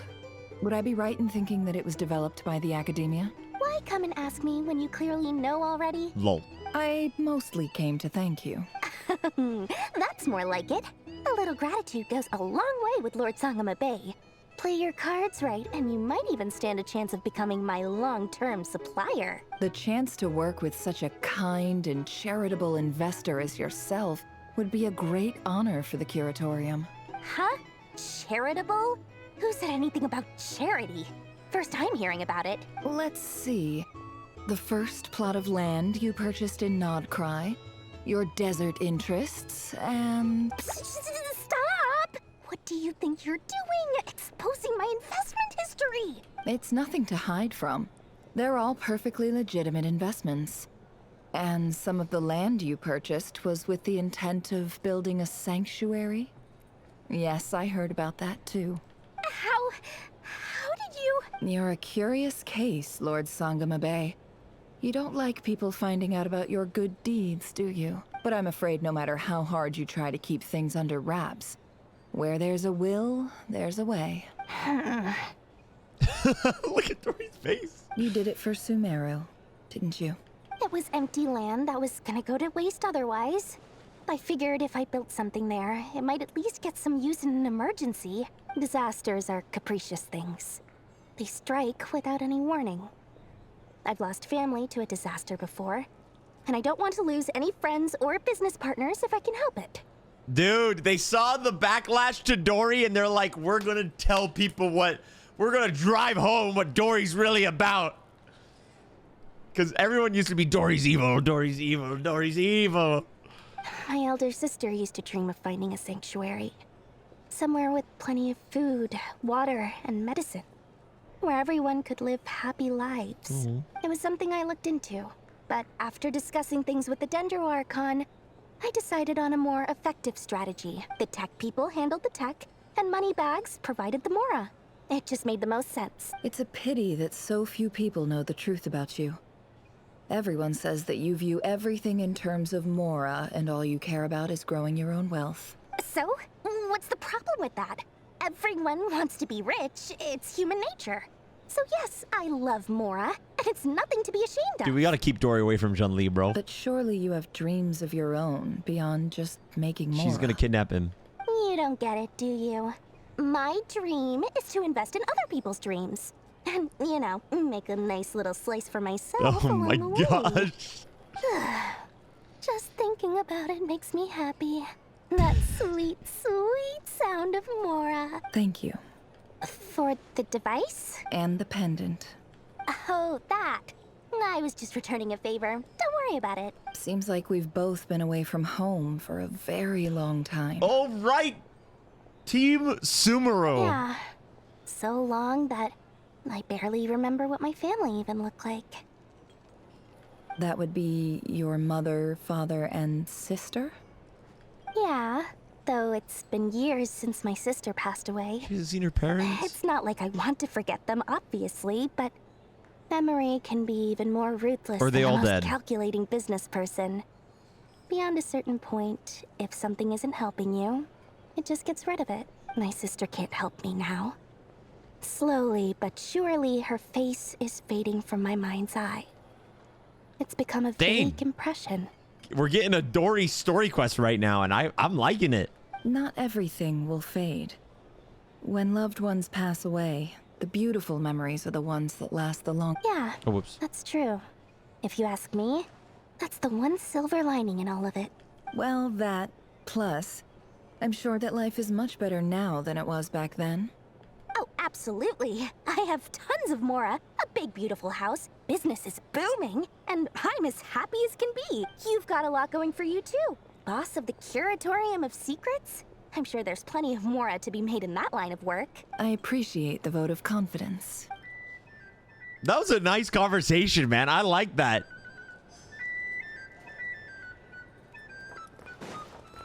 What's up, boys? What's up, boys? Just me and the boys. How have you been holding up? Any adverse reactions? If you start to take a turn for the worse, make sure you tell me right away. Who's this guy? You don't need to worry about me, Grandmaster. I'm fine. I mean, I barely did anything, so... What? You're too humble, young man. You played an indispensable role in the battle for Krai. We can't thank you enough for your support. Sometimes, when people praise you, it's because you deserve it. The best thing is to accept it calmly and with grace. Dude, It's Barca's important to model learn looks how to so respond good. to words of admiration. Let's do a quick demonstration. Albedo, that was an incredible feat of alchemy. The pressure was on, but you worked flawlessly at lightning speed to get the job done. Thank you. I can't take all the credit, though. Durin played a big part in forming the alchemical array. See? Did you catch that? A masterclass in how to take a compliment. Okay, yeah. I did work pretty hard to help prepare for the battle. No point denying that. Hey, you guys! Seriously, great work, everyone. You all outdid yourselves. Hey, look who's bounced back. Looking good, traveler. Dude, Seems like you've recovered. You won't need to take any more medication. Can I get you a drink? Huh? You know how to order at a bar now? You've sure learned a lot recently. Handling a drinks order is ridiculously simple compared to alchemy. Don't worry, I'll blend into society yet. Paimon believes it. You're clearly a fast learner, just like your brother. To be totally honest, though, Paimon didn't quite follow all the details when you first explained the plan to us. Don't worry, that's completely understandable. Does Durin have a Unless you're a vision? student of alchemy, it's I hard to wonder. grasp the principle and how the process works. To put it in the simplest terms, we saw how our enemy stole the power of Kuvaki. And that gave us the idea of stealing his power No, to I know. turn it against him. I know that he has pyro, chat, but why would he need a vision, man? Bud is a dragon. When facing an enemy you have no hope of defeating, it's best not to engage them in battle. So, instead of looking for a way to overpower him, we decided to help Columbina get strong enough to at least stand up to him in a fight. Smart. For this to work, we had to analyze his modes of attack, confirm who his main target was, and make sure that he wouldn't go beyond the range of the alchemical array. For added security, we prepared a total of 4 arrays. But to mitigate the impact of the battle, we identified one location in particular as the ideal spot, which the alchemical array absorbed his abyssal power. Then Durin processed it to render it usable by Columbina. That power enabled her to do what would otherwise have been nigh on impossible. What surprised me was that Dainsleif actually agreed to join us. Given his history with Rerir, he had every right to sit this one out. But we're extremely grateful for the decision he made. Confronting a former friend in battle, that couldn't have been that easy. It must have been a painful choice to make. But I'm sure that making a decision was far better for him than staying in limbo. Fair. Absolutely. He was torn between 2 paths, but in the end, he made his choice and stuck to it resolutely. He doesn't strike me as the sort of person who'd stay trapped in limbo for long. Anyway, however you cut it, everyone gave a stellar performance. I'm so happy with how Marka turned out. It's time to kick back and He looks celebrate. so good. In game. Please give me another Fatui Harbinger cutscene. I will C6 every standard character. That's the only reason you're here. Okay, let me rephrase that. Okay. I will maybe eventually at some point. I will at some point financially poll and get C6 characters who will be standard. I'm in the process of doing it. I didn't say to do it all at once. Yes, I've thought a lot about it. And I've realized that you, me, and Arlecchino should be friends. Oh, here we go. I think this is very important. So I felt I had to come and tell you. Well, this is a new one. I'm so moved. I can't even hold my teacup. If that's all, you can leave now. Do you not want to be friends with me? Or is it that you prefer being co-workers? What is this, Columbina? Are you deliberately testing my patience threshold? Right now, my politeness module is active. But if you say another word, I swear I'll shut it down.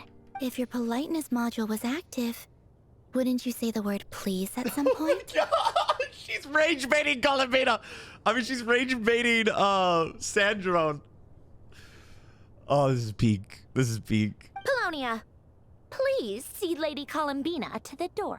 Will you still invite me to your next tea party? What?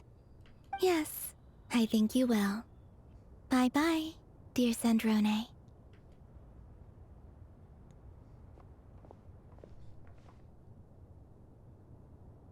Why am I here? Why am I here? Catching up with a friend? Hope I'm not interrupting.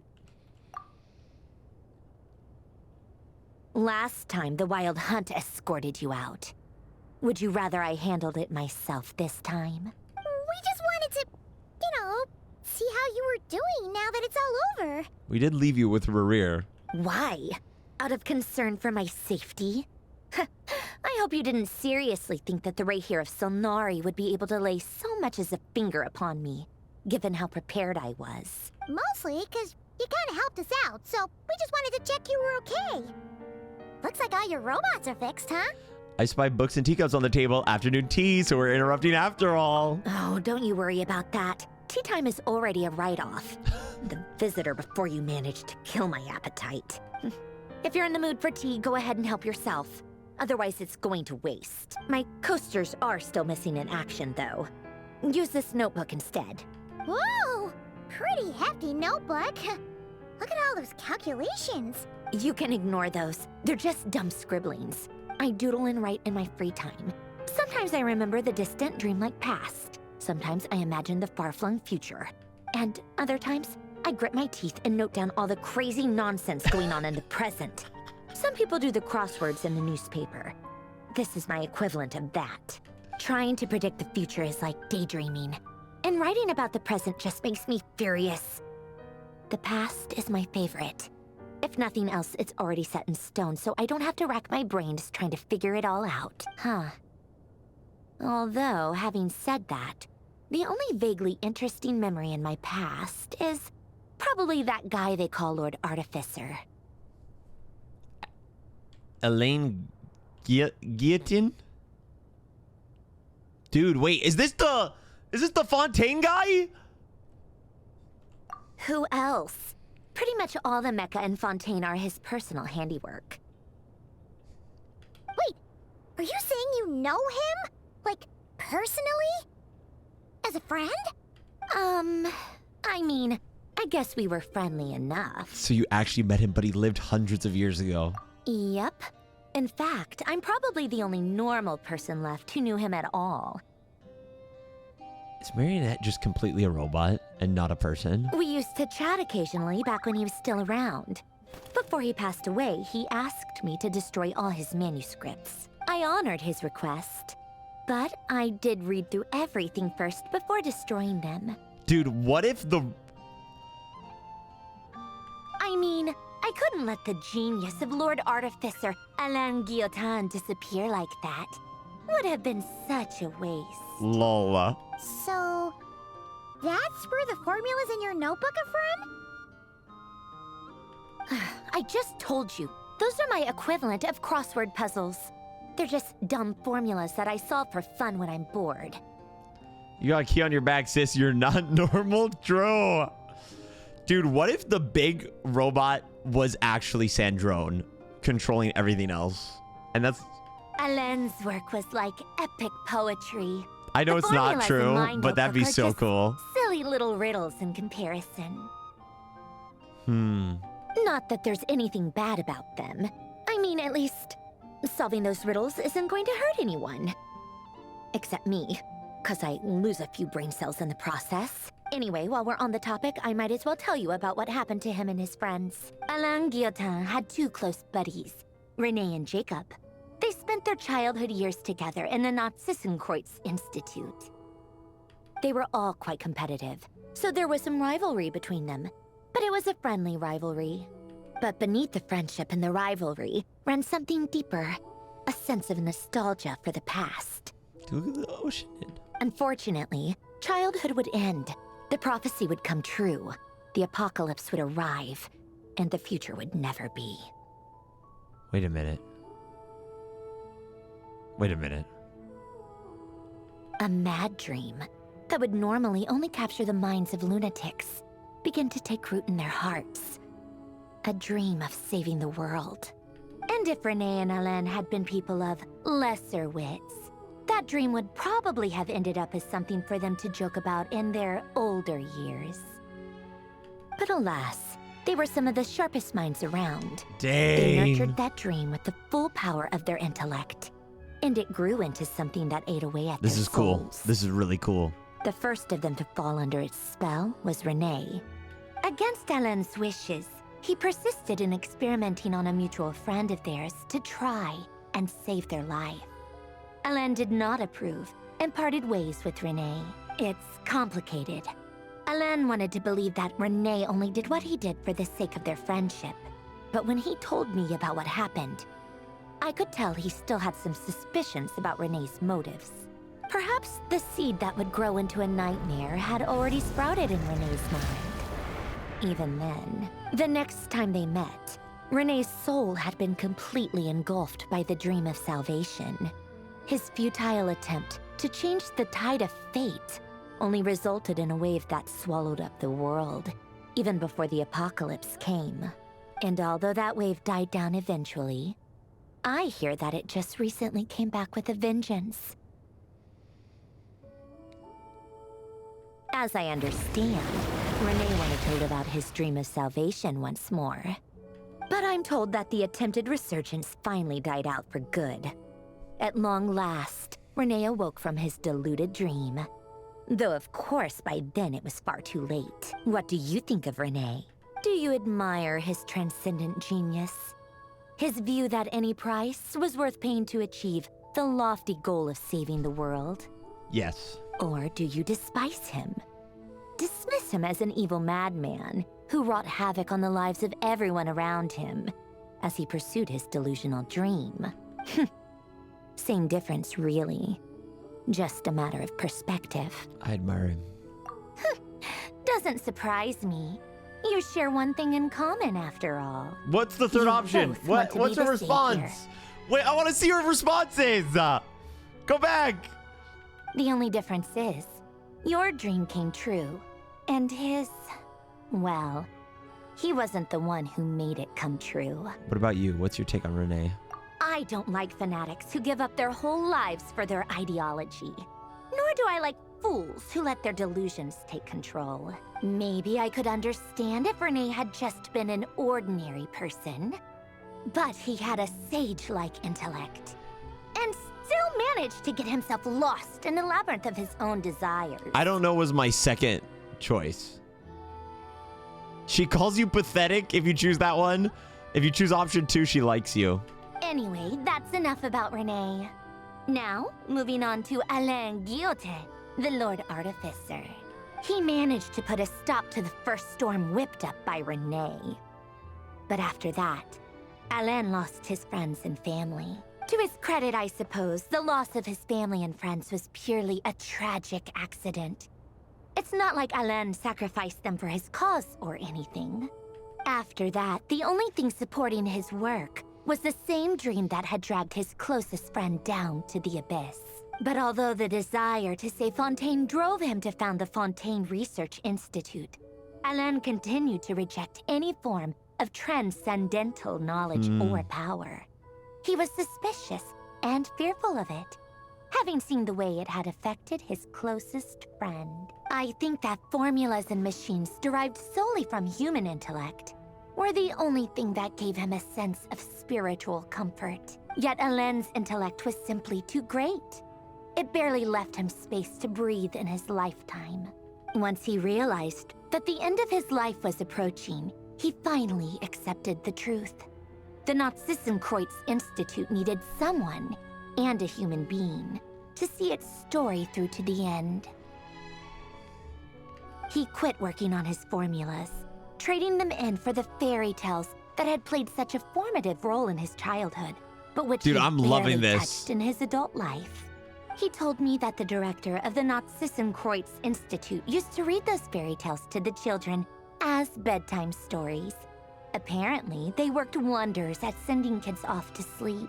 I think that all he wanted at that time in his life was to be able to sleep deeply without being plagued by depression.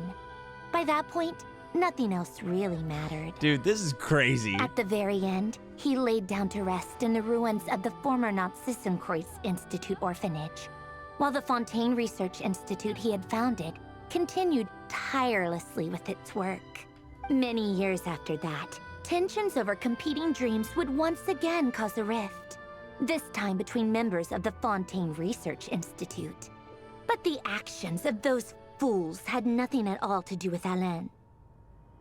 Better explained than in Fontaine. And this that is for the World Quest story of skippers. two people from the Nazissenkreuz Institute who both wanted to save the world. The question is, why are we being told this right now? Sandro and Lore. That is One why. went all in on his fantasy of salvation without ever looking back, and ended up calmly sinking to the bottom of the deepest sea. The other sought desperately to burn bright in his life, even though he wasn't sure where he was going.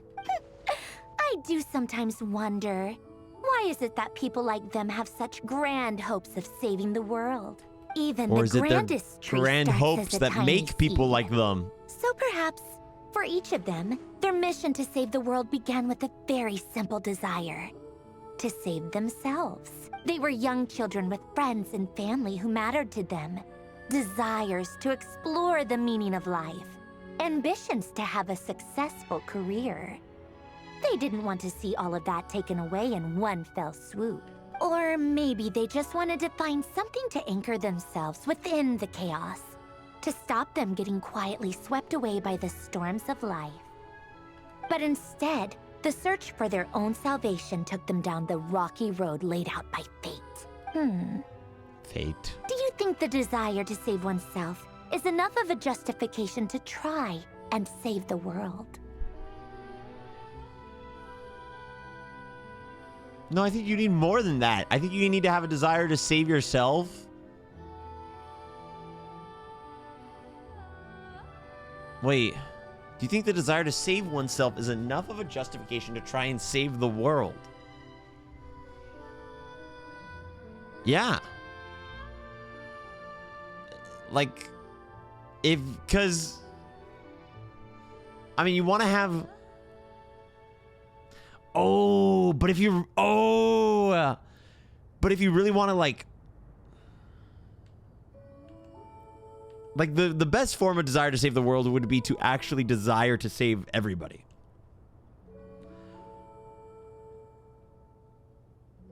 But... as long as the end goal is saving the world, even if you only care about yourself, that's enough justification to try. Sure. The way you said that sounded just like Alain. I asked him the same question back when he was in his prime, putting all of his energy into his work. He gave the exact same answer as you did. No elaboration, just a quick short answer before getting right back to his work. He was always that way. All right, tea time's over. I owe Arlecchino a favor for telling me these stories. I'll have to bring a whole sack of gifts the next time I visit the House of the Hearth. I'm gonna go tinker with Polonia now. You guys can do whatever you want, as long as it doesn't involve interrupting me. Dude, if we go to leave and get stopped by Dory, I will poop my pants on stream. Out of excitement. I'm sorry. Excuse me. Polonia, exit hibernation mode. Begin diagnostics. Could you imagine? Could you imagine, bro? Okay, is it over now?